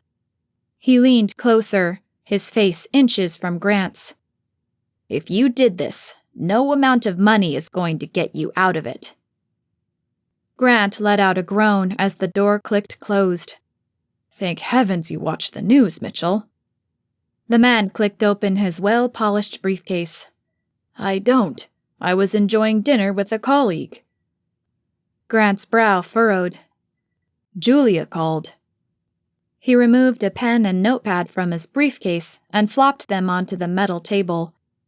At the mention of Julia's name, Grant's stomach tightened into a knot, an unexpected surge of worry washing over him. "Tell me you can get me out of here tonight." "That depends." "On?" Mitchell flicked his gaze sideways to Grant. "The evidence, and anything you've said so far." "Nothing," Grant said, with a flick of his hand. "I said nothing." "Good. All right, let me see what I can find out. But before I do that, I need to know everything." Mitchell twisted to face him, a flat expression on his face. "There's nothing to know," Grant contended. Mitchell's eyebrows raised. "Let's cut to the chase. Did you do it?" "Mitchell, you can't be serious. You can't think I did this." "Doesn't matter if I did. What matters are the facts. Now, do you have an alibi? Maybe Julia?" Grant sank his head into his handcuffed hands. "No." Mitchell arched an eyebrow. "Where were you?" Grant sucked in a breath. "I went back to the office, alone." The attorney jotted a note on the paper. "James can corroborate that?" "No, I drove myself." Grant didn't miss the deep sigh from his legal counsel. "Anything amiss when you were at the office?" "Nothing that I saw." "When did you last see Evie?" Grant pulled the memory from his mind. "Just after 7. I worked late. She stayed. I told her to go home. She wouldn't. I left her there filing and went home for dinner." He cursed under his breath. "I should have insisted she leave with me." "Was she acting odd in any way?" "No, she seemed fine. She was fine." Grant stared at the bright light reflecting off the metal surface as he searched every piece of his last memories of the woman for information. "Okay, let me see what I can find out. We may need to answer a few questions in good faith." Grant nodded as the lithe man rose from his seat with a notepad in hand and stalked from the room. Left alone, his mind swirled, parsing through interactions with Evie until his mind fixated on another woman, Julia. She'd had the presence of mind to alert his legal counsel. Perhaps she hadn't been as shocked as she'd seemed. He hoped to find out later, once this mess was cleared up. The door swung open, and Mitchell wandered back inside. From the expression on his face, Grant took it the news was not good. With a deep sigh, his legal counsel sank into the chair. "Well?" Grant asked, annoyance edging his voice. "It's not good." Grant slid his head forward as he awaited the news. "They have a text from Evie, telling her husband she was with you and would be home when she finished with the files you had for her." "What? That's it?" That's enough for now, Mitchell said. In court, we can argue this is all circumstantial, but for now, they had enough to arrest you. Grant let his eyes slide closed as his jaw clenched. How quickly can you get me out on bail? That'll depend on if I can rustle up a judge and convince them Grant Harrington is not a flight risk. I didn't do this. You know I love Evie. Loved. Grant heaved a sigh as a rare flicker of emotion coursed through him. You've got a fleet of private jets and more money than enough. Let's hope we get a friendly judge. Look, I'll cooperate with the police. Tell them anything I know. Just get me out of here. That may help, but I would strongly advise you not to disclose that you were at the office again last night, with no witnesses. What do you want me to do? Lie?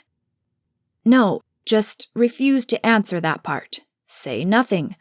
We'll tell them you last saw her shortly after 7 when you left the office. Where did you go when you left? Mitchell pressed his pen against the pad again. Home. I had dinner with Julia and Sierra. And then you went back to the office alone. What time? It was around 9:15, I think. Mitchell puckered his lips as he noted it. What time did you get home? About 10:45, give or take. Grant's jaw tightened. That means you have no alibi for the suspected time of death, based on when they found her abandoned car. Mitchell studied his legal pad for a moment before he nodded. All right, let's see what we can do. He stepped to the door and motioned for the detectives to enter. 2 men joined them this time, and they all settled around the table. Look, gentlemen, my client is willing to cooperate to ensure Mrs. Clark's alleged killer is brought to justice. He will admit that he last saw her shortly after 7 when he left the office. And where were you until 11? Jim asked. I've advised my client to keep his whereabouts during those hours private at this time. Jim snorted, his frustration obvious as he closed his folder and scooped it off the table. Then we have nothing left to say. Looks like you'll be spending a night with us, Mr. Harrington. Grant flicked his gaze to Mitchell, who held up a hand to signal him to remain calm. I'll see what I can do. Jim hauled Grant to his feet and led him through the clinical halls to a set of holding cells. After locking him inside, he leaned against the bars. I told you your money won't get you out of this. Grant paced the cramped cell, his agitation at an all-time high. While they wasted their time on this ridiculous power play, Evie's real killer went free. And his company went to ruin. Along with his marriage, most likely. He sank onto the thin mattress covering the cot as the springs protested his weight. It took everything in him not to leap up and pace the floor again. He felt like a caged lion. His muscles tensed as his aggravation reached a fever pitch. With his hands tied, he could do nothing to fix any of his situations. He removed his jacket and loosened his tie, trying to relieve some of the pressure. Hours passed before he spotted a shadow moving toward him. A uniformed officer stopped at his cell. Good news for you, Harrington. You made bail. He grabbed his jacket and strode to the door to follow the officer through the corridors. Mitchell waited near a desk with paperwork ready for him to sign. He scrawled his name in the spaces before they returned his personal items. He checked his phone. 2 a.m. Mind if I catch a ride home with you? I don't know if I'll get a hold of James. He's here, Mitchell said as he led him through the halls toward a waiting room. Grant screwed up his face. Why had his driver waited at the police station all night? The question was answered the moment they entered the large room. Julia, still in her sapphire ball gown, pushed up to sit straighter. She offered him a fleeting but tired smile as she rose. "What are you doing here? Why aren't you home?" He pulled his jacket from where he'd draped it over his arm and wrapped it around her. "Thanks," she said, tugging it closer. "It's freezing in here." "Julia, you should have gone home." She shrugged. "I didn't want you to have to stay here all night." He wrapped his arm around her shoulders as he led her toward the exit. "I'll be at your house first thing tomorrow to talk strategy. Until then, try to get a good night's sleep. You'll need it. This is going to be a PR nightmare," Mitchell said. "Right. See you then." They stepped into the cool night air and found James parked in the visitor's lot. "You were supposed to take her straight home," Grant scolded gently as they climbed into the car. "I follow orders, sir," the man said. He slid into the seat next to his ball-gown-clad bride and side-eyed her. She had more concern than the wives who had supposedly married him for love. Maybe that was the key. Maybe she only cared about the money. They arrived at the house and shuffled into the dark space. Julia shimmied out of his jacket and handed it back with a quiet "thank you" and "good night." "Julia," he found himself calling, his voice more vulnerable than he'd intended. As she paused to look back, he added, "Thanks." The simple word carried more than gratitude for him, but it was the only phrase he could utter at the moment.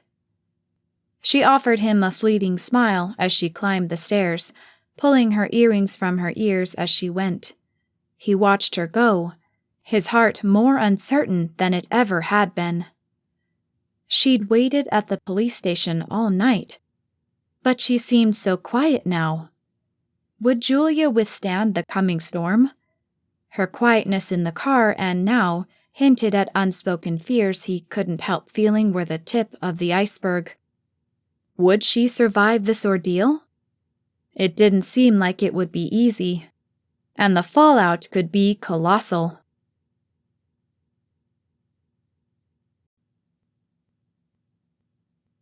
Chapter 14. Julia.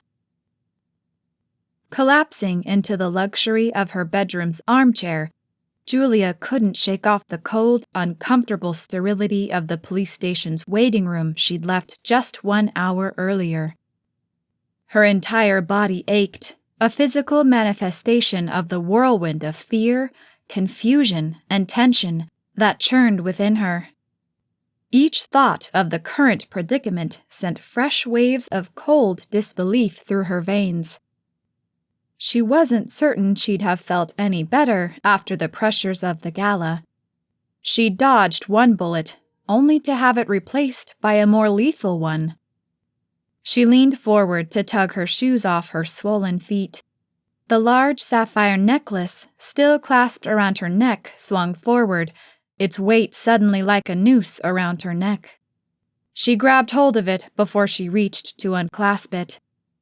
As she settled back into the chair, too tired to shimmy out of the dress, she clutched it in her hand, a symbol of her luxurious new life.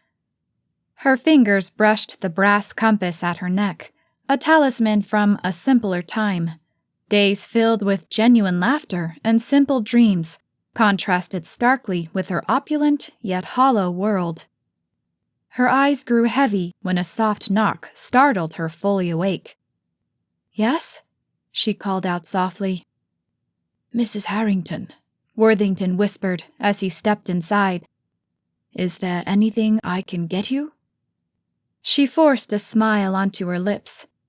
"No, thank you, Worthington. I'm just going to change and go to bed." "Of course." He hesitated, hovering at the door for a moment. Mrs. Harrington?" "Yes?" she asked. "I would simply like to thank you for what you did tonight for Mr. Harrington." "Of course." Her voice quavered, a reminder of how foreign the grand world of butlers and staff still was to her. He returned her expression before he stepped toward the door. "Oh, Worthington," she said, crossing toward him. "The necklace. Here, I'd like to return it." He stared down at the blue jewel in her hand as she held it out to him before he shook his head. "There is nothing to return. It's yours. There should be a jewelry box if you'd like to keep it there. If you prefer it in the safe, just let me know, and I will attend to it in the morning." Julia stood in stunned silence as the butler left her alone. She dangled the necklace from her fingers, the sapphire gleaming under the soft light, a tangible reminder of the life she'd stepped into. It had to cost a small fortune. Her eyebrows flicked up. When you had unlimited money, she supposed it didn't matter what things cost.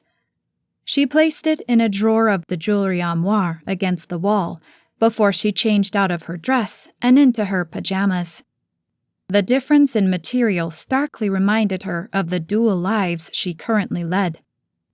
In the solitude of her opulent new home, she was merely Julia, but outside these walls, she played the role of Grant's wife, a role becoming more and more difficult to manage. Had that been the only thing that drove her to the police station tonight? She bit her lower lip, her arms wrapping tightly around a fluffy pillow to anchor her as she floated in a sea of unrest, exhausted but too riled to sleep. As she lay in the silence of the room, her mind replayed their brief interactions. Was there a darkness beneath his charming exterior? She couldn't imagine he'd have killed Evie.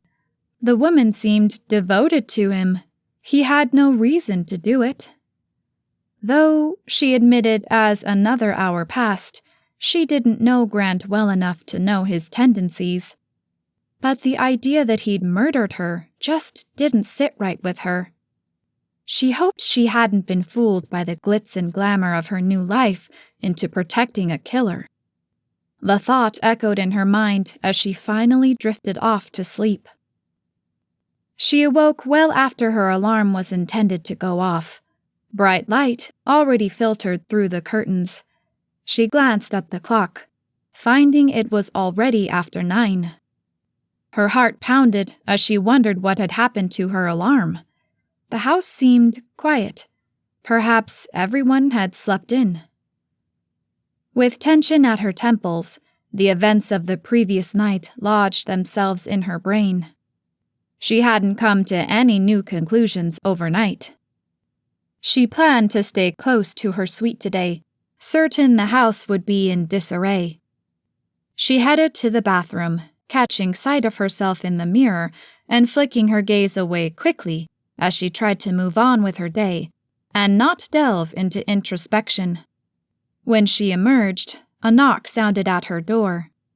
Her heart thudded as she wondered what may be awaiting her on the opposite side. She inched it open, finding Worthington with a tray. "Good morning. I've taken the liberty to bring your breakfast to you."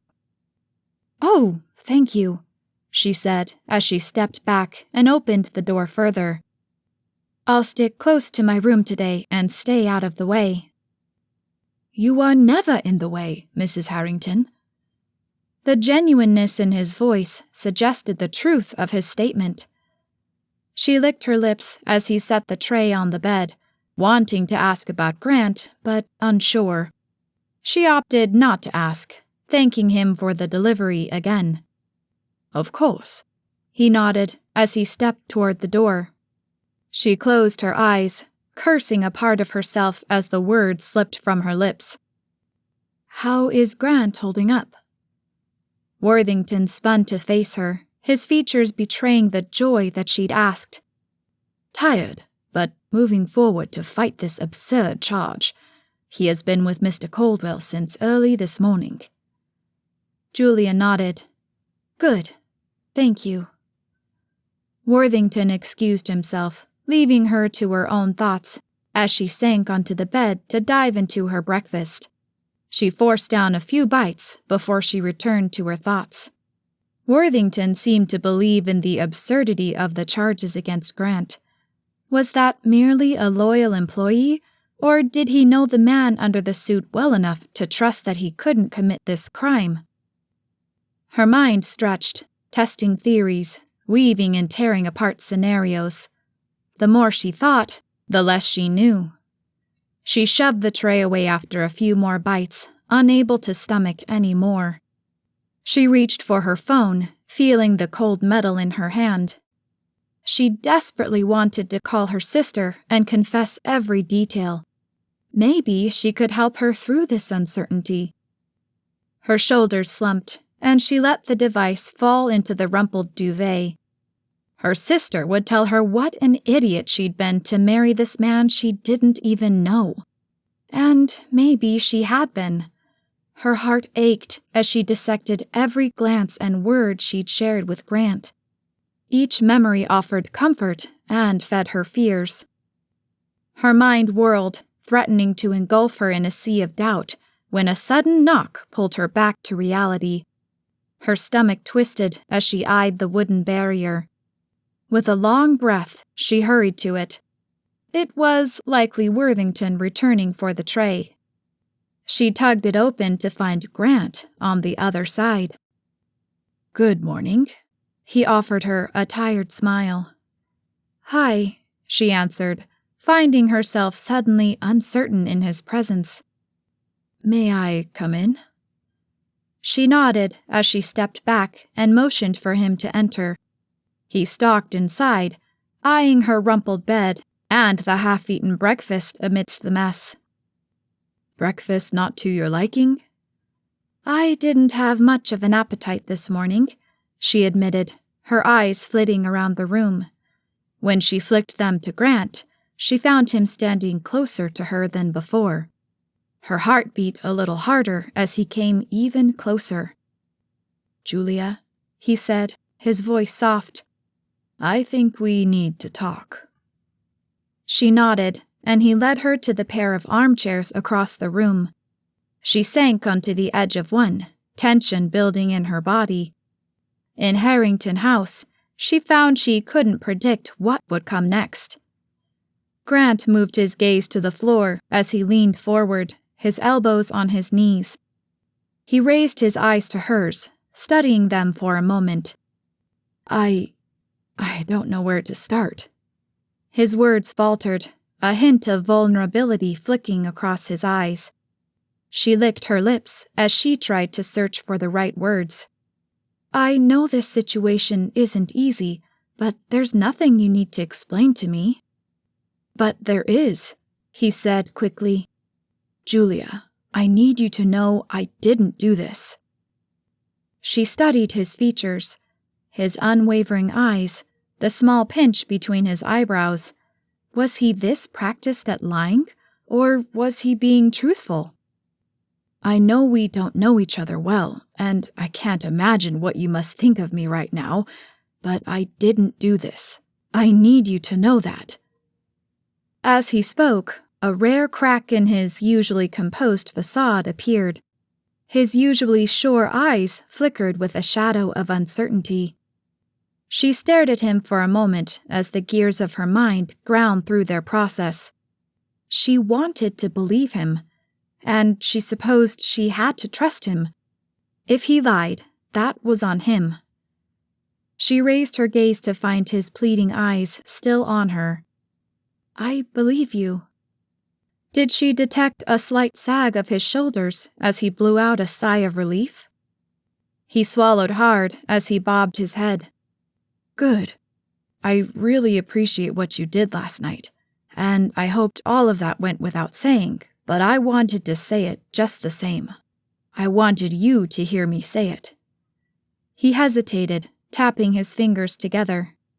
"Especially considering that I'm about to ask you, yet again, to support me in this in a very public way." She cocked her head at his words. "I'm sorry to ask you this. I know when you signed that contract, this is not what you had in mind, but I need you." The words struck her. She'd agreed to help him save his company by salvaging his image, though, and she supposed this counted as just that. Whatever you need. His chin dipped a little as he offered a nod. Good. Mitch is recommending a press conference. We want to get out ahead of this and try to swing back some of the control of the narrative. I'd really appreciate it if you'd stand behind me there. Julia imagined the flashbulbs and scrutiny, 100 times worse than the wedding, but 1,000 times more important to Grant. Her mind raced as she weighed the gravity of the move. It wasn't the simple support of a husband. It was a statement to the world that she believed in his innocence. Did she? She had to stop second-guessing. She went with her gut. Of course. His shoulders seemed to release some of the tension they'd held earlier as she answered. He shook his head. I cannot express how much this means to me. I'm sure this isn't what you envisioned when you agreed to this. She offered him a slight smile as they both rose. I'm sure it isn't what you expected, either. I'm usually much better at anticipating things, but this... She allowed him his moment of reflection. Anyway, could you come downstairs with me? Mitchell wants to go over some things before we make a public statement. She accepted his arm, and he led her to his private office. Mitchell and Sierra awaited them. Sierra's normally overzealous behavior seemed to be at a fever pitch today. Well? She demanded. Easy, Sierra, Grant said. Sierra flicked her gaze to Julia. You're doing it, right?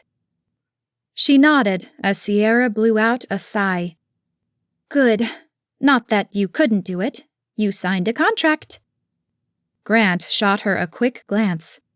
I'm not certain the contract applies to defending a murder charge, but it's a moot point. Julia has agreed to the press conference. That's good. We need to do everything we can to present a unified front and bolster your public image. This case will be tried as much in the court of public opinion as it will be in the courtroom. Mitchell bobbed his head at her, a silent thank you for making his job slightly easier. I've already had a statement drafted for you to read. We won't take questions. Hopefully, it'll all be over quickly. Where? Sierra asked. That's up to you. The press has already gathered outside the gates. It may offer a more intimate and relatable setting than to stage it somewhere else. Fine. When? Grant asked. The sooner, the better. The discussion continued briefly before preparations began for the press conference to be held within the hour. The tension in Grant's shoulders worsened as his gaze hardened with every second that passed. 15 minutes later, they strode down the driveway toward the waiting press. Julia's heart pounded against her ribs with every step. Cameras snapped, each click an invasive reminder of the world's prying eyes. The security team worked to back up the members of the press, allowing Grant, Julia, Mitchell, and Sierra to step just beyond the gates. Mitchell held up a hand as shouts from the crowd demanded answers. Julia swallowed hard as the cacophony threatened to unravel the careful demeanor she'd practiced. Mr. Harrington would like to make a statement to the press regarding the incident with Mrs. Clark and his subsequent arrest. After that, we will not be taking any questions. Flashbulbs glared as pictures were snapped, and silence fell over the group. Microphones shoved closer to Grant. Julia held her breath as she stood at his side, hoping her trembling was not visible to the cameras. Grant launched into his statement, already memorized. My family and I were both shocked and saddened to learn about Evelyn Clark's disappearance and presumed death. Evelyn was a treasured member of the Harrington global family. At this time, it also became news that I have been charged with the murder of Mrs. Clark. It is unfortunate that this miscarriage of the justice system is overshadowing the story of a beautiful woman removed from this life too soon. While I pledge to do my best to help with the investigation in any way I can, I want to be clear that I had no involvement in this at all. I am innocent of these charges, and the investigation will prove that. That's all I have to say." Reporters pressed forward, pushing against the security team as they shouted questions. "We have nothing further at this time," Mitchell shouted over the crowd. The gates behind them opened, and they turned to enter the sanctuary of private property when one of the reporters managed to break free and rushed toward them. She hurriedly spoke into her microphone. "Mrs. Harrington, can you tell us why you'd stand at the side of a killer?" The petite brunette shoved her microphone into Julia's face as her stern face awaited an answer. Julia's heart thudded as she stared down at the woman who demanded answers from her. As her words hung heavy in the air, a knot tightened in her stomach. Her own doubts, echoed bluntly by a stranger's accusation, left her momentarily speechless. Was she truly standing beside a killer?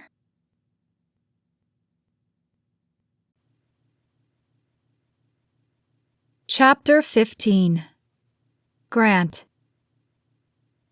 Grant finished with his statement and allowed Mitchell to take over, driving the press back as they returned to the privacy of Harrington House. Before they could step inside the gates, a short brunette slipped under the arm of one of his security guards and raced toward them. He braced himself for the biting questions she would launch at him, but the woman didn't come toward him. Instead, she targeted Julia. Her hurried voice spoke into her microphone.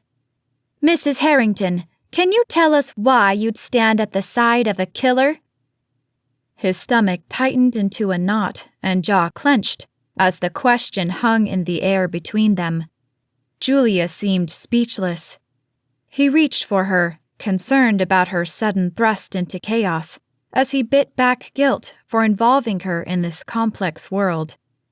If it wouldn't have looked suspicious, he would have whisked her away from the hungry press member. Before he could wave her away, Julia lifted her chin slightly.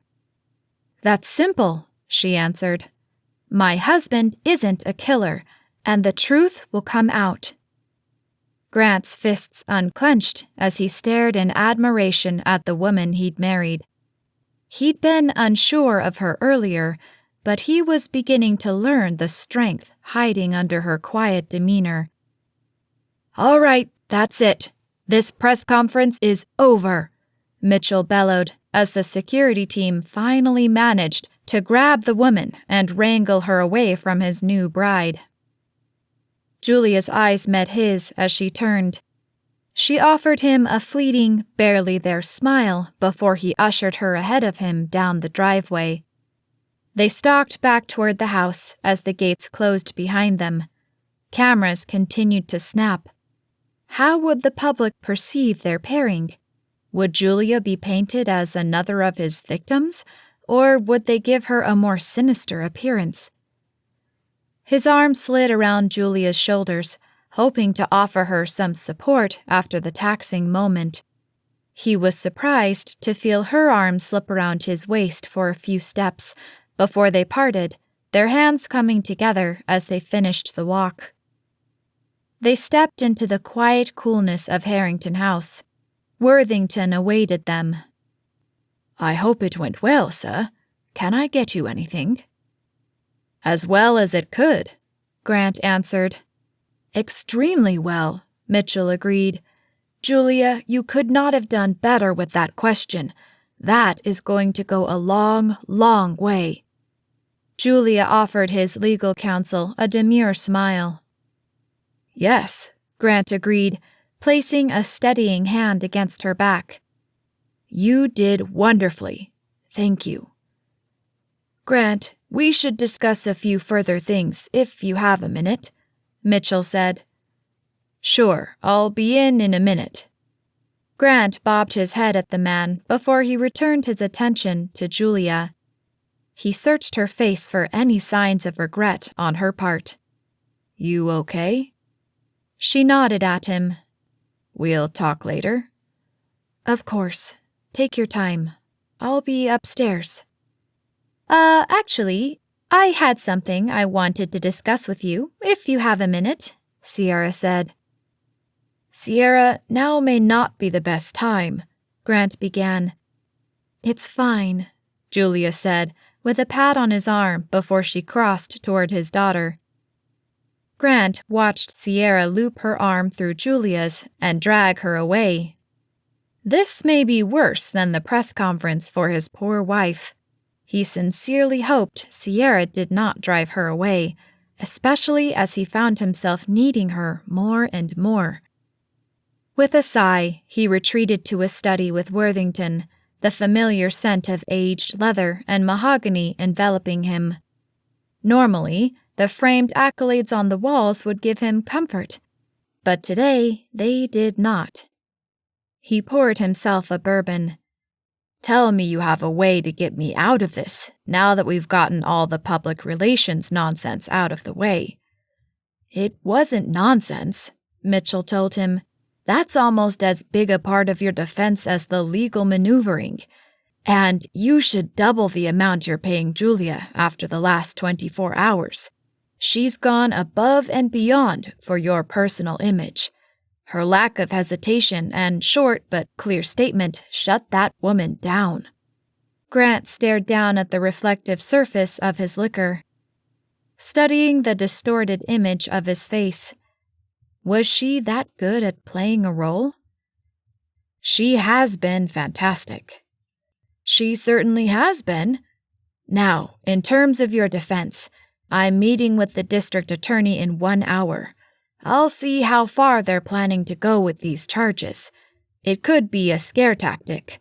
It could be more." "These charges are ridiculous. I want them dropped immediately," Grant answered as he sank into his seat. "I'll do my best to argue that. They don't even have a body, so a murder charge is a stretch." Mitchell grabbed his briefcase and stepped toward the door. "I'll see what I can do." "I'm counting on you, Mitchell. You've gotten me through some rough waters before." Mitchell nodded. "You know I'll do everything I can, Grant. We've weathered storms before. We always hit shore." "Thanks, Mitchell," Grant called as he disappeared from the room.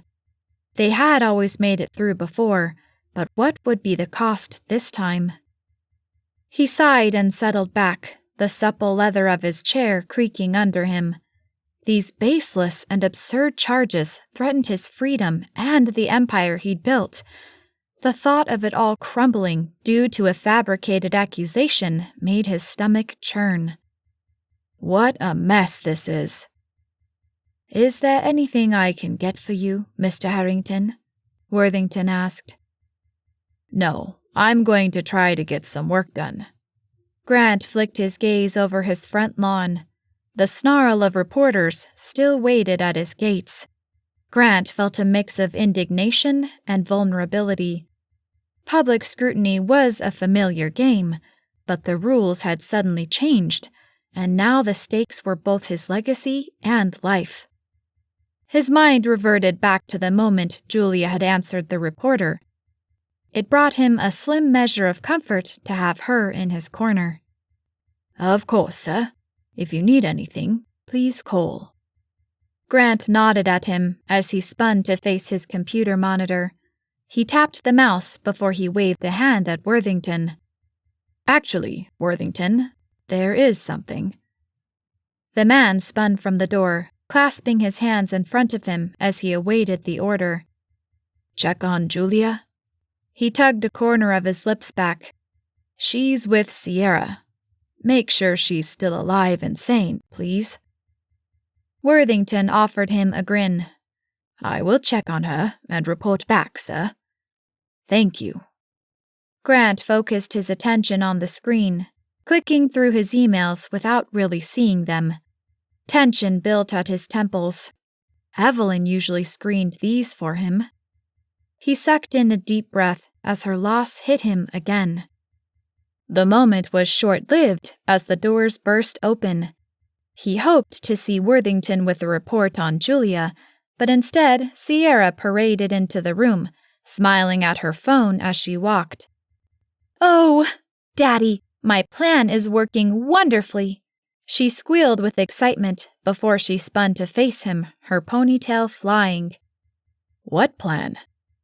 Sierra's shoulders slumped, as did her features, her annoyance plain. "With Julia. Duh." She flipped her phone around to show him the screen. "She's flipped the script. You've gone from—" Sierra swiped at her phone to bring up his mugshot on an early morning news report.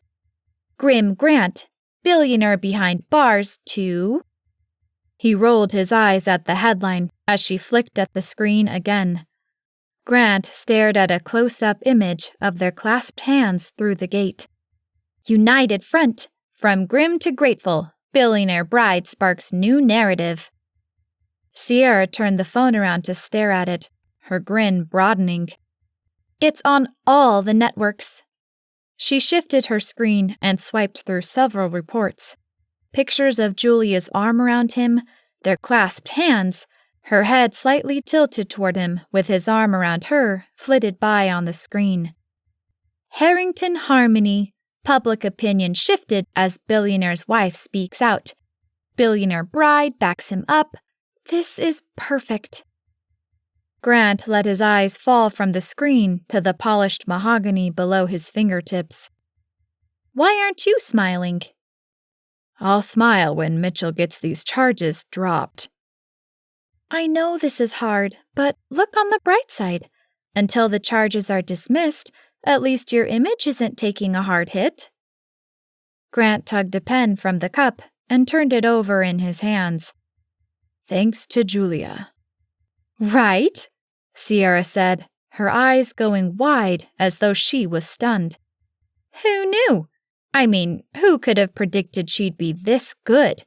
It's almost like she's a real wife. Actually, no, your previous wives would have headed for the hills by now, including Mom." Grant heaved a sigh, groaning as he leaned forward. "You don't have to remind me." His mind wandered to a string of past failed marriages, a series of arrangements he'd come to understand lacked any of the depth he'd already found unsettlingly present with his current spouse.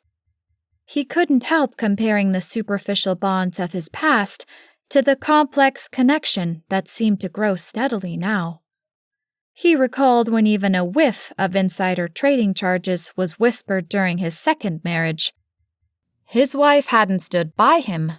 She'd sued him to try to nullify the prenuptial agreement and cash in on him before any assets were touched. "I guess it pays to pay someone to stand by you, huh?" Her words, her usual blend of sarcasm and nonchalance, reminded him of the heated argument they'd had last summer over her reckless spending. But this time, her words echoed his exact next thought. Her support, the deciding factor in his public image at the moment, was nothing more than an act on her part. It was all a facade, hidden under a contract. She said she believed him, but did she? His phone rang, jarring him back to reality. He snapped up the receiver, hoping it was good news. "Grant Harrington." No comment. He slammed the phone down onto its base. "Vultures." "Take it off the hook, Daddy. There's no reason to deal with that now." "I need to be available for business calls, Sierra. Harrington Global doesn't stop moving because I am in a crisis." Sierra grasped the corners of the desk. "You are Harrington Global, so it should." "Not for long if we don't get this mess sorted out."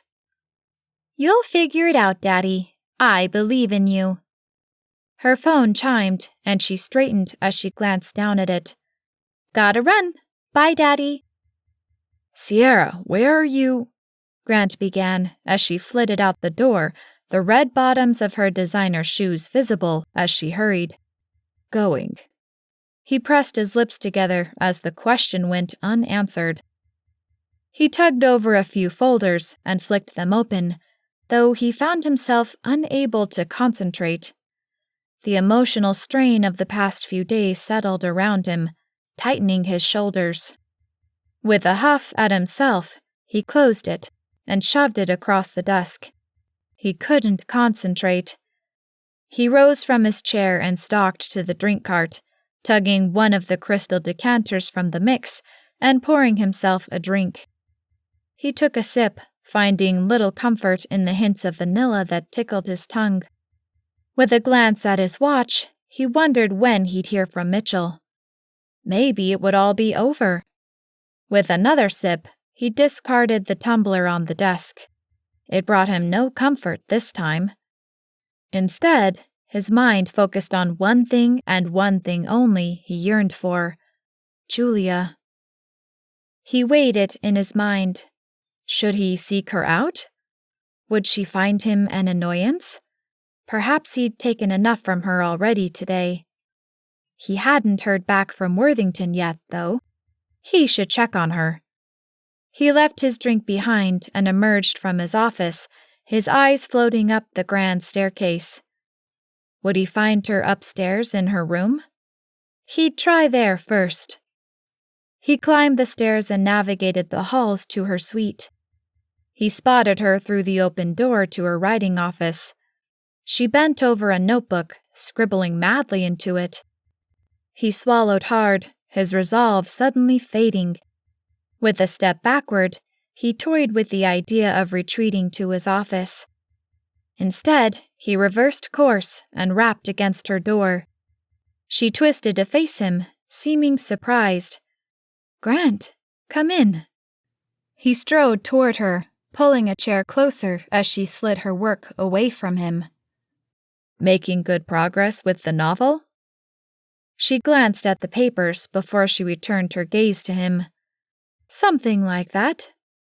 He narrowed his eyes at her. Something about what she said and the flicker in her eyes made him think she was dodging the question. What was she keeping from him? "Have you heard anything from Mitchell?" "No," he said, glancing at the neatly laid hardwood beneath their feet. "I'm sorry. I'm disturbing your work." "No, it's fine. You're not interrupting anything." He heaved a sigh as he nodded at her. "Julia, I can't thank you enough for what you did today and last night. To be honest, you've been exceptional since the news broke. I just wanted to thank you." Her features softened as she reached for his hand. Before they could connect, his phone rang, interrupting whatever moment bloomed between them. "Sorry," he said, pulling it from his pocket. "It's Mitchell." She sucked in a breath as he hit the answer button and toggled on his speakerphone. "Tell me something good." "Afraid I can't do that, Grant. The DA isn't backing down. This is going to get worse before it gets better." Grant's stomach tightened into a knot at the words. His bright future teetered on the edge of a precipice. Julia's hand finally reached his, giving it a squeeze. It marked the one bright light in the sea of darkness that threatened to drown him. He glanced up at her, certain he wasn't masking the genuine fear in his eyes. How much would he lose?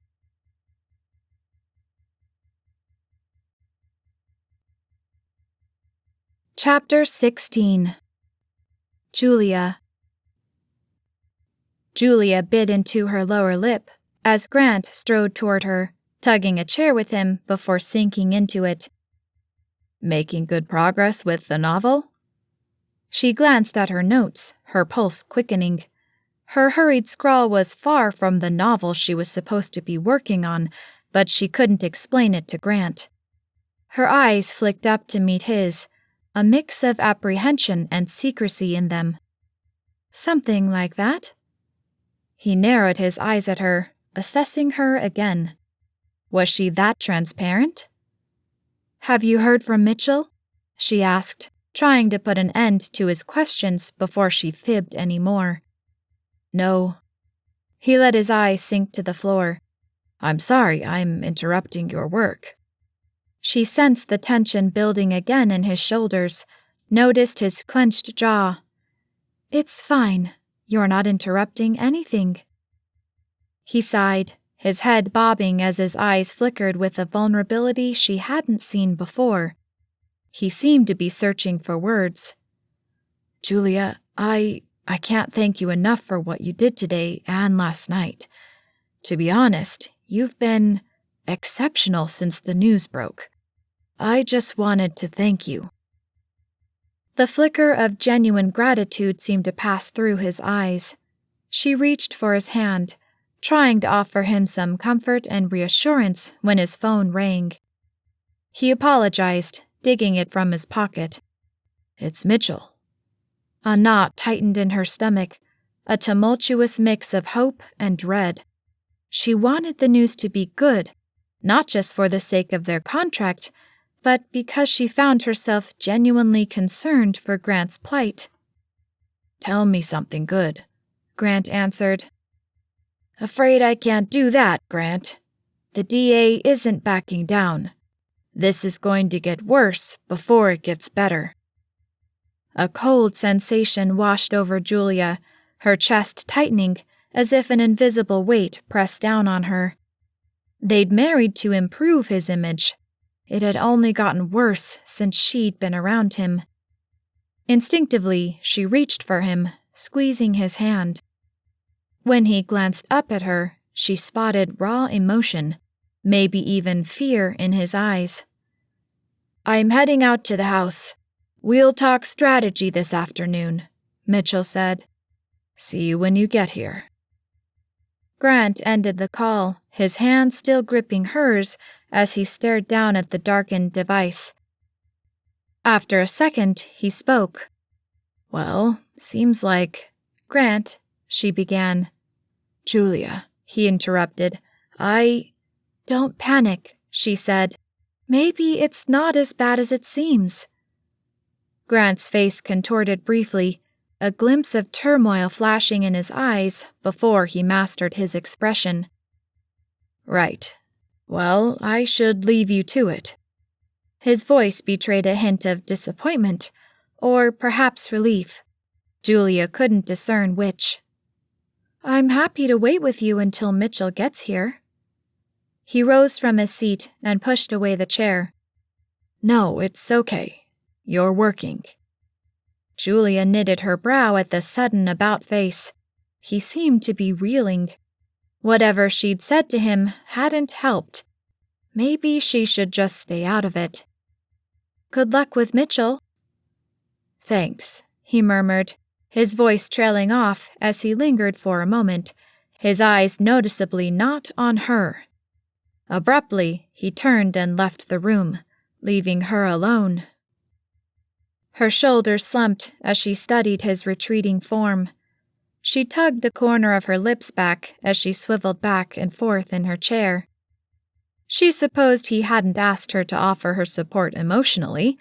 He'd hired her to play a role only. Maybe she should stick to it. Her mind wandered back to her earlier conversation with Sierra. The woman had dragged her away after the press conference to the living room. Julia stood under the massive picture of their wedding day as Sierra tapped on her phone for a second before she flicked her a narrow-eyed gaze. "Just making sure we're all on the same page here." Julia knitted her brows. "What page is that?" "My daddy needs support. Things could get bad. Very bad." Sierra's voice carried a thinly veiled warning. "I need to know you're going to do what we're paying you to do." "I'll do whatever is needed," Julia said, her voice steadier than she felt. Sierra's pointed words struck a nerve, reminding her of her transactional nature. Sierra studied her again. "Good. You've been doing a good job so far. Keep up the good work."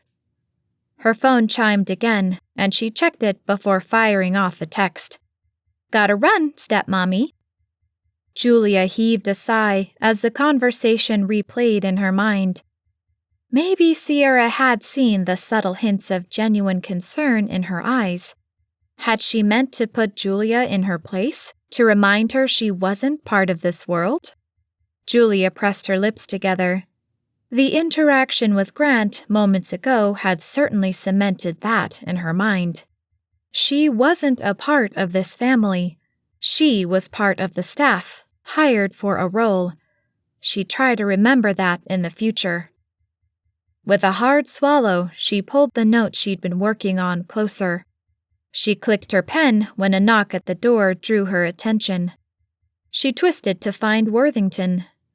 "Mrs. Harrington, may I bring you some tea?" "That would be very nice. Thank you." "I'll retrieve it right away." Worthington paused, turning back to her. "I couldn't help noticing Mr. Harrington visited. He was quite concerned about you." Julia paused, a flicker of surprise twisting her features. Was Grant's concern genuine, or just another part of the facade? "Yes, he stopped by." Worthington's expression clouded for a brief moment before it returned to his pleasant demeanor. "I'll be right back with your tea." Julia sat for a moment, staring at her blank computer screen as she processed the statements. Her mind swam, her thoughts threatening to drown her. From Sierra's insistence about reminding her she was the hired help to Worthington's insinuation that she was more, she couldn't keep track of what was happening. Her life had been simple once upon a time. It felt like forever before it would be simple again. Less than 1 week into their contract, she struggled with everything, including her own emotions. With a sigh, she returned to her notes. She'd lose herself in the logic, hoping it helped steady her nerves. Julia's fingers hovered over her notes, her mind a battleground of duty and emerging personal concern. She was meant to provide a shield, but she found herself entangled in a web of genuine worry and unexpected empathy. She stared down at the paper, reviewing what she'd already noted. Timeline? Missing car, no body. Blood. How much? Purse still at office. Something wasn't adding up to her. Not only had Grant's insistence on his innocence swayed her, so did the facts. A steaming cup of tea slid onto her desk. She thanked Worthington before he disappeared and grabbed the cup. After a sip of the sweet, hot liquid, she tapped her pen against the page. Who would have motive? She couldn't answer that question. She didn't know enough about this world to even begin to answer it. She'd have to work at this at another angle. She jotted one single word on the page. Why? Why would someone murder Grant's secretary? She drummed her fingers against her thigh as she chewed her lower lip. This was nothing like a book plot. As a mystery writer, she'd created hundreds of scenarios for murder from personal to professional. Any of them could apply here. She sucked in a breath. She wasn't making any progress. She'd been in this position a few times before on her own plots, and she'd always reached out to Alicia. She couldn't do that now. Or could she? The corner of her lips turned up as she reached for her phone. She'd wrap the story in the trappings of her latest mystery novel plot and see what Alicia had to say. A former FBI agent's perspective could give her what she needed to piece together more details. She pressed the call button next to her sister's name and waited while the phone rang on the other end. Her pulse thrummed at a fast pace with each ring as she considered lying to her sister. "Hey, Juju," Alicia's voice answered. The sound of ringing phones in the background told her Alicia was at the Harbor Cove Police Department. Hey, sis. Are you busy? Swamped juggling Harbor Cove's usual crimes, Mrs. Klein's missing cat, and Ellie's too tall gnome. What's up? Alicia chuckled, and Julia forced out a laugh to match, her mind comparing her former life with her current one. As Alicia tracked down wayward cats and settled neighborly disputes, Julia worried about her husband being convicted of murder. Are you okay? Alicia asked. Julia pulled herself from her reflection. Yeah, I had some plot questions. I can call back. No, it's fine. I'm going to take my lunch break. I'll leave all the hard stuff to Ethan. Julia pictured her brother-in-law, now the chief of police in their small seaside town. How is he? Good. Giving me the evil eye from across the office because I'm not handling the gnome dispute again. Give me 2 seconds. The sound of phones ringing amplified, and Julia pictured her sister moving through the small office to the break room. The noise died down as a door thudded closed. Okay, I'm all yours. What do you have? Trouble with a witness? That finicky one we just talked about. What was his name? No, I'm moving right along with that book, but I had another idea, and I'm trying to flesh it out. Oh, wow! Your creative juices are flowing, aren't they? A wrapper crinkled. Are you eating a candy bar for lunch? No, her sister murmured as she chewed. I'm eating a cookie, then a candy bar. Julia traced the question mark on her page, a pang of longing for her old life shooting through her. So shoot, what you got, little sis? Right. I have a weird situation, and I wanted a fresh perspective. Picture this. Blake, a public figure, wrongly accused of murdering his secretary. No body, just an abandoned car and some blood. What's your take? Sounds far-fetched without a body. How much blood are we talking about here? How much would it take to be certain she's dead? Massive amounts, like tons of blood, the bloodiest crime scene you've ever seen in order for death to be assumed. You remember that crime scene from Riverfield? Yeah? Way more than that. Julia jotted down the note. Okay, I'm not certain how much blood yet.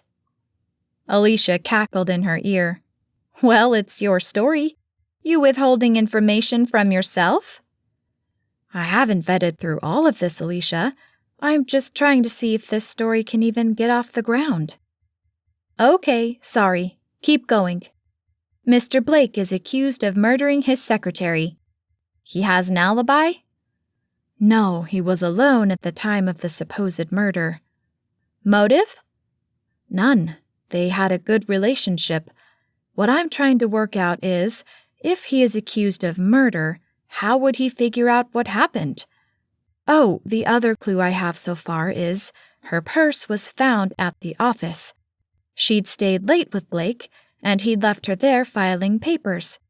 She texted her husband and said she'd be home as soon as she finished up with him. They found her car abandoned later, the unknown amount of blood, and charged Grant. Who's Grant? Julia's heart leapt into her throat as she swallowed hard as heat washed over her. What? You said they charged Grant. Who is Grant? Oh, Julia said, expelling a breath and chuckling more than she should have. Blake, sorry. Still picking out character names. They charged Blake. The chair creaked on Alicia's end. I'm still not liking this. The charge feels bogus and overblown. All the evidence is circumstantial, there's no body. This feels cliched. Julia scribbled down the notes. Okay, here's a bit of backstory. Blake's company, which is big, has been in some turmoil. He's been fighting to keep his position as CEO from a hostile board. Alicia clicked her tongue. Okay, I see where you're going with this. Where? Julia asked. With that information, what does your cop mind say? Says someone is out to get Blake, and this is a setup. Likely a crooked cop and a DA in someone's pocket. That's the only way these charges hold up. Otherwise, you'd never get that to stick. Julia wrote the word setup on her sheet and underlined it 3 times. Okay, so the plot makes sense if this is some sort of setup. Right. Ruin his image, oust him from his position. Oh, here's a twist for you. The secretary is behind it. Julia tried to picture the kindly woman she'd met being the culprit behind Grant's troubles at the company. She shook her head, silently disagreeing. So don't make it her. Fine. It's your story. Her sister recognized her hesitance as disagreement. Right. Okay. I think that's it for now. Julia scanned her notes. No, wait. How do you prove any of this? How can Blake, get out of this? Look for connections between his board and the cops or DA. Find inconsistencies in their story and follow up on them. If this is a setup, there's proof. Look at the crime scene. Figure out why they staged it the way they did. If this is all fake, there's proof somewhere. Julia wrote the last 2 words on her paper. Proof somewhere. Her mind whirled as it stretched to consider how she could track the information. She wrote mystery novels. She didn't solve crimes herself. Her characters did, but they often found themselves in hair-raising predicaments tracking evidence. Julia bit her lower lip, considering for half a second confessing to her sister. She shook the idea from her head quickly. She didn't want to hear the lecture on a decision she still was uncertain about herself.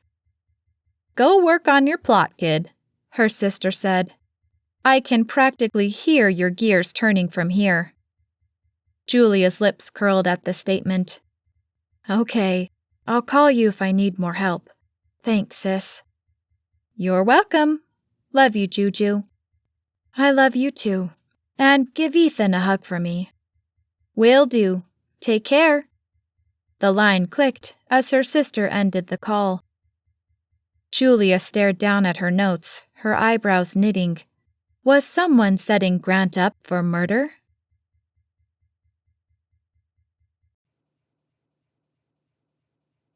Chapter 17. Grant. Tell me you've got this figured out, Grant said, as he stormed into his office and went straight to the sleek chrome drink cart in the corner to pour himself a whiskey. Mitchell rose from his seat as Grant passed him and shook his head. We've got some options, but it's going to be tricky going forward right now. Grant scoffed before he sipped the liquor. Not what I want to hear. I know it's not, Grant, but we're just going to have to sit tight and try to work whatever angles we can. Grant whipped around to face him, his jaw clenched. So they're not dropping the charges? Not even close. In fact, they're thinking of upping them. Mitchell set his expression. First-degree murder. You're joking. Mitchell shook his head. I'm not. They're going for premeditated here. The word premeditated echoed in Grant's mind, along with flashes of his future crumbling, the boardroom battles, the public scorn, Julia's disappointed gaze. Based on what? We've had no issues in the past, no public arguments, nothing. Mitchell sank into the chair, tossing a folder onto Grant's desk. Evidence seems flimsy, but they're going for the angle that you've been under extreme pressure. And I snapped. Second degree, I can see. It's a stretch, but less of one than premeditated. Grant collapsed into his chair as his temples twisted a notch tighter. They claim, based on their investigation, you've made several threats to her. She's feared for her life."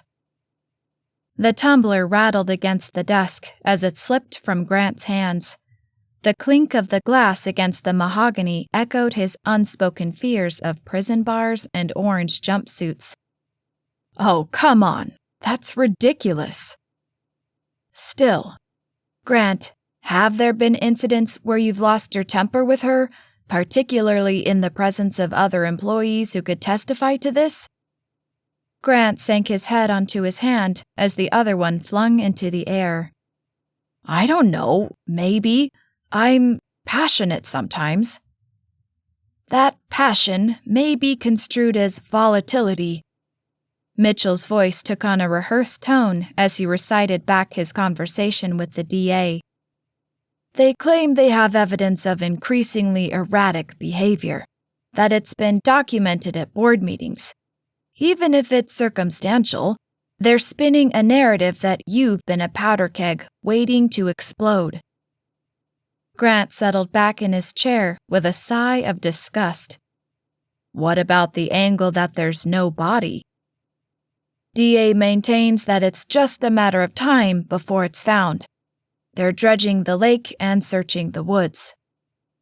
Grant bit into his lower lip as his eyes slid closed and a curse escaped him. "Mitchell, you've got to do something about this. I can't have this hanging over me going into this battle with the board." "I know that," Mitchell said, rising and crossing to pour himself a brandy. "Right now, we need to focus our energy on these charges. Bogus or not, they're pushing this through. The DA is up for re-election and looking to make a name for himself." "Can we use the re-election angle? Does he need a contribution?" Mitchell took a sip of his drink as he shook his head. "No, and he wouldn't take it anyway. He's running on being a law and order candidate. You know, he prosecutes the poor and rich just the same." Mitchell paused, eyeing Grant.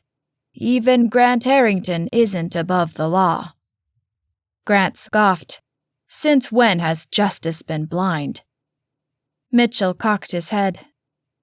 "Great," Grant growled, clasping a fist in his opposite hand. "So, we've got a DA looking to use me as a poster boy for his campaign. That's just perfect." "We'll try to fight fire with fire. They'll have an uphill battle without the body, but the other evidence can make this difficult." Grant let his eyes slide shut, frustration building as the fear of going to prison for a crime he didn't commit rose. "Tell me we'll win this." Mitchell tugged his head to the side with a half shrug. "I'd love to, but you know I can't do that. We'll go at it with everything we have." He settled into his seat with another sip of his drink. "We're going to need character witnesses. If they're going for an attack on your persona, we'll need people to refute that image." Grant rubbed his lips. "Worthington, Sierra." "We can use them, though Worthington's on your payroll." "So are the people they're using against me, though not for long, if I can help it." Mitchell flicked up his gaze and shook his head. "Do not make any personnel changes during this. After you're cleared, fine, heads can roll. Before then, it'll only make things worse, as could Sierra. She's a wild card, and she doesn't have the best track record."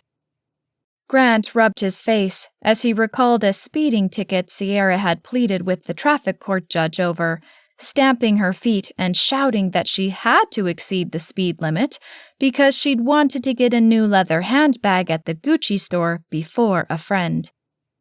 His heart sank as his chances at beating this charge slipped through his fingers. "What about Julia?" Mitchell asked, his pen pressed to his legal pad. The sound of her name snapped his attention to the man. "What about her?" "We can use her as the lead on character witnesses. She's not on your payroll. She's willingly chosen to spend her life with you." "That's not entirely true," Grant said with a sigh as he slouched further down in his chair. "Tell that to the reporter she neatly backed down. She's been the only thing to change the narrative of this story so far. We'd be stupid not to use her." Grant shook his head as he imagined her on the stand. This had not been at all what he'd envisioned when he'd first laid eyes on her delicate features in the nightclub last week. "I really have no idea. I didn't choose him. He paid me to pretend to love him." "Look, Grant, to anyone out there looking in, she chose to marry you. She picked you to spend the rest of her life with. She has an inside track on what makes you tick, on how the stress has been affecting you, on whether you've been volatile, or she's seen signs of you cracking." "But she doesn't know any of that," Grant argued, heat entering his voice. "We will coach her," Mitchell said, his voice taking a measured tone. "And what about the money issue?" "No one knows after your divorce she will be paid." "No, not that. The argument can be made that she married me for money, not love." Mitchell settled back into his chair, kicking his ankle onto his thigh.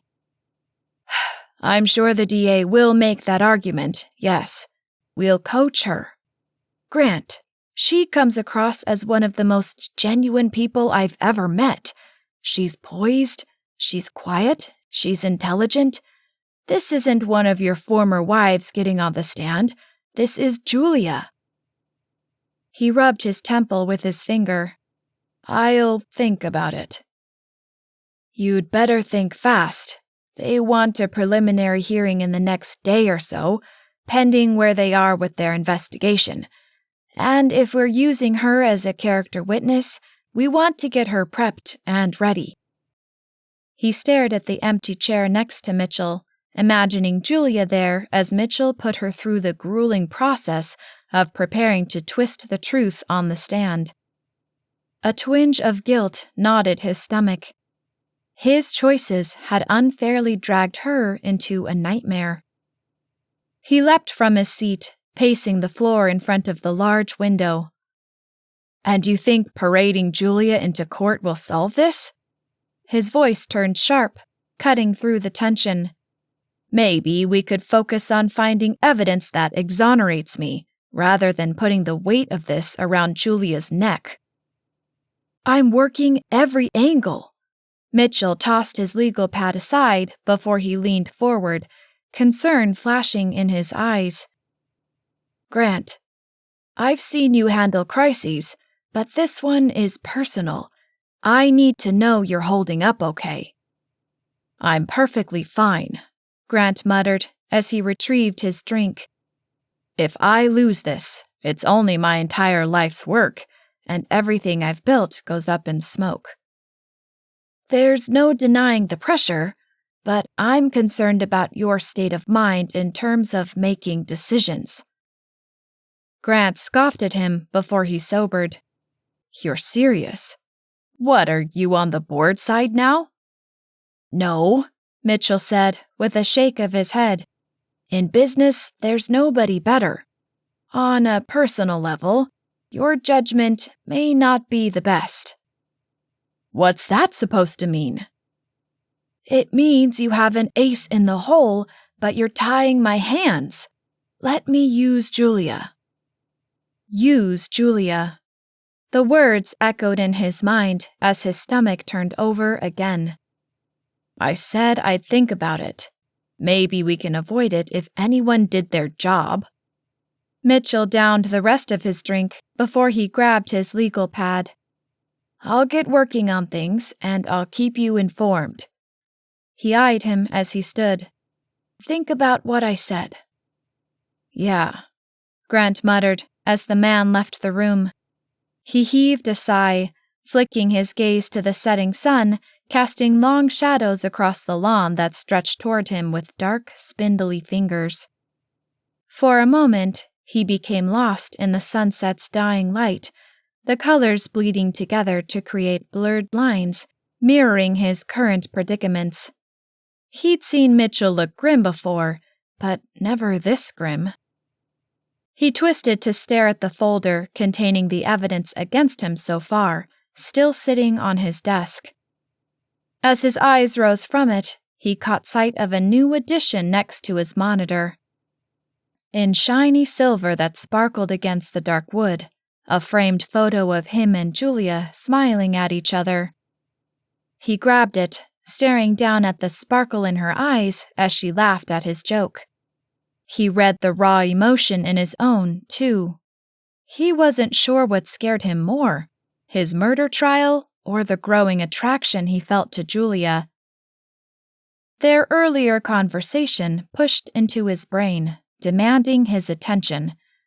He'd pulled away from her when the moment became too real. He couldn't let himself fall for a woman who didn't want him. She was here for a role.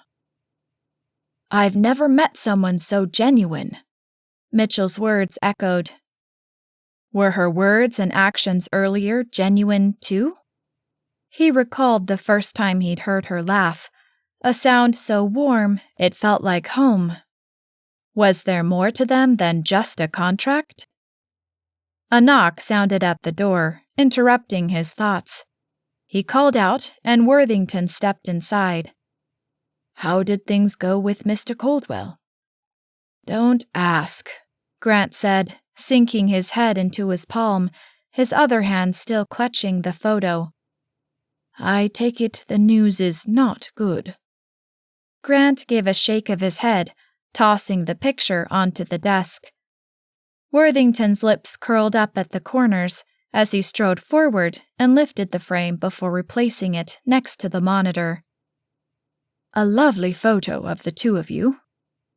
Grant stared at it with mixed emotions. If only he could believe it was as genuine as it appeared. He tapped the polished desk. "Can I ask you a question, Worthington?" The man raised his chin, clasping his hands in front of him. "Certainly, sir." "Mitch wants to put Julia on the stand as a character witness.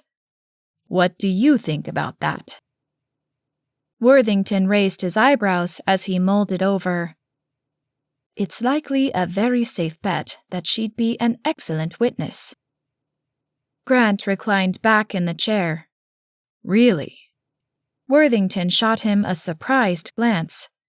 "You don't believe she would be?" "It's less about her performance and more about the request itself. It's a lot to ask." Worthington retrieved Grant's glass and refilled it before returning to him. "Yes, it is. But I cannot imagine she would balk. She seems most eager to help." Grant sipped the drink. Why was she so eager? "Might I suggest that you speak directly to Mrs. Harrington about this? I think you may find it will alleviate any tension." Grant clenched his fist. "I'm afraid if I bring it up to her, she'll agree." "And that's a problem." Grant paused as he pictured her on the stand, being asked her motives for their marriage, hounded by the DA looking to make a name for himself. It's not fair to ask her to do that. "Isn't that decision hers to make, sir?" Grant flicked his gaze up to his butler, reading his face. "You said she'd have tension." Worthington cracked a slight smile. "I meant it may alleviate tension on your part. I don't see much tension in Mrs. Harrington when it comes to helping." He paused, a knowing look in his eyes. "What holds you back?" Grant's eyes lingered on the photo of them on his desk. He reached forward to trace the outline of her smiling face, the weight of the choice pressing down on him. Guilt. She didn't expect any of this. None of us did. You didn't foresee a murder charge and withhold it from her. No, but... A smile curled his lips, a rare moment of levity in the dark situation. Did you know she said no to me at first? Worthington offered him an amused chuckle. But you wooed her? I convinced her. Wooing is quite another matter. I'm not really certain I'd even know how to begin wooing Julia. I imagine it isn't that different from wooing most women. Grant wagged a finger at him. That is where you are wrong, Worthington. Julia is very different from most women. She is a most welcome change in the household, sir. I can tell you that. I'm glad you like her. She's only been here a few days, and I can already tell it'll be hard when she leaves. Perhaps it's not best to jump that far ahead, sir. Grant's grin dissipated quickly, replaced with a grimace. You're right. I may be in prison then. Let's hope not. Worthington let the statement hang for a minute. Will you be dining in the dining room with Mrs. Harrington tonight? Grant heaved a sigh, wishing the answer was easier. Yes, I think I'd better. I don't want to leave her with Sierra. Miss Sierra is out for the evening, Worthington answered. That's typical. Nothing kept Sierra from a good time, not even a looming murder charge. Grant pulled himself from the chair. Well, I don't want to leave her to dine alone. I'm certain she will appreciate that, sir, and perhaps you will find the meal enlightening. He shook his head at his butler as he followed him from the room. While usually correct, the man was way off base this time. Julia made her way down the stairs as he stepped out of his office. Hi, she said in her usual soft voice. How did it go with Mitchell? Not great. They followed Worthington to the dining room. So there's no chance they're dropping the charges? He heaved a sigh, hating to admit to her that he was in even more trouble. No. She remained quiet, though he couldn't tell if she was lamenting the trouble she'd strapped herself to or something else. She chewed her lower lip for a moment, her eyebrows knitted before she opened her mouth, but he interrupted her. Let's not talk about it over dinner, Grant suggested. She offered him a demure smile and nod. Of course. They took their seats at the table, and Worthington poured them each a glass of wine. So, how is your novel coming along? Grant asked, pushing his voice to sound more enthusiastic than he felt. Oh, it's coming, she answered, flicking her gaze down into the red wine. He started to ask more when his phone rang. I'm sorry. He glanced at the screen. It's Mitchell. I need to... Take it, she encouraged. Good luck. He rose from the table, dumping his napkin at his place, and hurried from the room, pressing the phone to his ear. Tell me something good. No can do, Grant. I hate to be the bearer of more bad news, but we've got even more trouble. Grant's eyes slid closed as the tension built in him. Could he take more bad news?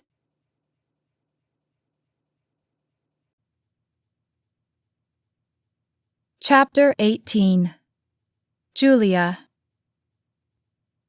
Julia chewed her lower lip, a storm of questions raging in her mind. She'd started to build the puzzle, but she was still missing pieces. What am I missing? Her mind whirled as it searched for possibilities. Who would be bold enough to kill a woman? In the high-stakes world where millions of dollars followed every deal, it could be anyone.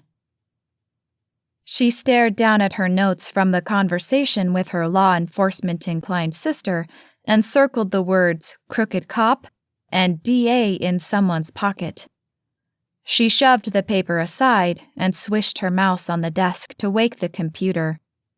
With a search engine pulled up, she searched for the district attorney in New Orleans. With his name in hand, she ran another search on the man, learning he was up for re-election. She sat back in her chair, tracing the edge of her pen as she considered it. Putting someone like Grant Harrington behind bars would likely bolster his campaign.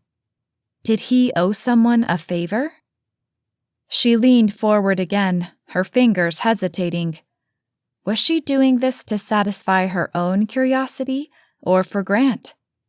She decided it didn't matter and clacked across the keys to find information on his donors. As she scrolled through the online campaign finance report detailing millions of dollars, a shiver ran down her spine, reminding her of the high-stakes world she now lived in. A knock pulled her from her work. Worthington made his way into the room. "I've just come to collect your teacup and inform you that dinner will be ready in 20 minutes. "Oh, okay," she replied, a flush warming her cheeks. She caught Worthington's gaze on her screen. Was that relief and pride on his face she spotted, or was he mentally logging a list of her sins? "Is there any word on what happened with the DA meeting?" "Not yet. Mr. Caldwell just departed. I will be checking with Mr. Harrington in a moment." Julia nodded. "If Grant's not up to dinner, I will check in with him on that front, too.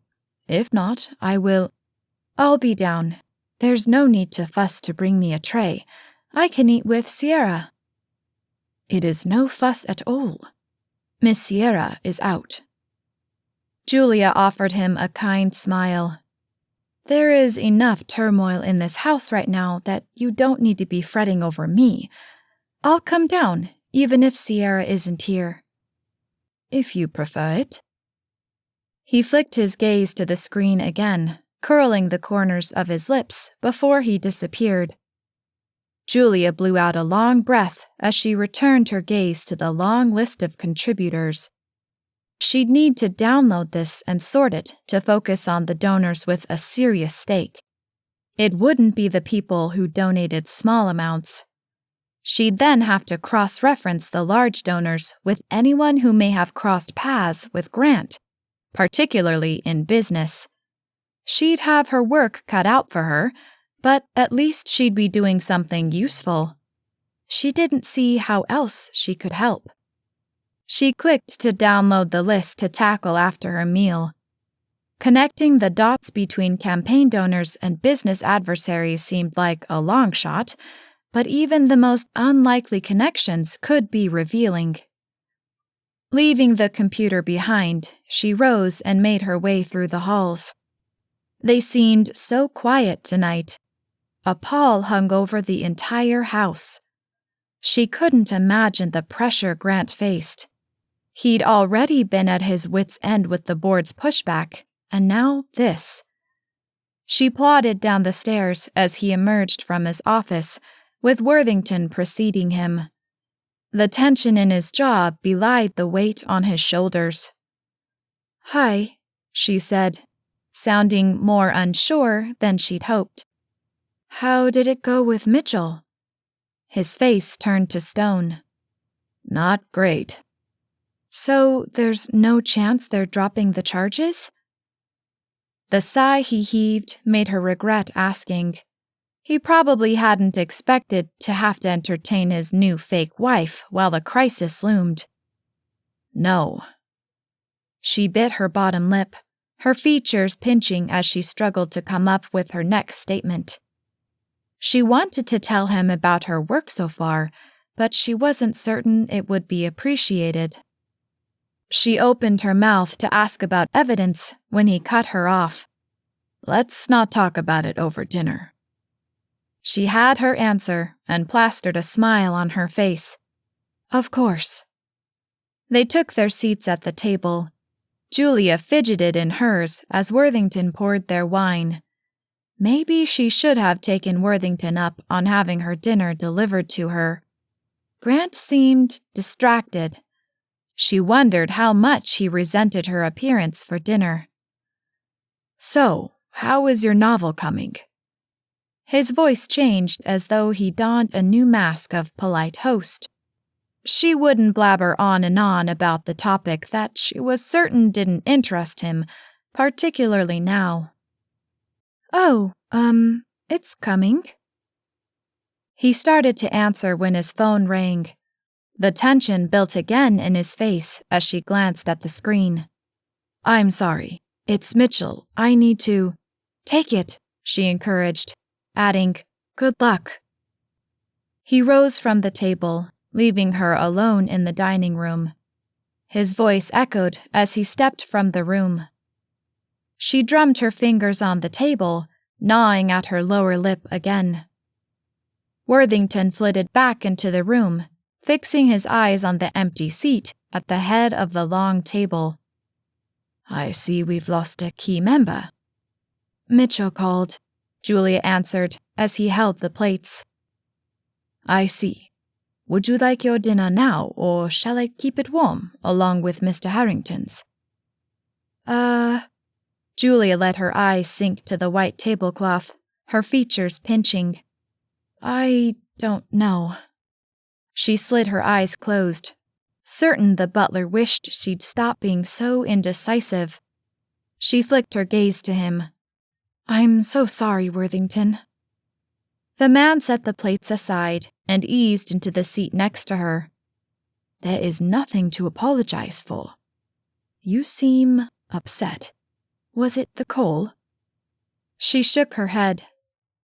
"I'm just not really certain if Grant would prefer me to eat alone or not.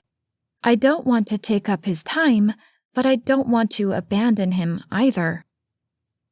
The kindly butler's features softened as he took her hand in his. "I am certain he would love your company, if you don't mind waiting." Julia swallowed hard as she nodded. "I don't. Please keep the plates warm." "Of course, Mrs. Harrington. And please do not ever feel you are unwelcome." Her eyebrows knit at the statement. The man was aware of their arrangement. Why did he act as though they were a real married couple? Perhaps to pass off the relationship as real to any prying eyes and ears. "Oh, Worthington," she called, her voice a mix of gratitude and curiosity. "Yes, ma'am?" "Is there any word on the evidence they have? Grant didn't want to talk about it, but I'm interested to know what's propelling these charges." "I believe there is a report from Mr. Caldwell in Mr. Harrington's office. I have not seen it, though I imagine it contains the information you're interested in." He returned to take their plates back to the kitchen, leaving Julia alone in the room. Grant's voice carried from the nearby living room, sounding tense. She wavered about acting on the information Worthington had given her. She probably shouldn't let herself into Grant's private office. She had no business being in there. His heated voice barked something unintelligible in the other room. One look couldn't hurt. She wouldn't be rifling through his private things. Perhaps she could answer some of the questions she discussed with her sister earlier, specifically about the amount of blood. With her heart pounding, she tossed her napkin on her chair and scurried from the room. She power-walked her way through the foyer and glanced around before she wrapped her fingers around the cold brass doorknob. Her stomach twisted as she pushed into the soft lighting of the richly decorated office. A single manila folder stood out starkly against the rich mahogany wood of the desk. She crossed past the ceiling-high bookcase showcasing pictures of Grant with senators, celebrities, and even a president or two. She reached the desk, and her breathing turned labored as blood rushed through her ears. Guilt coursed through her as she rubbed her fingers along the folder's edge. She shouldn't pry. Before she could, her eyes darted to a silver frame. The picture of her and Grant, frozen in a moment that looked like true love, beamed back at her. She'd agreed to do this job, and she needed to know more to do it. She flicked open the folder and scanned the information inside, including reports and photographs. She was no stranger to these. With her sister an FBI agent, and then a local cop, she'd seen her share of evidence reports, witness statements, and crime scene photographs. She flicked to the initial report, including the transcript of the 911 call made by Evelyn's husband. The call had been initiated shortly after 9. The claim that it had to be 48 hours before someone could be declared missing, widely seen on television shows, wasn't true. But this seemed early to log a missing persons report. She scanned the conversation. Her husband indicated she should have been home by now and that he was worried. She wasn't answering her phone, responding to texts, or answering the office phone. They assured him they'd send a patrol car along her route home. She flipped to the next page. It detailed the crime scene report. She scanned the notes. The car, stalled at the time of the discovery, sat near the lake. The driver's door remained open, the keys still in the ignition. Bloodstains on the seat indicated an assault or foul play. She dropped the folder on the desk as she sank into the seat and shuffled through some of the other reports. She spotted a few witness statements, along with text logs. She needed to see all of that, but right now, she wanted to see the blood at the crime scene. According to her sister, this should be a bloody crime scene. She prepared herself for the disturbing photos as she slid to the pictures. The leather creaked under her as she tensed, ready for a scene that would haunt her nightmares. The first photo showed the car from afar. The front door stood open, an eerie testament to the woman who had once occupied it and vanished without a trace. Julia studied the way the car sat near the lake. It had driven over the curb, over the grass, and stopped just short of the lake, under a large maple tree. Julia's brows knitted as she studied the photo. She traced the car's path to the lake with her finger. This makes no sense. Why here? The image contracted the narrative of a sudden murder, igniting a flicker of doubt in her mind. Nothing added up. She became more convinced these charges were bogus. She'd find out in the next photo or so. There had to be an interior shot of the blood. She sucked in a deep breath as she flicked to the next picture. It showed the well-lit interior of the silver BMW. The white leather driver's seat had a spot of blood that, according to the tape measure held to it in the photograph, was about 5 inches across. A few other droplets of blood stained the seat, too. Julia bent over the picture, scouring it. Where was the blood that led them to the conclusion that she died from blood loss? There should be more than this. The bloodiest crime scene you've ever seen, her sister had said. This couldn't possibly be enough for the charge. Something was very wrong here. She shuffled through the other photographs, finding no more evidence of blood. Nothing in the passenger seat, back seat, or trunk. She leaned back in the seat with her brows furrowed, the photographs still splayed against the mahogany wood, and chewed her lower lip. Her heart stopped a moment later when a voice shattered the silence. "Julia!" Grant's voice was filled with disbelief and shock. She had been so lost in thought, she hadn't heard the footsteps approaching or creak of the door. She snapped her gaze to the ajar door, her blood going cold. Grant paused there, his usually composed features momentarily slipping as he stared at her in his chair. A glimpse of something like concern flashed through his eyes. She leapt from his chair, the pictures fluttering to the floor. He rushed toward her, collecting them as she bent to do the same. His hands trembled slightly as he gathered them. a small sign of his turmoil in an otherwise controlled man. The air between them was heavy and tense, a current of unsaid words and fears. "You shouldn't be looking at these," he said, his voice low, masking a tremor of vulnerability. "I'm sorry. I was just curious. I had to know if my suspicions were correct."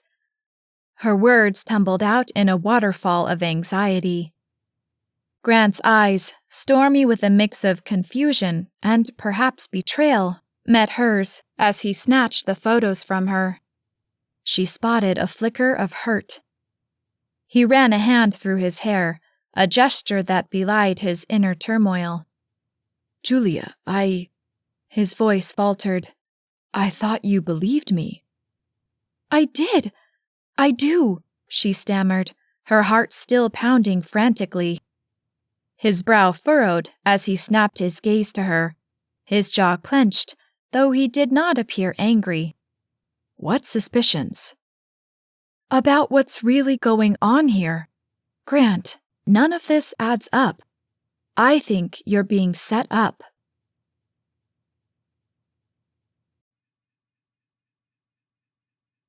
Chapter 19. Grant eased onto the couch as he ended the phone call with Mitchell. His fingers tightened around the device until they whitened. If he didn't cling to his phone like a lifeline, he'd have whipped it across the room. How has my life spiraled into this nightmare? Mitchell's words echoed in his mind. They're moving forward with the first-degree charge in light of their latest evidence. Which is? They found a body in the lake. The words hung heavy in the air as Grant stopped his frantic pacing. He slid his eyes closed as the weight of emotion overcame him. He'd been hoping somehow she was still alive, but this smothered that dream. They're going to bring you in for more questioning. I don't know when, and the board's called an emergency meeting. They want to vote no confidence now to remove you in light of this scandal. When? His voice was hoarse with emotion. 2 days. We may get a preliminary hearing in before then. They're out for blood, Grant. Seems everyone is these days, he said, with a wry smile hiding his inner turmoil. You know I have your back, but this is getting messier by the minute. I had hoped for better news, but... Grant hesitated for a moment as a question swam in his mind. He wasn't certain he wanted the answer to it, but he needed to know. Did they say how she died? Preliminary look by the coroner at the scene said she'd had her skull bashed in multiple times. Silence stretched between them again before Mitchell finally spoke. I hate to bring this up, but unless they find something that leads them to another suspect, we're really going to need to establish you as someone who wouldn't do this. We need Julia to do that. Grant heaved a sigh, the idea unsettling. His world continued to crumble around him, each new revelation chipping away at a new brick in his life. And it seemed the only person who could lend him any solid ground was the person who knew him the least. That worried him. When would she turn on him? Past experience had taught him when the going got tough, his wives ran out. Would this one be any different? I'll think about it. Mitchell paused for a moment before he responded. All right, I'll start putting together our case. If they move on the new charges, call me immediately. I will. He'd hung up and sat in stunned silence, replaying the conversation over and over as his nerves continued to fray. He'd been no stranger to adversity, but this was something he'd never expected to face. We need Julia, Mitchell's voice echoed. An image of the woman formed in his mind. He'd left her at the dinner table alone. He rose, his feet slow, as he intended to return to the dining room and a meal he no longer could stomach. His gaze inadvertently fell on the massive wedding picture Sierra had hung on the wall. A larger-than-life testament to the pack of lies his life had become, he stared at the happy smile on both their faces. If she'd only known what the first week of her marriage would bring, she would have stuck with her first answer to him when she'd fled from the nightclub. The moment of unexpected connection danced across his mind. He couldn't return to the dining room now. He needed a moment to collect himself. He'd go to his office first. Maybe by the time he finished brooding, she'd be back in her room, and he wouldn't have to face her with the news that things had somehow managed to go from bad to worse. He slid his phone into his pocket as he strode toward the foyer, skirting between the sweeping pair of staircases leading upstairs. He stopped when he spotted the door to his office open. He hadn't left it open. Was Worthington inside? Odd, if Julia was still dining, that he would have left her alone, but possible. He crossed the marble floor and peered in through the open door, his heart stopping. Julia sat in his chair, with the police report open and scattered across the desk. She stared down at pictures of the crime scene, her delicate features pinched as she studied the gruesome photos. "Julia," he said, his voice, filled with shock and tension, sounding harsher than he'd intended. She snapped her gaze up at him, her eyes wide with panic. Was it fear he saw flicker through them as she spotted him?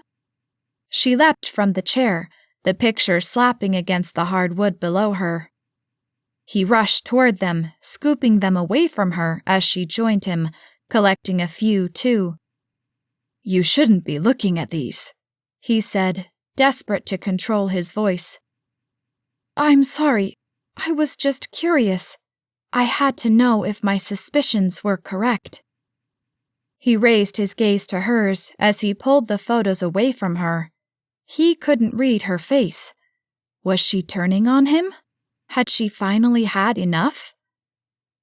He stuffed the images back into the folder before raking a hand through his hair. "Julia, He swallowed hard when he couldn't find the words, struggling to keep his deluge of emotions at bay. He reined them in, making one simple statement. "I thought you believed me." Her features pinched. "I did. I do." She answered quickly and easily. Then what suspicions did she have? Grant knitted his brows, his jaw tightening as he failed to read her. "What suspicions?" "About what's really going on here. Grant, none of this adds up. I think you're being set up." His mind reeled at the words. Had she been reading the police report to find some clue to support her idea that he'd been set up? At least she believed him, though he was about to smash her theory to bits. He was rarely stunned into silence, but he found himself unable to force any words from his mouth to explain that the tiny boat they navigated in had sprung another leak. She slid the folder from his hands and flicked it open. The car, for example, why is it where it is? Why would you take her car to this location and leave it there? And why aren't there prints? If this is second-degree murder— "First," he answered. "They're going for first." She froze, her eyebrows knitting together again. He dared not look at her face to see the flicker of doubt and disappointment that undoubtedly shadowed it now. Then she hesitated, and he waited for the standard betrayal to follow. "That makes even less sense," she finished. "Now I'm convinced this is a setup." He slowly slid his gaze to her. He'd yet to give her the worst piece of news, the one that would shatter everything she was desperately trying to cling to. There's more. She flicked her gaze to him, waiting expectantly. They found the body. Her eyes fell to the folder. He imagined the hurt flashing through them as she came to the realization that things looked grim for him. Oh, Grant.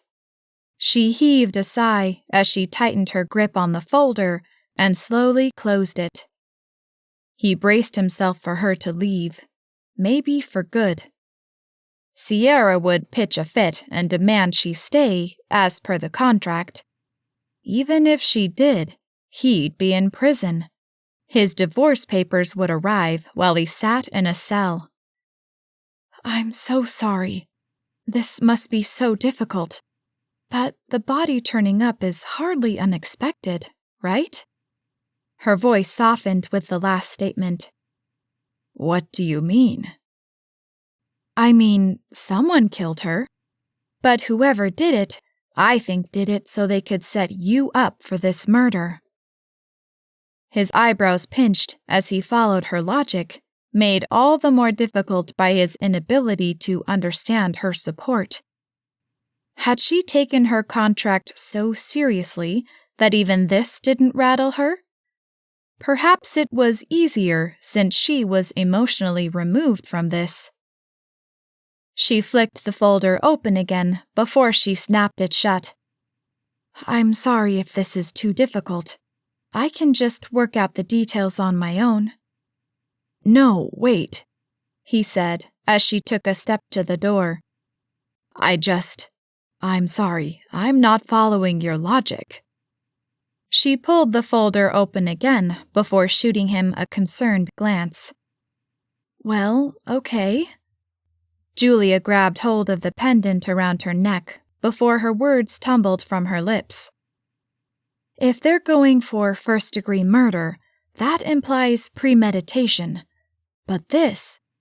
She grabbed the photo of the car near the lake and waved it. The car, it's abandoned. Driver's door still open. It looks hasty, unplanned. Interrupted, he said with a shrug.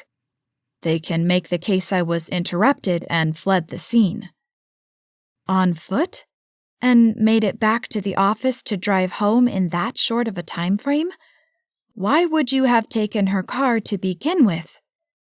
She shifted her weight again before she flipped to another picture showing a blood-stained front seat. And this was enough to prompt a murder charge with no body? There's clearly blood. Just here, one small spot, nowhere else in the car. Why is there blood in the driver's seat and nowhere else? Also, she pressed her lips together before she spoke again. This is hardly enough blood to declare someone dead. He mulled the information. For the first time in this debacle, hope shined through. At least she believed him. Though, what if she was wrong? I don't know the specifics of how they make that decision. I do. This isn't enough blood. He furrowed his brow. She seemed confident, not only about the last part, but the entire thing. For the first time in his life, he struggled to keep up, a mix of surprise, intrigue, and awe for the woman he'd married. Are you sure? Positive. My sister's a cop, and before she left the FBI, she worked on violent crimes for years. I've seen plenty of crime scene photos. Don't tell anyone that. She shot him a pleading glance that brought a smile to his lips before she continued. This is mild. It's hardly evidence to presume murder as a foregone conclusion. She held the photo out in front of her as she studied it, before she let it drop to her side and focused on him, her gaze probing for his take on her theory. Julia, I don't know what to say. Her shoulders slumped slightly. You don't agree. No, She made several valid points. He just didn't know what to say about why she'd done it, or how grateful he was that she'd shared it with him.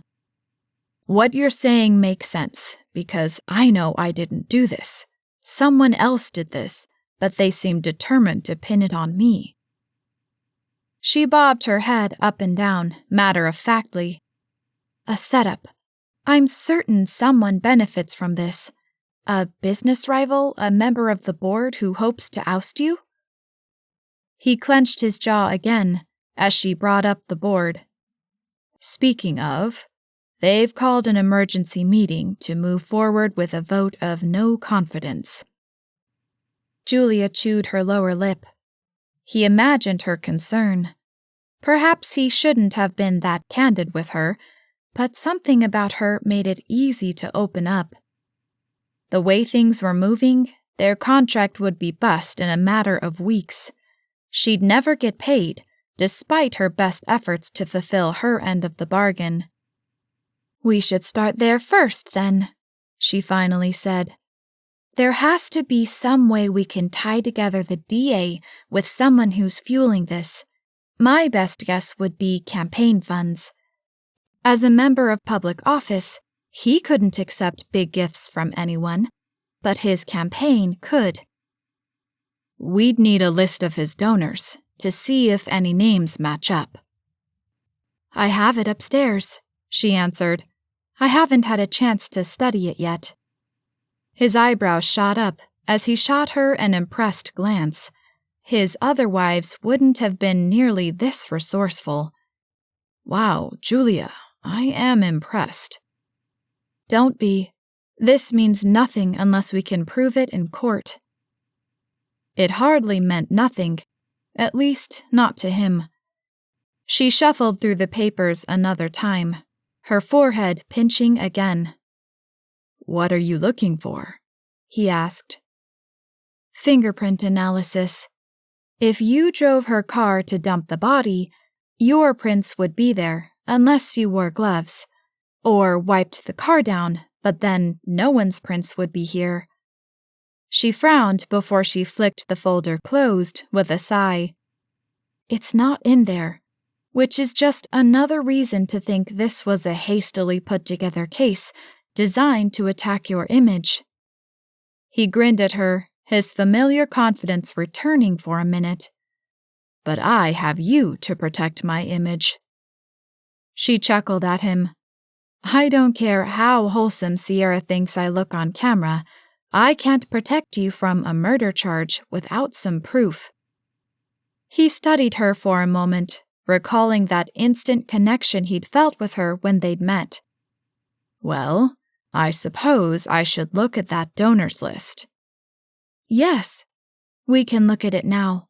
I downloaded it, but I haven't dug into it yet. Grant nodded at her as he slipped his arm around her shoulders and guided her to the foyer. I'll have Worthington send dinner upstairs. He hesitated, wondering if she wouldn't prefer that. Perhaps he'd overstepped in assuming, but she didn't seem to mind. His mind cut to pondering their next steps, his former analytical edge returning with his newfound ally. The evening took on a more tranquil ease after the earlier turmoil, but it was soon shattered by a sudden ring of the doorbell. Worthington whisked his way past them, his eyes lingering on Grant's hand on Julia's shoulder before he shot his employer a knowing glance. Worthington had told him a conversation with Julia would alleviate tension on his part. As usual, the man was right. He swept the doors open as they mounted the stairs. A strong voice announced, "New Orleans PD, we're here for Grant Harrington. Is Mr. Harrington at home?" Grant let his eyes slide closed as he shook his head. Julia squeezed his arm, offering him a consoling glance. "I'll call Mitchell. Do you want me to follow you?" No, he said, with a shake of his head. I do not want you spending another night in that waiting room. We'll talk when I get home. Grant Harrington, you are under arrest for the murder of... Yeah, let's just get this over with. Grant thrust his wrists forward. The arrest was unpleasant, as was the new charge, and despite its potential to ruin his life, he went into this storm with a slight beam of light. He glanced back at it as they hauled him from the house. Could Julia save him?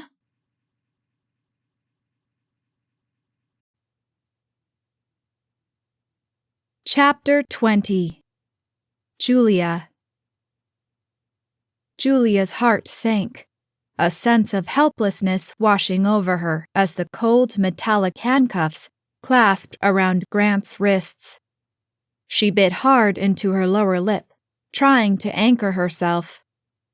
What sort of world had she gotten herself into?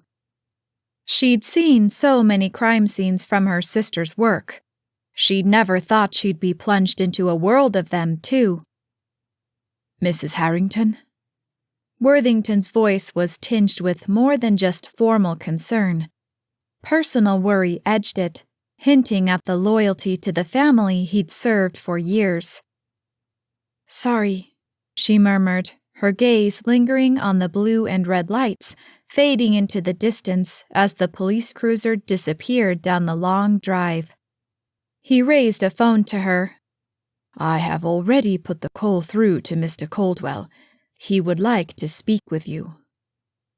Julia nodded as she accepted the phone. Hi, Mitchell.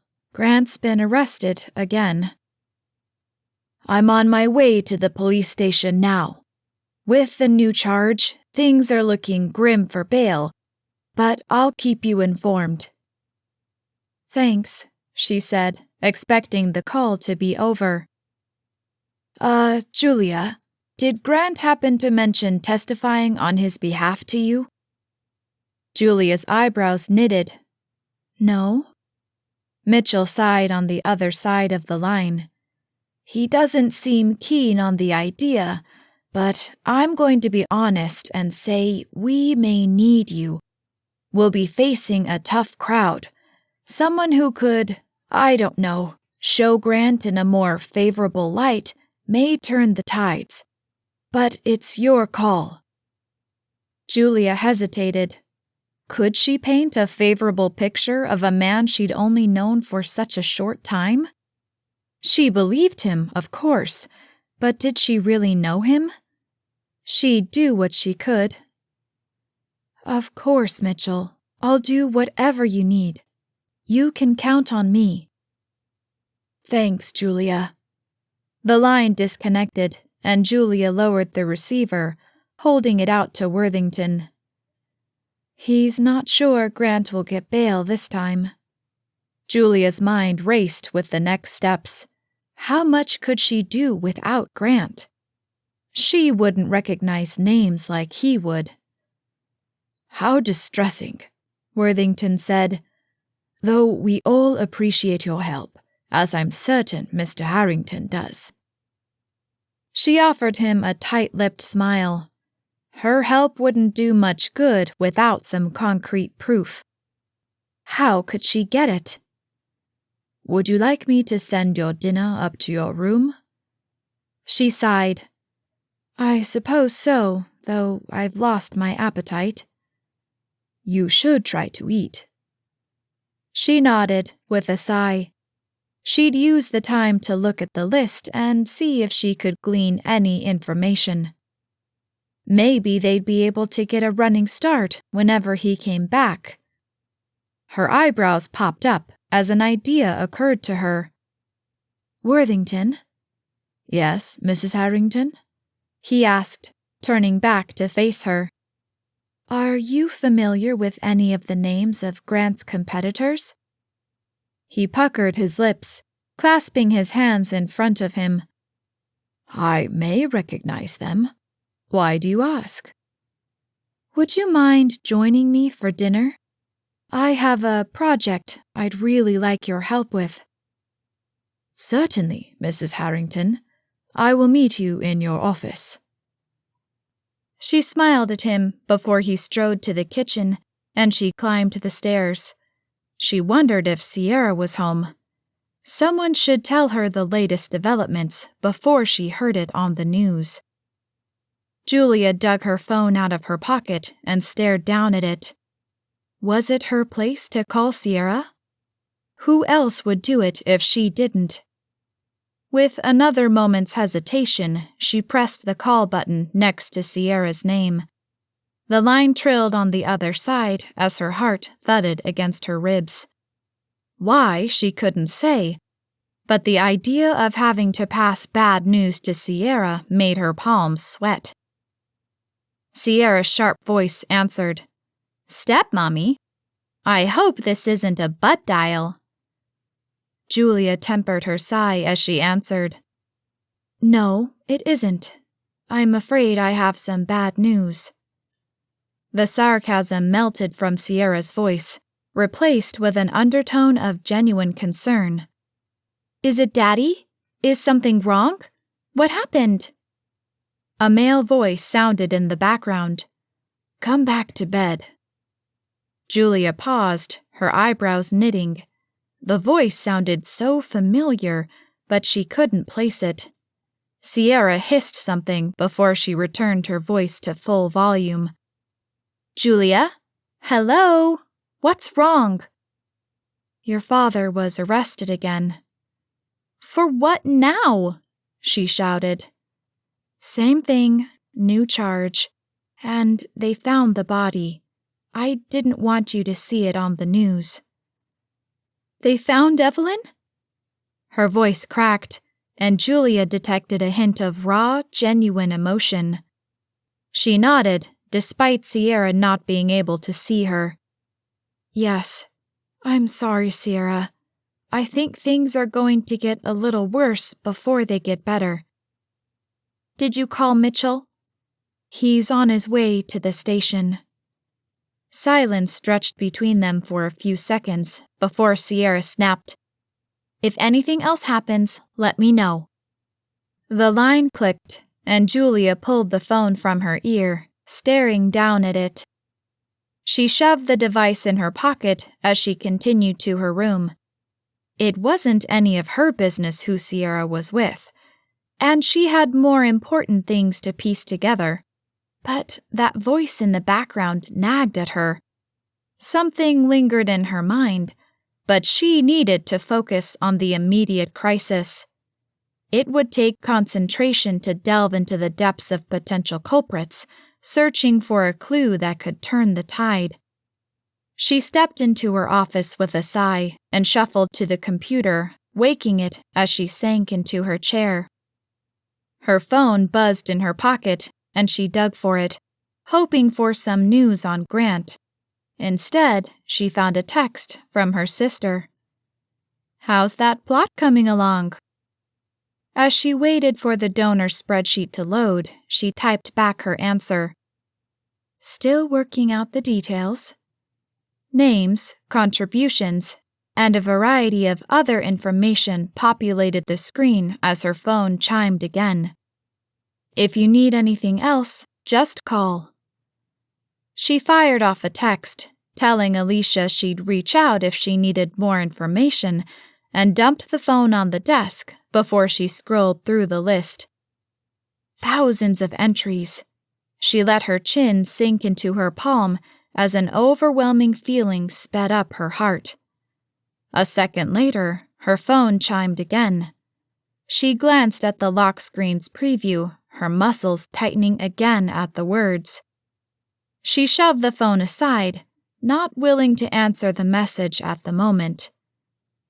"Is there any word?" Worthington asked as he entered with a maid trailing behind him with a second tray. "No," Julia said with a frown. "Unfortunately not. Please, sit down." He pulled a chair closer to her desk as she pushed her food around with her fork. "Now, what is it you hope I can help with?" Julia left the food untouched, returning her attention to the monitor. "I think Grant is being set up. There is no way any DA who was not looking to pay back a favor could have come to a murder charge as quickly as they did. Worthington's eyebrows knitted. I am pleased to hear you say that. Mr. Harrington is not a killer. I don't think so either, but without some solid proof that he's being railroaded, our belief in him isn't going to sway a jury. So, what are we looking for? Julia glanced at the spreadsheet on the screen as her mind worked to seek an avenue forward. A donor who is a business rival or something. I don't know. We need some sort of lead, some way to track down who may actually be responsible for this. I see. And what are we looking at here? Julia leaned in closer, scrolling through the list. This is the donor list for the DA's latest campaign. I'd like to search it for any potential suspects. It's probably a long shot, but maybe we can find a suspect hiding in plain sight. After that, well, let's work on this first. She scrolled up and down the list again as she bit into her lower lip. There appear to be thousands of names here. It will take several hours to sort this out. Julia shook her head. No, we can narrow this down. For example, John Watkins gave $100. I'd guess D.A. Donovan would not do anything questionable for that amount. Good thinking. Julia tapped to filter the information. Let's look at donations of over $10,000 only. That should narrow the list considerably. That's an excellent idea, Mrs. Harrington. The list populated again, removing anyone who donated less than $10,000. It produced a much smaller list. Okay, we've got 57 donors left to look through. Julia scanned the names before she twisted to face Worthington. He flicked his gaze over the untouched food as the bright computer screen cast shadows over it. You should eat. Mr. Harrington would be very displeased with me if I let you go hungry. She accepted it and forced down a few bites. Thank you. I'll hardly starve, though. Now, is there anyone on this list you think could have orchestrated this? Worthington leaned closer and scrolled through the names on the list. I recognize several of these, though I am not certain they would have done this. A crease formed between Julia's brows and tension built in her shoulders as they found no clear smoking gun. She'd hoped for something, anything that could lead them to a breakthrough. Can you highlight the names you know? Worthington's hand fumbled the mouse a bit. I'm afraid. It's okay. I can do it if you just tell me the names you recognized. Worthington nodded and rattled off 5 names from the list. Julia highlighted the cells of each. Any others? Worthington hesitated, his fingers drumming against the desk. No, and to be completely honest, these are not rivals, really. I am not certain if that matters. Anyone from his board? Worthington shook his head. Julia glanced back at the screen, chewing her lower lip. I'm afraid I haven't helped you at all. She snapped her gaze to him, offering an appreciative smile. No, you've helped me very much. I'll start tracking down information on any of these individuals to see what I can find. If I can be of any further help, please ask. I have been with Mr. Harrington for many years. He does not deserve this. Worthington smiled as he rose from his chair. I agree with you, Julia said. I'll do everything I can. Worthington offered her an appreciative smile before he collected his tray and left the room. Julia took a few more bites of hers before she glanced at her phone again. She toggled it on to glance at the message before she decided to answer it later, delving into research on the names Worthington had identified.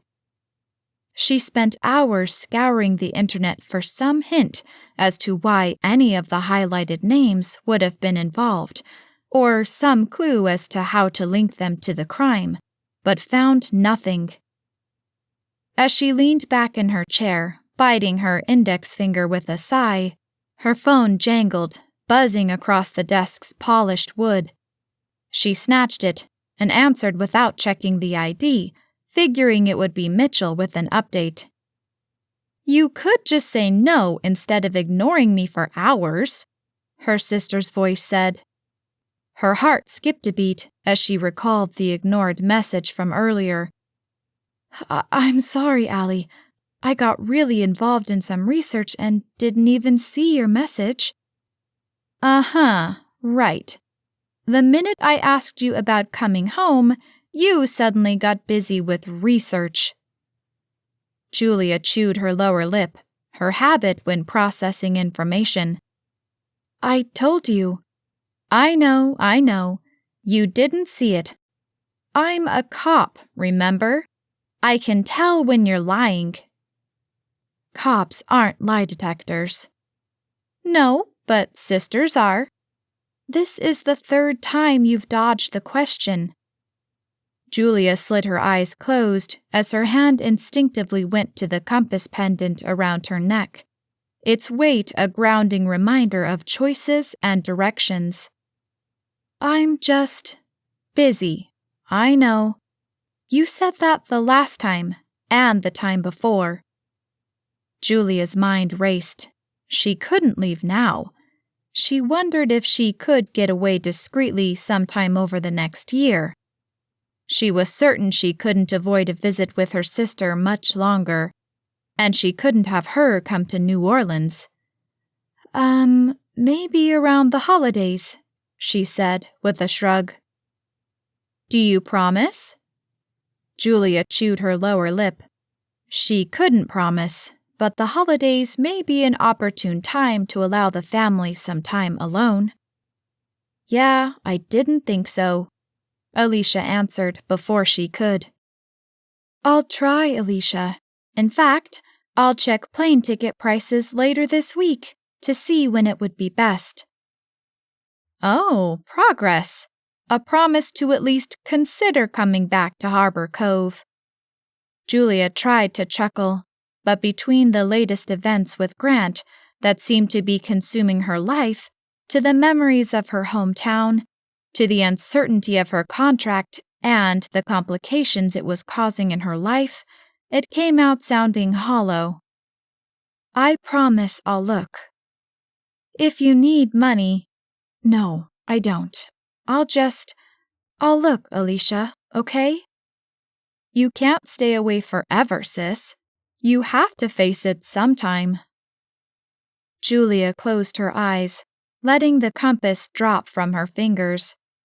Flashbacks of the people she'd left behind, specifically the one who had given her the compass, made her fidget in her seat. "I know." "Oh, Juju, it'll be okay.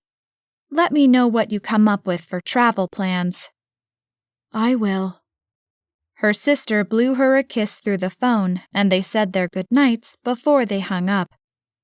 Julia checked her phone for any other notifications, but she found nothing. Her shoulders slumped as she dragged herself from her chair and shuffled into her bedroom. She peeled off her clothes and changed into her pajamas before sliding between the soft, silky sheets. With a pillow hugged to her chest, she sat propped up as her mind wandered down path after path in search of answers. She found none. In search of a distraction, she grabbed the television remote and turned on the set. At this hour, the late-night news should be on. She waited through the commercial before the pounding beat of the news intro music sounded. "Breaking news tonight in the Harrington murder case," the serious blonde said. The camera flashed off her and to the pre-recorded footage of officers at the lake. Divers have found a body they believe to be that of 62-year-old Evelyn Clark. Mrs. Clark was missing and presumed dead 2 days ago. Grant Harrington, CEO of Harrington Global, has been accused of the crime. A mugshot of her husband appeared on the screen. The DA called the discovery a win for the case against Harrington, applauding the hard work of the officers who dredged the river for days in search of the remains. He called it an act of God, since finding the body was like finding a needle in a haystack. Julia snapped off the television and tossed the remote on the bed next to her. An act of God, I'll bet. Must have been hard to find it right where your partner put it. Her phone chimed a second later. She checked the display, finding a message from Mitchell. No bail tonight. Preliminary hearing tomorrow, 9 a.m. She crossed her arms, tapping her foot in the air as she fumed over the charade and scoffed. Needle in a haystack. Her foot slowed as her mind slowly pieced together an idea. Needles were small, and in a haystack they were hidden, impossible to find. So would any wayward donations, tying a crooked DA to whoever pulled his strings. She had been wrong to search for big donors only. She needed to search for small ones. Several small donations from the same entity would add up to a large one. Her heart skipped a beat as she threw off the covers and hurried from her bedroom to her office. She shimmied the mouse to wake the computer. The donors list still sat there, with the filter for large donors. She cleared it and clicked to create a table showing each donor with the number of donations. It populated on a new page. Most of the donors had the number 1 next to their names. Some had 2s. She licked her lips as she scrolled in search of anything larger. 3/4 of the way through the list, her heart stopped. In the midst of all the small numbers, one large one stared her in the face. 137 contributions. Her shaky finger hovered over the mouse, her pulse quickening.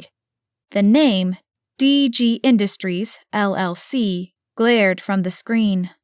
With the original spreadsheet active, she searched for the name, finding it with several smaller amounts.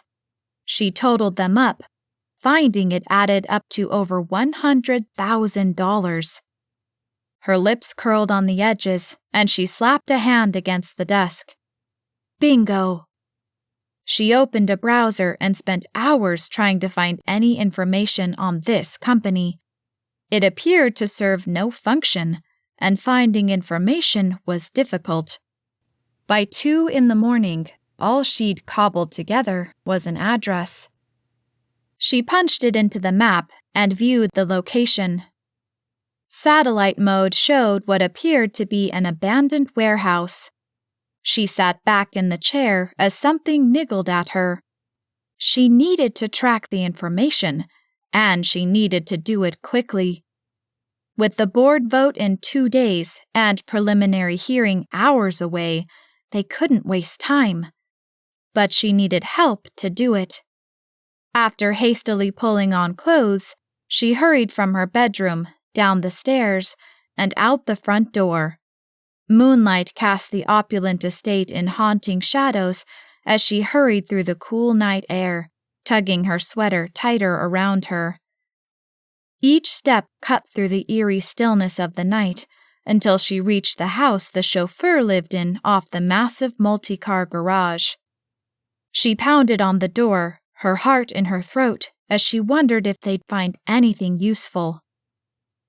A light cut through the darkness in the house, and the door opened seconds later. James tugged a shirt on, his eyes slits. Mrs. Harrington? She ran a hand through her hair, her voice hurried. Oh, James, I'm so sorry for waking you, but I need your help. Is everything okay? Are you sick? No, I'm not. I've been tracking some information on the case against Grant. Julia glanced up at his pinched features as he tried to make sense of her story. I'm sorry, I shouldn't have done this in the middle of the night. No, it's okay. Come in. He heaved out a laugh. It's not like I can go back to bed after hearing that. She stepped into his house, freezing at his last words. That voice. Come back to bed. Her eyes went wide. Sierra had been with James.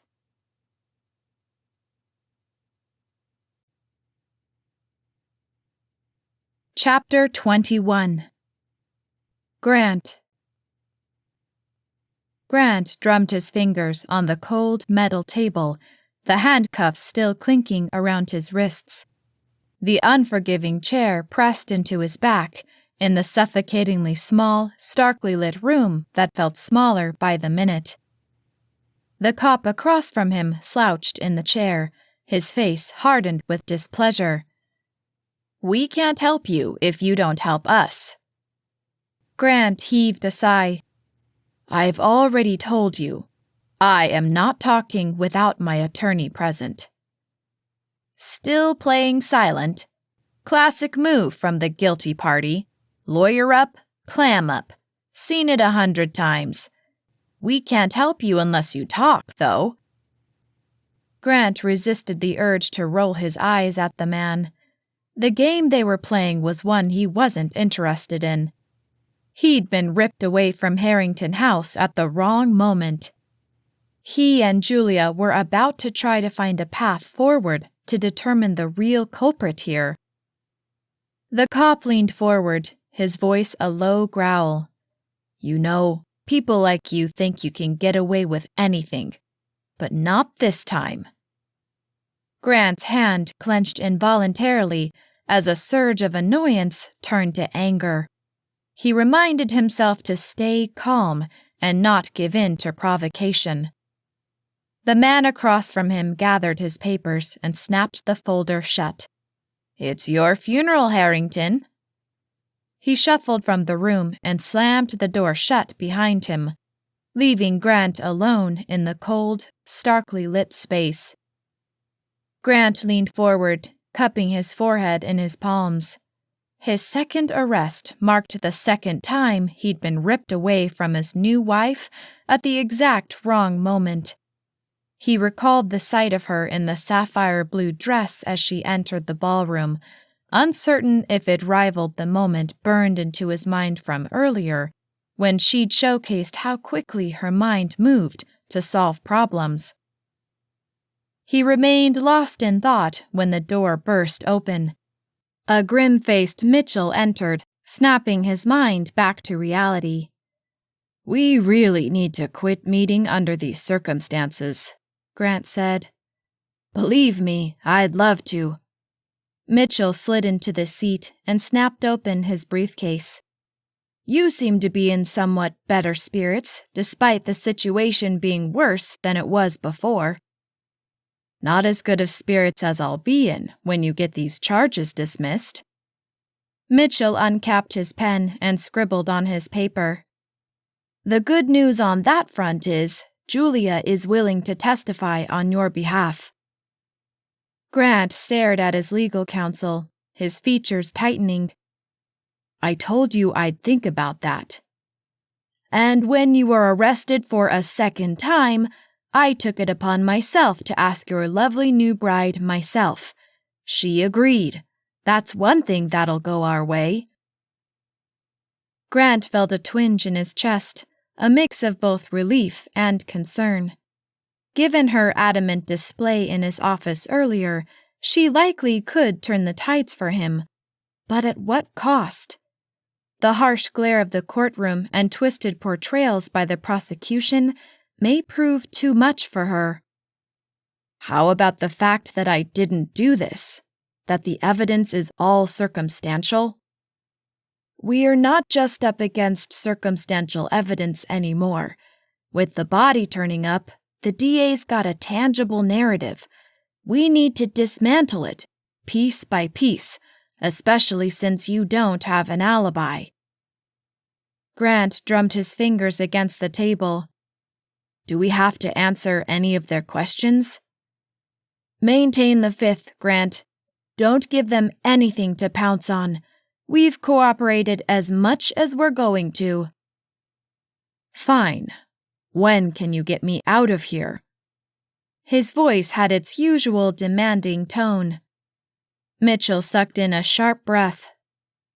"I'm doing the best I can, but finding a judge that'll grant you bail a second time isn't going to be easy." Grant huffed, tightening his fist in frustration. "Mitchell, I have matters that need tending to. I can't be stuck here." "I'm pushing for a preliminary hearing tomorrow morning. I'll make a motion to dismiss the charges based on insufficient evidence, but that's a long shot in a preliminary hearing." Grant's mind processed the information and the timing. "What are our odds?" "Nothing you'd find acceptable." Grant threw himself into the chair's back with a sigh. "I don't like this. Not with the board meeting hanging over my head. You've got to get me out of here so I can handle that." "I'm doing my best, but this is a legal maze. This DA smells blood in the water, and he's looking for a high-profile conviction. He's risen in the polls since the announcement of your arrest. He wants to keep the momentum going." Grant slammed his hands against the table as his frustration built. "How can this be happening?" Mitchell raised his gaze over the rim of his reading glasses, his expression making it clear he didn't appreciate the behavior. "Those types of displays are exactly what they're going to say led to Evelyn's murder." Grant leaned back and shook his head, his jaw clenching. "What I mean is, aren't there laws to stop being railroaded like this?" Mitchell made a few more notes on his legal pad, keeping his eyes trained on the paper. "Yes, let's hope the judge sees things our way." "He'd better. I can't be locked up like this, not if I'm going to save my company." Mitchell bobbed his head up and down, but the arrival of two detectives prevented any further conversation. Mitchell abandoned his seat, joining Grant on the same side of the table, as the two other men sat across from them. One glanced through a folder before he passed it off to his partner. "Anything you'd like to share with us?" Grant glanced at Mitchell, who responded for him. "If you'd like to ask a specific question, feel free, though I can't guarantee I'll advise my client to answer it." "Evelyn Clark worked for Harrington Global, for you, for over 20 years. "Is there a question in there?" Grant shot back. "Why did you do it? Did you just snap? She bring you the wrong file and the pressure got to you? Or have you been planning this for a while?" Grant bit his tongue before he reacted to the bait and ended up in more trouble than he already was. He just needed to stay calm and wait this out. Though, with the clock ticking, he found it harder and harder to control his temper. "All right, fine. Let's come at this another way. Tell me about your relationship with Miss Clark. Any recent tensions we should know about?" "I'm advising my client not to answer that," Mitchell said. The officer heaved a sigh as he settled into his seat. "All right. Tell us again where you were on Monday night, between the hours of 9:30 and 11. After a glance at Mitchell, who offered a slight nod, Grant said, "I told you. I went home. I had dinner with my wife. I realized I'd forgotten a file. I called my chauffeur and asked for him to bring a car around. I went back to the office, I picked it up, and I went home." "What time did you arrive home exactly?" 10:30. The officer glanced at his partner before he nodded. And you left your place around 9:30. Which gives you ample time to commit this crime, especially if you planned it ahead of time. Mitchell heaved a sigh. Gentlemen, let's keep our conjectures to ourselves, shall we? We're answering questions in good faith. We are not here for you to berate my client. Your client killed a loyal employee of his. A fact that has not been established or admitted. Move on. Mitchell kept his eyes trained on the detectives, not flinching. When was the last time you and Mrs. Clark had a disagreement? I can't recall. Really? You keep up with a multinational corporation and you can't remember when you and she had words? No, I can't. It didn't happen often. Evie was always on top of things. Grant's voice faltered as he realized his longtime friend never would set foot in his office again. He stared at a blank spot on the wall, trying to anchor himself. The officer flicked up his eyebrows. Oh, I get it. When it did happen, like Monday night, you couldn't handle it. That's not what I said, Grant snapped, his voice a low growl. The officer's lips curled on the edge as he narrowed his eyes. Seems like you have a temper. Grant tightened his lips, squeezing his fingers into fists as he silently seethed. Is that true? The officer prodded. We're not here to assess my client's behaviors, Mitchell responded. The officer locked eyes with Grant. I think it is true. I'll bet, if we asked your pretty little wife about that, she'd tell us she's afraid of you. Grant lunged at the man. Mitchell burst from his seat, grabbing his shoulders as the officer kicked his chair back away from the table, an amused glance on his features. Whoa, that hit a nerve.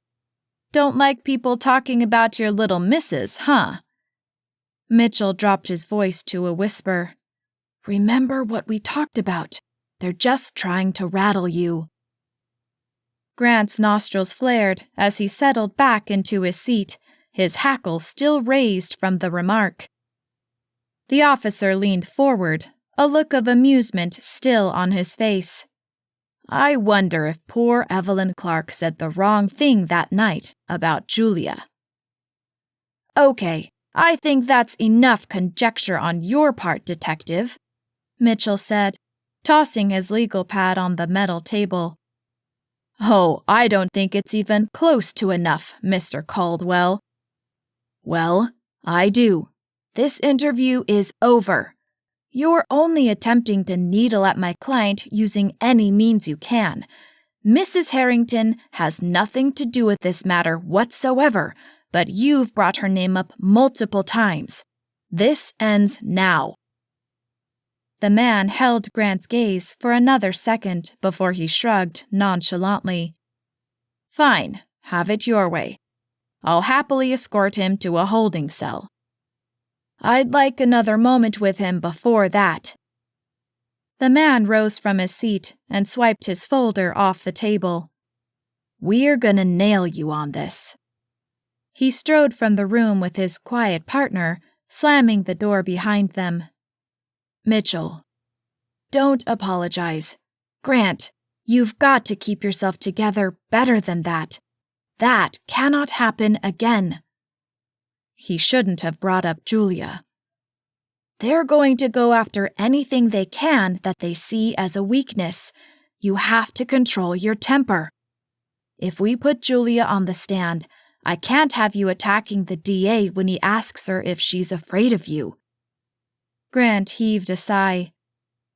It won't happen again, because you're not putting her on the stand. Mitchell opened his mouth to reply before shaking his head.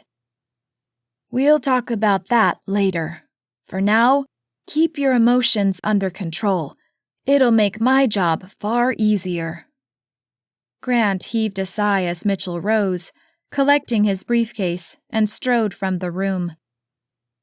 A uniformed officer arrived a moment later and hauled him to his feet. The stark fluorescent lights of the hall stung his eyes as the man led him through the halls to the holding cells. As the bars clanked closed, he heaved a long sigh. His first thoughts went to Julia. They would rip her apart on the stand. He couldn't let that happen. He had to find a way out of this that didn't expose her to the people who were after him. An hour passed before Mitchell returned, informing him of the preliminary hearing scheduled for first thing the following morning. He'd already texted Julia. Her show of support may help with something. Grant settled in for a long night on the uncomfortable cot, a far cry from the 1,000-count Egyptian cotton sheets on his perfectly molded bed at Harrington House. The hours passed without him getting much sleep. Instead, he dwelled on all of the things he couldn't control, from the courtroom battle to the boardroom vote, and finally to Julia. He'd see her soon, and he hoped they'd have the chance to talk. As the morning hour approached, Mitchell appeared at his cell, an electric shaver in hand. "Remember what we talked about last night, Grant. No outbursts. I don't care how unfair they seem, or what hits your reputation takes." He paused, waiting to catch Grant's eyes. "What's said about Julia?" Grant heaved a sigh as he shook his head before he continued with his shaving. "That guy had it coming to him. He was out of line way before that." "But you didn't go after him until her name came up. She's a trigger for you. Don't react." Grant clicked off the shaver before he buttoned his top button and slipped his tie under his collar. "Fine. No outbursts. Just get these charges dismissed, or at least get me out on bail." "I'll do my best. You do your best to make that easy for me." Grant finished with his tie, adjusting it tighter around his neck, before he tugged on his suit jacket. "I'll be on my best behavior." Mitchell eyed him with an unamused glance, though the corner of his lips tugged up at Grant's new attitude, as an officer unlocked the cell and slipped handcuffs around Grant's wrists. He led them to the courtroom for their hearing. He stared at the image of Lady Justice, thinking justice was anything but blind. Mitchell took his seat, poured a glass of water, and took a sip before he reviewed his notes. Grant stared at the clock at the back of the courtroom. 9:15. Julia wasn't here yet. He'd been surprised not to see her waiting already. He drummed his fingers on the table as he watched the double doors in the back. They swept open, and a reporter stepped inside, finding a seat behind the DA's table. "You said you told Julia, right?" Grant asked Mitchell. "Mm-hmm," he said as he scrawled something on his legal pad. "Texted her last night." "Did she answer you?" The man slipped his phone from his pocket and checked. "No, though I sent the text late. She may have been asleep." With a sigh, Grant settled back in his seat, twisting to watch the door again. It opened, and his heart rose, only to find Sierra saunter through. She hurried to a seat behind him and squeezed his shoulder. "Hi, Daddy. You look tired." "Thanks, sweetheart. Where's Julia?" Sierra shrugged. "How am I supposed to know?" "Well, did you see her this morning?" Grant's heart skipped a beat. "No, she wasn't there. I knocked, but she wasn't in her room. Worthington said she hadn't been down for breakfast." His heart thudded faster against his ribs. "Has anyone seen her?" Sierra arched an eyebrow as she lifted a shoulder. "I'll try calling her." She whipped her phone from her designer bag and tapped Julia's name, placing the call on speakerphone. The line trilled several times before a recorded message played. "Hi, you've reached Julia Stanton. I can't take your call right now, but if you leave your name and number, I'll get back to you as soon as possible. Bye." Grant stared in disbelief at the phone as Sierra ended the call with a click of her tongue. "I can't believe this." "Me either," Grant said as he rubbed his chin. "She hasn't even changed her voicemail to her new last name yet." Grant stared at his daughter for a breath. "Not that. Where is she?" His mind stretched to find answers. He thought they'd been on the same page last night. He'd expected to see her this morning. His palms turned sweaty as he gripped the table while the room closed in around him. Where is Julia?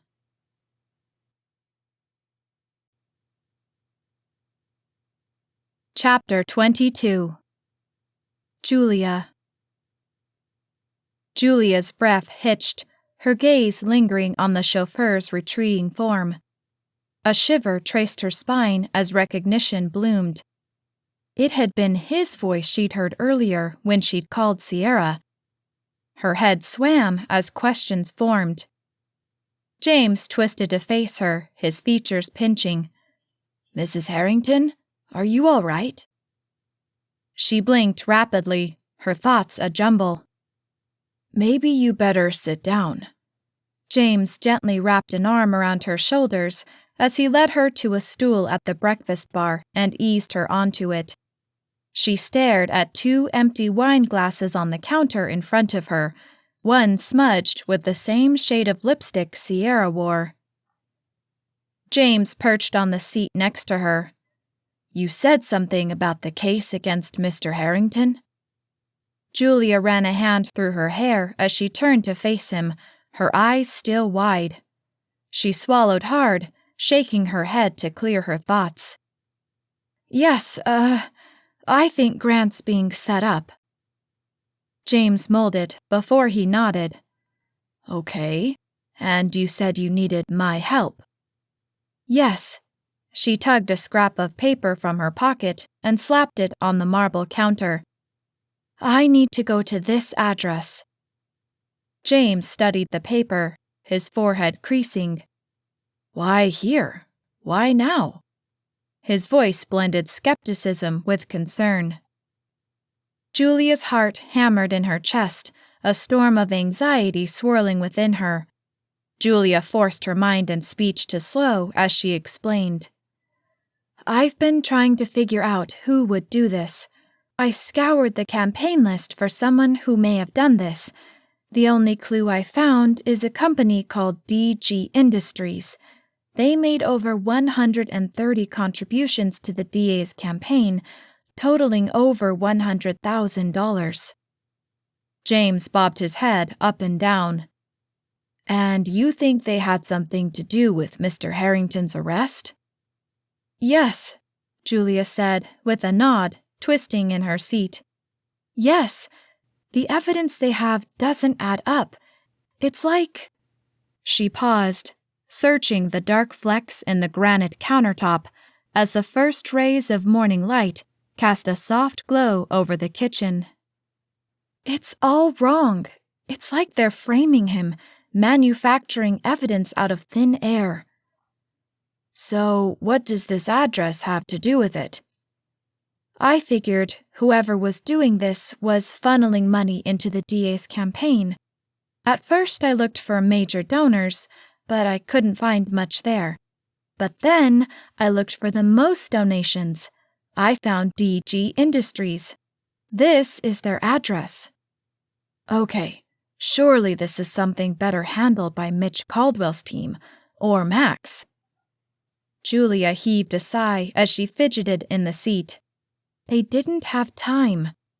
She wasn't the detective in the family, but with the hearing in only a few short hours, she had to take action. Max wouldn't be in soon enough. She shook her head. "I just need a car to check this out."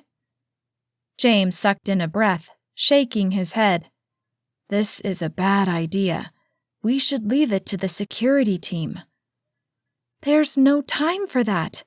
No, I'm going now. Okay, James said, holding up a hand. You're going to go whether I help you or not, aren't you? I could call a cab if you don't, she answered. James cracked a smile at her and shook his head. Yeah, that's not a great part of town, and Mr. Harrington will never forgive me if something happens to you. Just let me get some clothes on. I'll take you. He patted her shoulder as he slid off the stool and padded his way toward the stairs leading to the loft bedroom. So, what do you think we'll find there? Julia drummed her fingers on the cold granite as a knot formed in her stomach. Sunlight cast a warm glow over the countertop and stainless steel appliances, though she felt anything but warm. A mix of feelings shot through her. But despite the risks, they needed information. I'm not sure. Maybe nothing, but Grant's hearing is in a few hours. If there's anything that could help, we need to find it now. James hurried down the stairs, a crease of worry etching his brow as he slid a clip into his handgun. Julia's heart stopped as she spotted it, her eyes going wide. James glanced up at her before he stowed it in his waistband. Just a precaution. She forced a weak, fleeting smile onto her lips before she nodded. James wrapped an arm around her shoulders and guided her to a door at the back of the kitchen. After flinging it open and shuffling her inside, he flicked on the lights. Row after row of fluorescents hummed to life in the oversized garage. Julia's jaw dropped as she swept her gaze over more than 20 vehicles in the garage. James flicked open a box filled with keys. Take your pick. He has this many cars? James shrugged as he grabbed a set of keys and led Julia to a small BMW SUV. He opened the back door, but she bypassed him. I'll ride shotgun, thanks. She tugged the door open and climbed inside as James circled around and slid in behind the driver's seat. I am never going to hear the end of this. Julia grinned at him as the engine roared to life and the garage door slid open. The bright morning sun beamed down as they pulled down the drive. James palmed his cell phone and tapped a few times before he pressed the phone to his ear. Max, when you get this, send a couple of guys to 4523 Harbinger in the Weston Industrial Park. Julia studied him for a moment before she returned her gaze to the street spreading in front of her, bathed in the bright morning sunlight. She checked the time, her fingers tightening around her phone as each minute ticked past. They slowed as they hit a snarl of traffic. Julia let her head thud back against the headrest. Come on. James shot her a sideways glance as he inched forward. So, how did you find this information? Well, if you look at the facts, nothing adds up. So I figured this must be a setup. The only way this works, though, is if the DA goes along with it. Honestly, he should know better than to have set up the charges he did. So I dug into his campaign list. And DG Industries is a donor? Yes, mostly small donations, but they made so many it added up to a big contribution. James rubbed at the stubble on his face as he considered it. Who owns it? I couldn't find that information. Just this address. It's a long shot, but I can't just do nothing. James sped up as the light changed. Mr. Harrington really got lucky when he married you. Julia bit into her lower lip, uncertain of how to answer. She decided on an awkward smile at him before she returned to drumming her fingers against the door handle. Not much longer, he promised. The 18 minutes showing on the GPS screen ticked by far too slowly for Julia's taste. She raked her sweaty palms against her pants as her heart thudded. Her eyes flicked to the courthouse rising in the distance. Everything would unfold there in a matter of hours. Would they find anything to help? They finally swung onto Harbinger Street. Julia glanced up at the string of abandoned buildings decorated with colorful graffiti and broken windows. Julia's heart pounded in her ears as they neared the address. The leather of the car seat felt cold against her skin, heightening her sense of unease. Her hope waned. They'd likely find only an empty warehouse, a shell listed on the paperwork to hide the truth about the company. James slowed the car to a stop, throwing the gear shifter into park. I'll check it out first. No, Julia said, with a shake of her head as she swung the door open and slid out of the car. James sucked in a breath. You are bound and determined to get me on Mr. Harrington's bad side. If we find something here that gets the charges against him dismissed, I think he'll owe you. I'm going to let you manage that, James said as they studied the red brick exterior. The warehouse loomed before them, its large facade standing strong. Shadows danced across the broken windows, and a chill ran down Julia's spine. She crossed to a metal door, scratched and dented. She tugged on it, but it didn't budge. A curse escaped her as James joined her. I'll head around back and see if... He stopped, his eyes going wide as she pulled a lockpick kit from her pocket. Julia's cheeks burned as she shot a glance his way. Don't judge. He held his hands up as she slid it into the lock and easily opened it. James hurried through the door and pushed Julia behind him. Stay back. They crept forward, the air musty and thick with dust. Each step echoed in the cavernous space, shadows stretching like long fingers from the dim light, filtering through the filthy windows. Julia peered around James's tall, bulky form, her heart sinking with every step. The warehouse looked empty. Perhaps they'd find nothing here. There's an office upstairs, James said, poking his finger at a loft suspended over the floor. Maybe there's something up there. You check it out. I'll finish the sweep down here. Mrs. Harrington. James cocked his head as he began to shake it. The place looks abandoned, James. This is probably hopeless. He heaved a sigh, but nodded. Yell if you find anything. You do the same. With a nod, James trotted forward and climbed the stairs toward the office, while Julia spun in search of anything on the ground floor. Her stomach twisted into a knot as she found nothing but dust, dirt, and grime. She shuffled through the dust-mote-filled air toward a dark corner. A rat scurried out, squealing as it raced past her. She shuddered and grimaced as she dashed in the opposite direction and into a back hall.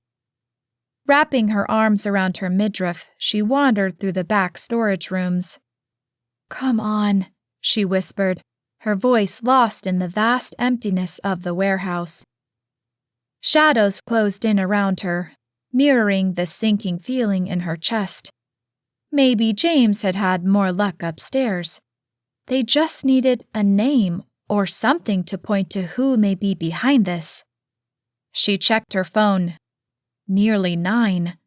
She'd be late for his hearing. She was a fool for coming here. Not only would this not pan out, Grant would face the courtroom alone. So much for her improving his image.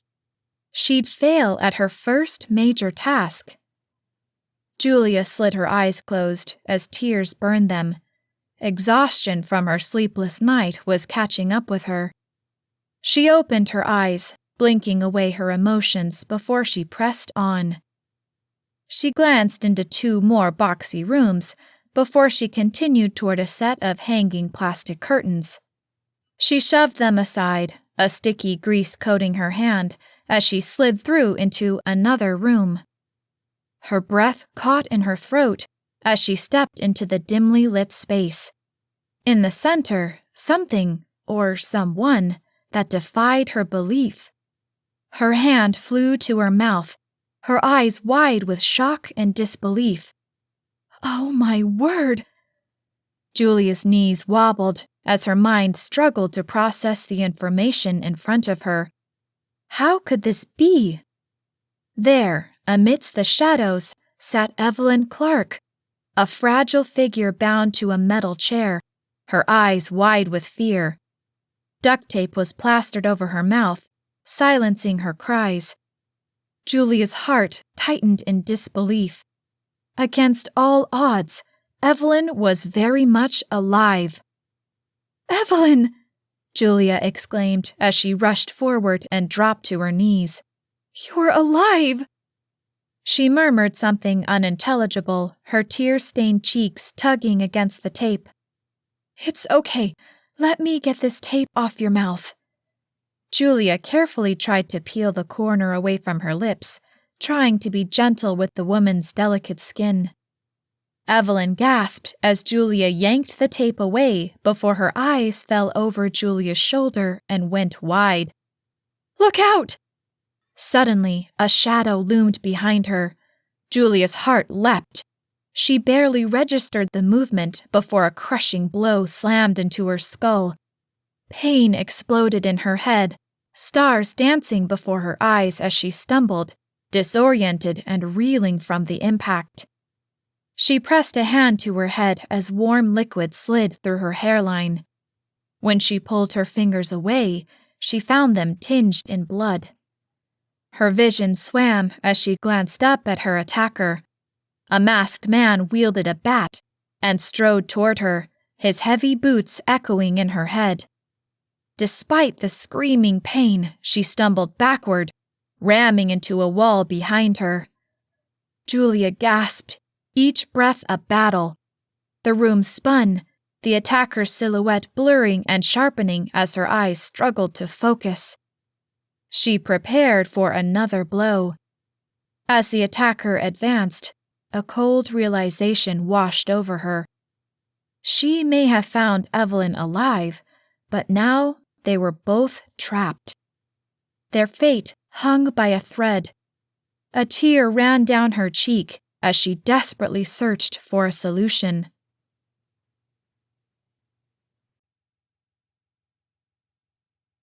Chapter 23. Grant. Grant felt his chest constrict, each breath a battle.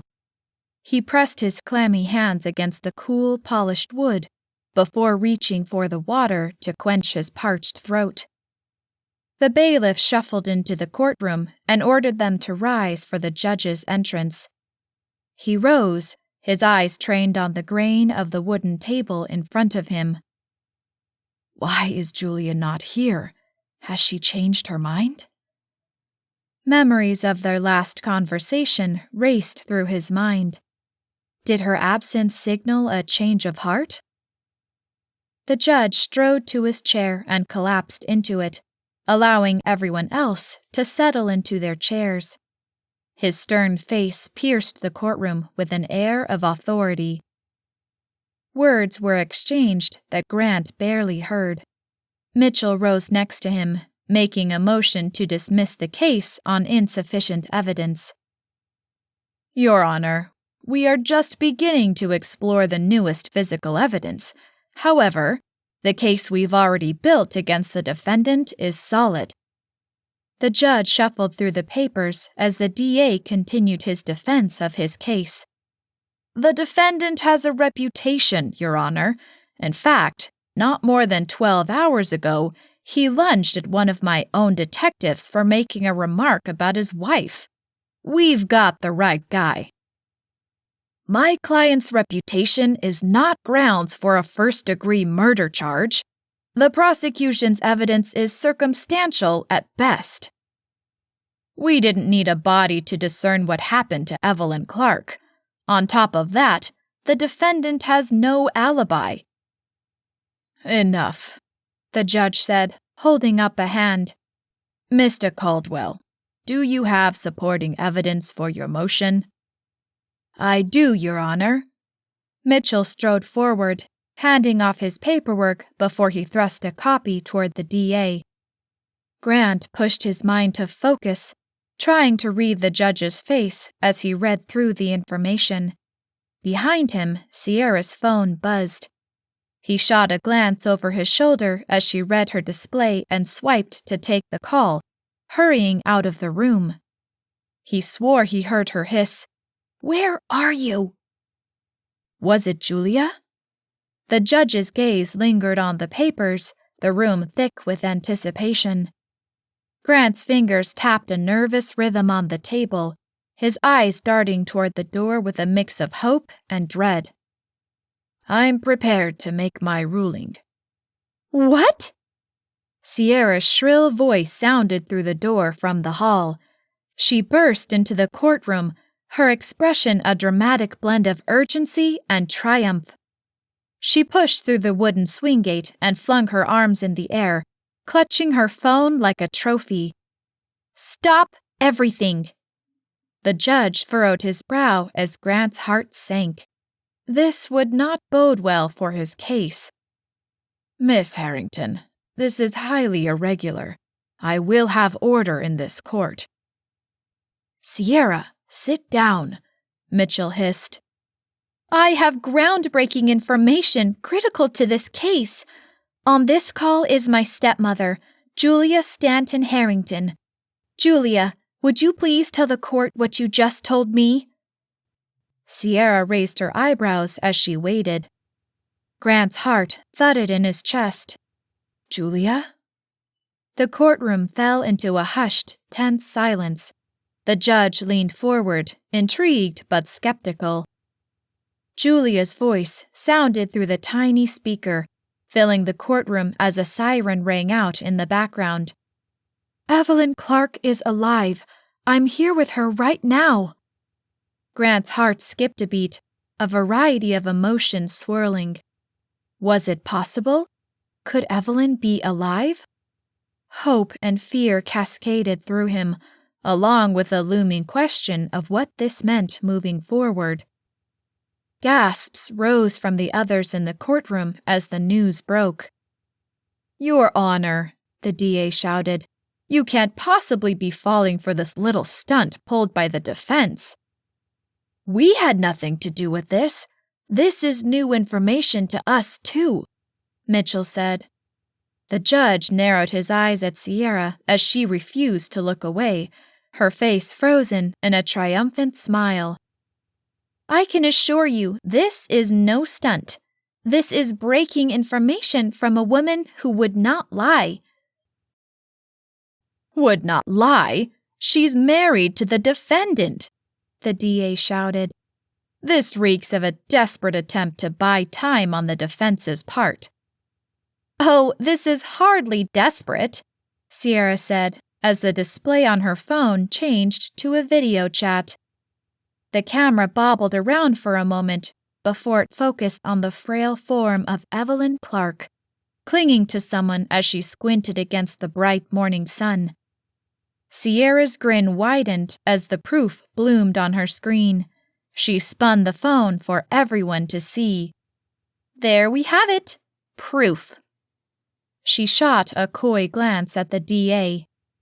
"You may want to check your sources again, because it looks like whatever body you dug up has nothing to do with this case."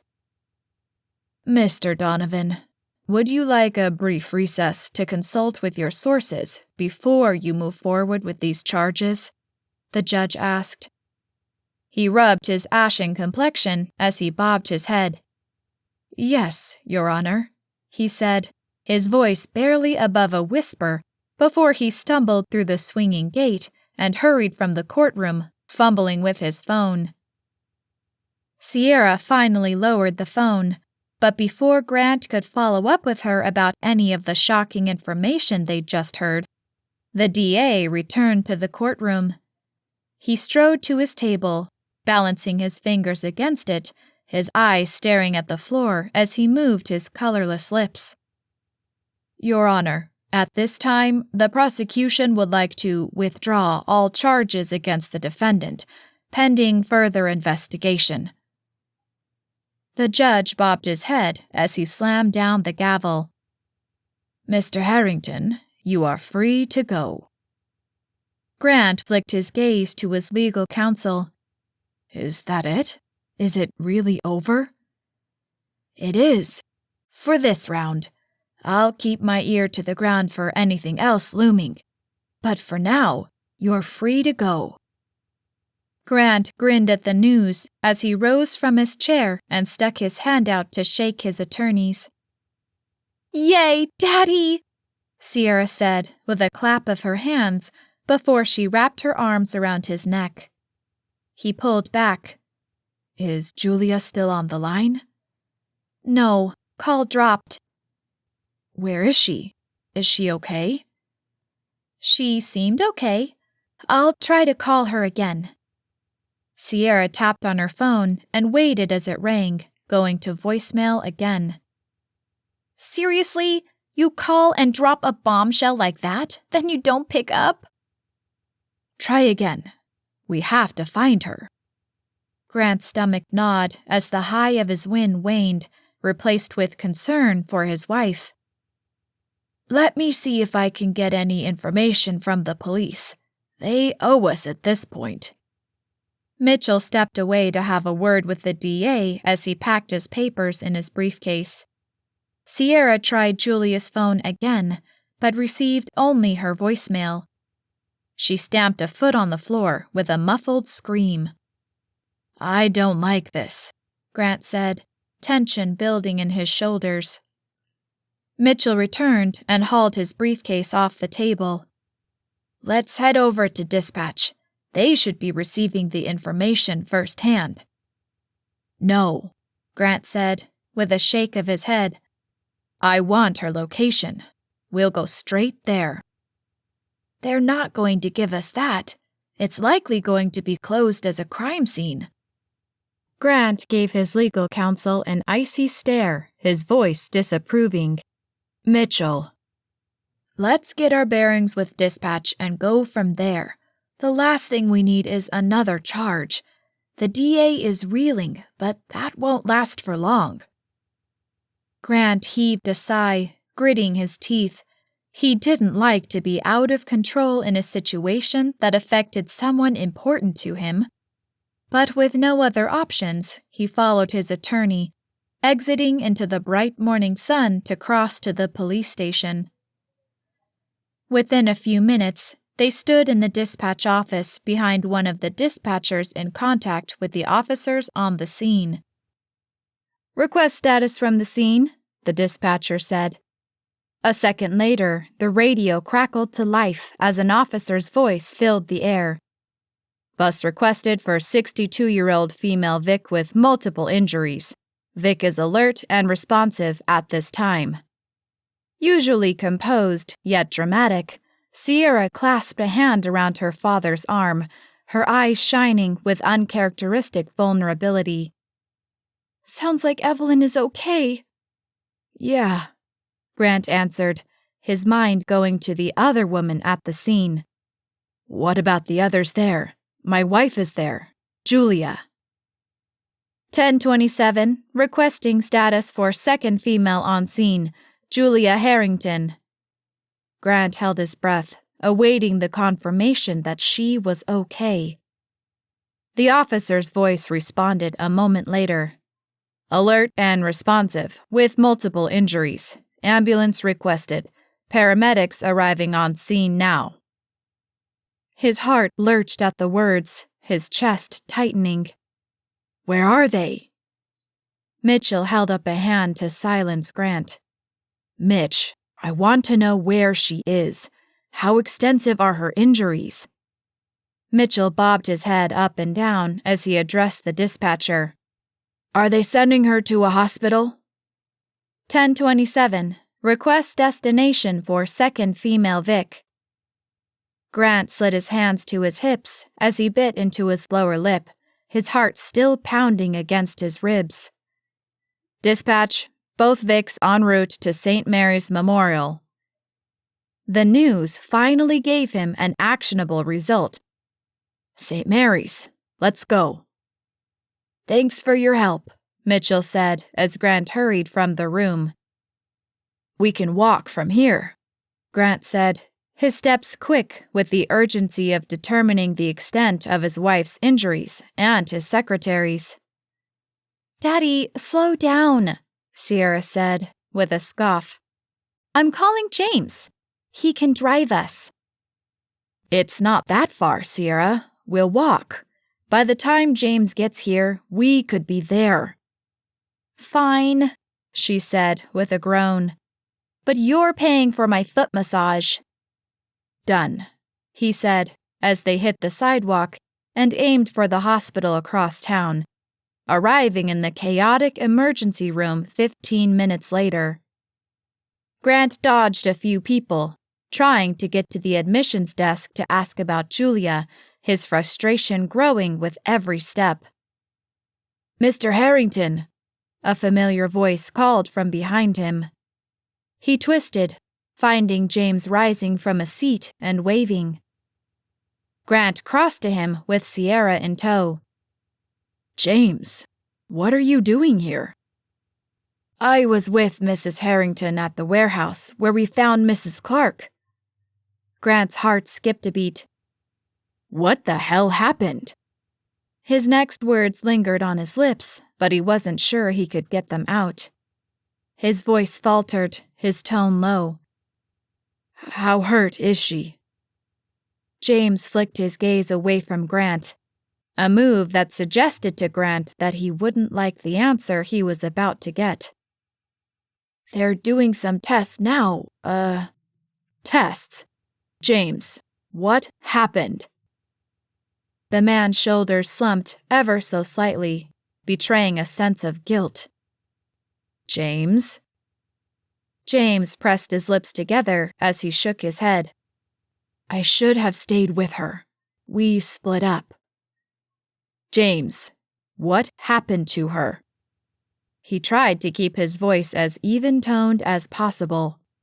James breathed out a shaky breath. She took a pretty hard hit, but she was speaking clearly. She wasn't disoriented. Hit from what? Did she fall? James heaved a sigh. No, someone was there. Someone attacked her? He cried, feeling his chest tighten again. Yeah, he got away, but not before he did some damage. Grant rubbed his face as he sank into a chair. What had he gotten this poor woman into, and how would she react after having lived through what surely was the worst week of her life? James eased onto the seat across from him. She seemed okay. She was talking, walking. She seemed fine. Grant gripped the arm of the chair as he sought to rein in his tension. What were you doing there? Mrs. Harrington woke me up early this morning and said she found some sort of clue, something about the donor list. Grant let his head fall back between his shoulder blades. She'd moved on to the donor list herself after he was arrested. He should have told her not to do anything herself. She insisted on going. She said she'd go without me if I didn't take her. Of course she did, Grant answered with a shake of his head as someone called his name. He rose from his seat and crossed to the scrubs-clad woman with Sierra and James in tow. You can follow me, she said. They wandered past rows of filled beds separated by curtains.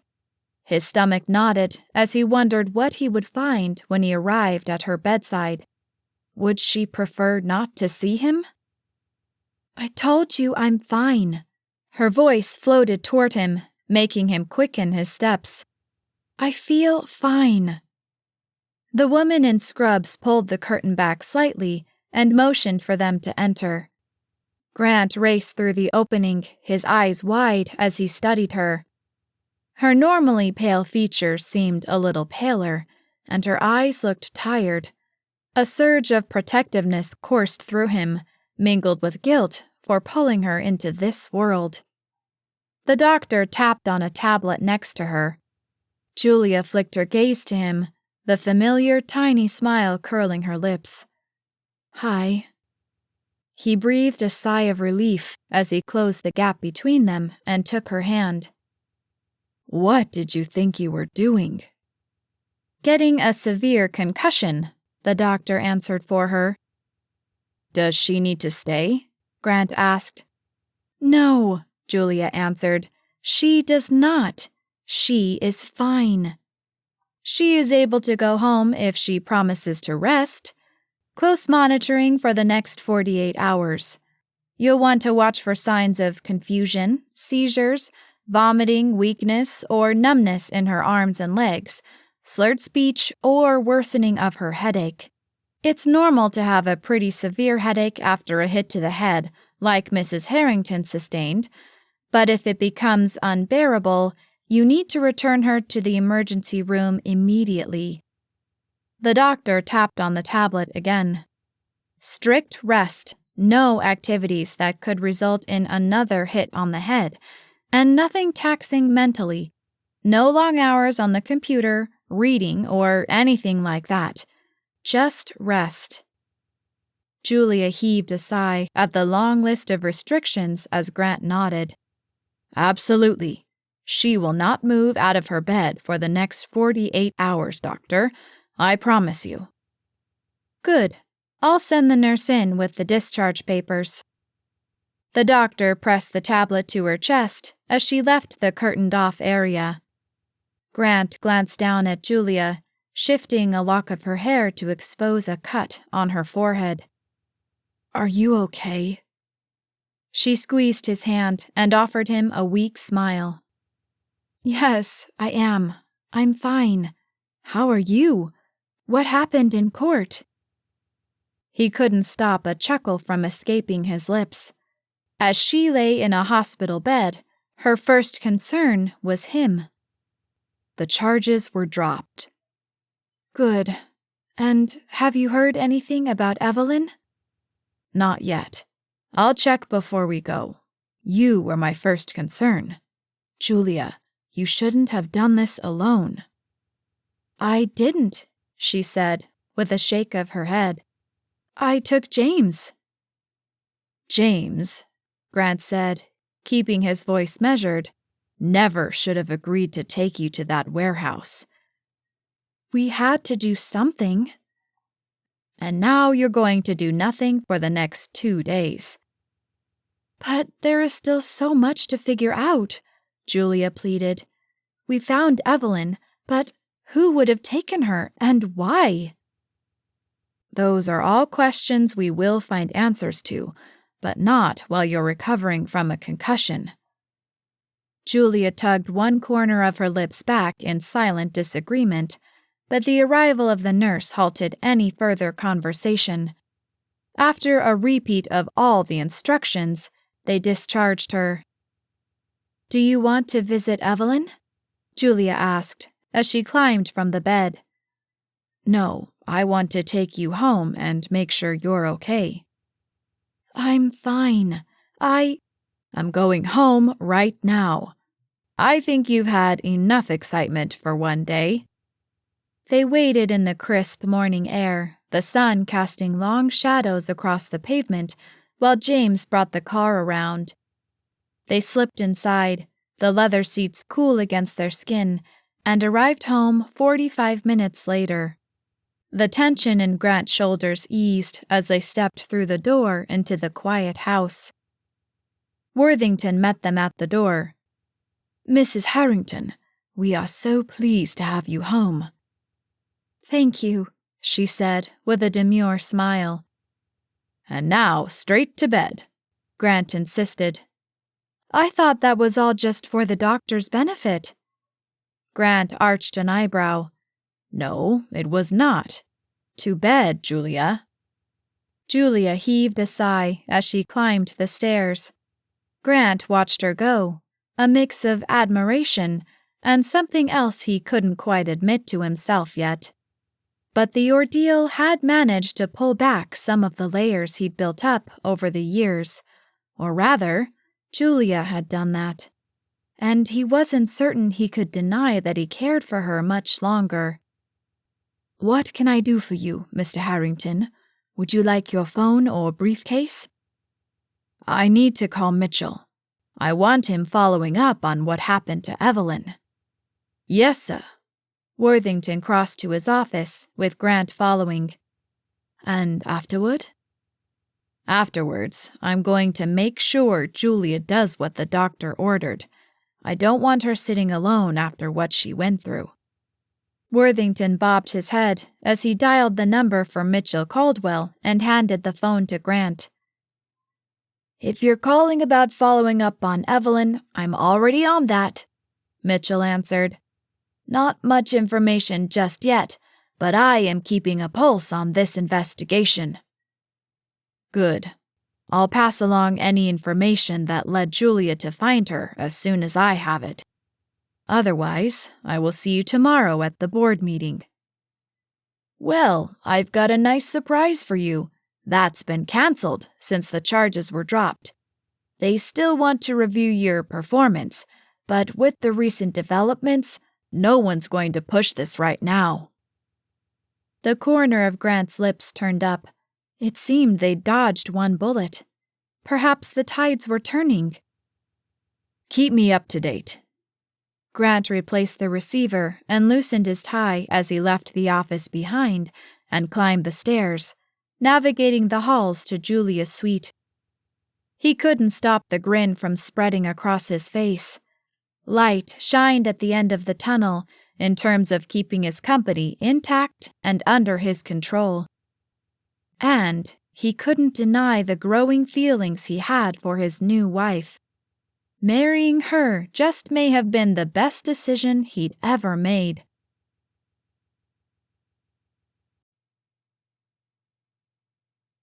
Chapter 24. Julia. Julia squeezed her eyes closed, swallowing hard as the MRI whirred around her. Without any visual cues anchoring her to the world, her mind regressed to the warehouse. She hadn't seen her attacker fast enough, too stunned by the discovery of Evelyn Clark. By the time she turned, the bat he carried had smacked her right in the temple. It had been all she could do to stay conscious. After the hit blurred her vision, she wanted to collapse on the floor and curl into a ball, but she couldn't give in. "Doing great, Mrs. Harrington. Just another minute," a voice said from a speaker in the machine, jarring her back to reality, but only for an instant. She recalled stumbling to the wall and whipping around to face her attacker. With a cocky swagger, he'd stalked forward toward her, tapping the bat off his opposite hand. His face, covered with a ski mask, still allowed his wicked grin to show through. Tears streamed down both her and Evelyn's cheeks as the man cornered her. He swung, but Julia dodged him at the last second, her head splitting with every movement. The sound of the bat cracking off the cement block wall made it worse. She slipped under his arms and stumbled a few steps forward before spinning to keep her eye on him. He growled as he whipped around to face her again. She shuffled backward as he swung at her again. "Run, Julia!" Evelyn shouted. "No," Julia huffed. "I'm not leaving you." "Looks like you both die then," the man growled. This time he aimed his bat at Evelyn. With a shriek, Julia plowed into his side before he could swing. She drove him back against the wall. He threw her off easily, knocking her to the ground. Her temples pounded as she tried to climb to her feet, but he reached her first. With a swift kick, he sent her rolling across the floor again. She landed in a heap with a groan. He stalked across the room as she flopped onto her back. Her eyes filled with tears as he lowered his toes onto her wrist, pinning her to the ground. His lips pulled back into another vicious grin as he raised his bat overhead. "Hey!" a voice barked from behind him. The man froze and swung his gaze behind him. Gunfire echoed, and a bullet slammed into her attacker's shoulder. The pressure let off her wrist as he stumbled back, dropping the bat and grabbing his shoulder. Blood oozed between his fingers. James inched into the door, his gun still pointed at the assailant. The man lunged sideways, and James fired again. This time, the bullet smacked into the wall. The attacker scrambled for the door and disappeared through it. James raced toward her. "Mrs. Harrington, you okay?" "Yeah," she groaned as she pushed up to sitting. "Did he hurt you?" She pressed her fingers to the sticky blood soiling her hair. "He hit me." "Can you walk?" "Yeah," she said as he helped her to her feet. "We need to get her out of here. She needs medical attention." "I can't believe she's alive." James shoved the gun into his waistband before he flicked open a penknife and cut Evelyn's bonds before scooping her up to carry her from the building. Julia dug her phone from her pocket and keyed in 911 before she pressed it to her ear. She gave their location and information to the dispatcher, hanging up as they hurried out into the morning sun. James sat Evelyn in the back seat of the SUV as Julia placed another call. She drummed her fingers against her thigh, shifting her weight back and forth as the line trilled. "Mrs. Harrington, you should sit down," James whispered, guiding her to the front seat. "Where are you?" Sierra's voice hissed at her in greeting. "Sierra, I'm sorry I'm not there, but you must listen. Evelyn Clark is alive. We are here with her now. She's okay. We're waiting for the police and ambulance." "What?" Sierra exclaimed. "Wait, hold on." Julia tightened her grip on the phone as Sierra's voice sounded on the other end of the line. "Stop everything." The MRI finally whirred down, and the table slid out of the machine, breaking the memory of the dramatic reveal. "How did it look?" Julia asked as they wheeled her back down to the emergency room. "Do I still have a brain?" The transport woman chuckled at her as she tugged the bed back into the small stall. "Doctor will be with you shortly." She pulled the curtain closed around her, leaving Julia alone to wait. She clasped and unclasped her hands as she waited alone for the results. The experience had been surreal. She still wondered if it had been real. Had she really found Evelyn Clark alive? It fueled in her the need to dig deeper. Who had done this? Who would have kidnapped this woman and faked her death? And why? There was so much more to this story. Her thoughts were interrupted by the arrival of a scrub-clad doctor carrying a tablet. She tapped around on it before she flicked her gaze to Julia. "Good morning, Mrs. Harrington. I'm Dr. Vanessa Reynolds. It sounds like you've had quite an eventful morning." "Unfortunately, yes," Julia said. "But I feel okay. When can I go home?" "We'll see about that," the doctor said, returning her gaze to the tablet. "I've got your results here." Julia swallowed hard, waiting to determine if there had been some damage from the attack. She desperately hoped there wasn't. She needed a functioning mind to keep writing. "Your MRI looks good. No bleeding or swelling." Julia blew out a sigh of relief at the news. "Good. So, can I go?" The doctor chuckled at her. Not quite yet. I'd like to do an exam and ask you a few questions. Do you still have a headache? Yes. It's not terrible. It's okay if it is, Dr. Reynolds said. We just want to be sure we diagnose and treat you properly. So, can you tell me on a scale of 1 to 10 how bad your pain is right now? A 6, Julia answered with a slight shrug. Okay. The doctor removed a penlight from her pocket and clicked it on, flicking it into Julia's eyes. Your pupils are equal and reactive, which is a good thing. Can you follow my finger? Julia shifted her eyes back and forth as the doctor trailed her finger through the air. Very good. Now, when you got hit, did you see stars? Yes, Julia admitted, but I don't anymore. Any blurred vision, then or now? Just a second after I got hit, but not now.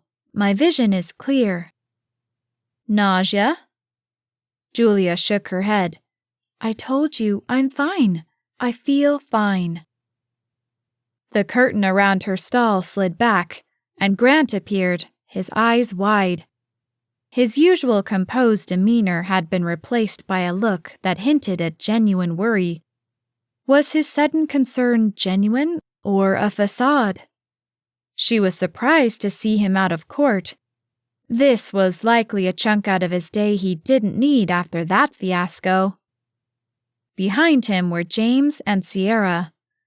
Julia stared at them for an extra second, the thought that they were seeing each other racing through her mind before she flicked her gaze to Grant and offered him a slight smile.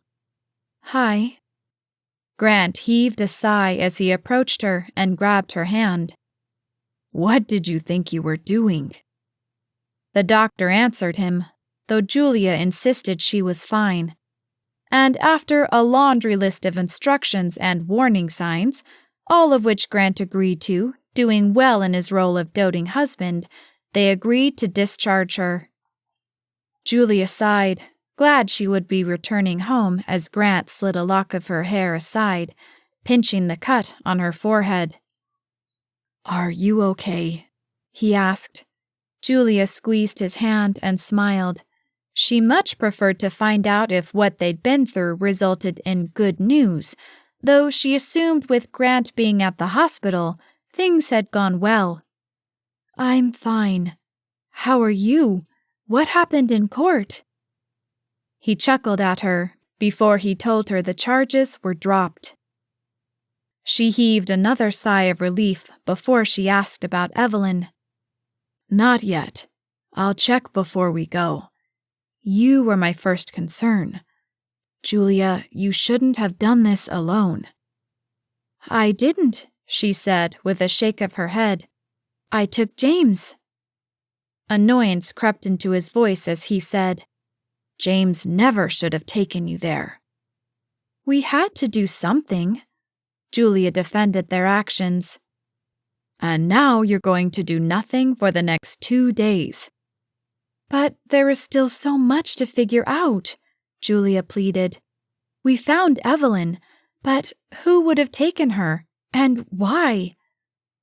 Those are all questions we will find answers to, but not while you're recovering from a concussion. Her discharge papers finally arrived, and she inched closer to going home. They waited in the bright morning sunshine for James to bring the car around, after she asked Grant about seeing Evelyn. Within 45 minutes, they arrived at Harrington House. Her headache seemed to ease slightly as the quiet house surrounded them. Worthington met them at the door. Mrs. Harrington, we are so pleased to have you home. Thank you, she answered. And now, straight to bed, Grant insisted. Julia shot him a surprised glance. I thought that was all just for the doctor's benefit. Grant arched an eyebrow. No, it was not. To bed, Julia. With a sigh, she climbed the stairs, leaving everyone behind. Perhaps it wouldn't be so bad to spend the day in bed. Better now with a staff of servants than a year from now when she'd be on her own again and dishes would pile up or she'd go hungry. And she could work from her bed. She changed her clothes into something comfortable, grabbed her laptop, and climbed into her bed. Evelyn's rescue had closed one chapter, but they stood at the start of a deeper mystery. Who was behind it all, and what else did they have planned? The idea of tracking down more information forced her to pull her laptop onto her lap. It distracted her from the idea that 1 year from now, her life would revert back to normal. As the day's events washed over her, she recalled her fear, adrenaline, and now a strange sense of belonging. She'd come to care for these people more than she'd expected. She'd miss them. She'd probably miss one person the most. She shoved the idea from her head as a knock sounded at the door. She called out, expecting Worthington to be checking on her or bringing her a cup of tea. Instead, a voice scolded her. "Julia, nothing taxing." She glanced at him as he crossed the room and pushed the laptop closed. With a frown, she said, "This shouldn't wait." "Mitchell is following up." "He doesn't know everything. He doesn't know how we found that warehouse, and I think that's important." "I'm sure it is," Grant answered as he grabbed the laptop and crossed the room, dumping it on a side table well outside of her current reach. She'd have to go all the way across the room to retrieve it when he left. "And what about the board meeting tomorrow?" Grant tugged his tie looser and slipped it from around his neck, tossing it on the armchair. "Cancelled. With the charges dropped, no one wants to move forward with it." "Oh, that's good news." She wondered if maybe she'd be moving back to her apartment sooner than a year from now. "Which still leaves us with plenty of work, but none of it has to be done now." He slid off his jacket and tossed it aside. "Which means I can take time to make sure you're following the doctor's instructions." Her features pinched at the words. "I don't need a babysitter." He tossed his cufflinks on the table and rolled up his sleeves. "Apparently, you do. You weren't left alone for 5 minutes before you were trying to work." "Life doesn't stop when you're sick." "For you, it does." She narrowed her eyes at him, unable to figure out why he insisted on staying. "Don't you have work to do?" "Are you trying to get rid of me?" "I'm just saying that I'm fine. You don't have to sit here with me." He crossed to her and eased onto the edge of the bed. "Julia, you went through a lot today. I want to stay. I want to make sure you're okay." She stared up at him, her forehead creasing. Something about the way he looked at her made her wonder if... She quickly dismissed it. They had a professional relationship. "Okay," she said, her voice softer than she'd intended. "Good," he said with a grin, as he rose and strode around the bed, settling onto the other side. "I was beginning to think you didn't like me." Julia stared at him, a confused smile crossing her features. Grant kicked off his shoes as he leaned back into the pillows. "You know, we really make a pretty good team." Her smile broadened. "I do have a knack for getting you out of trouble." His eyes sparkled at her. "Yes, you do, Julia." Whatever happened as they faced the problems at Harrington Global, she supposed it would be an interesting year, but they'd face it together.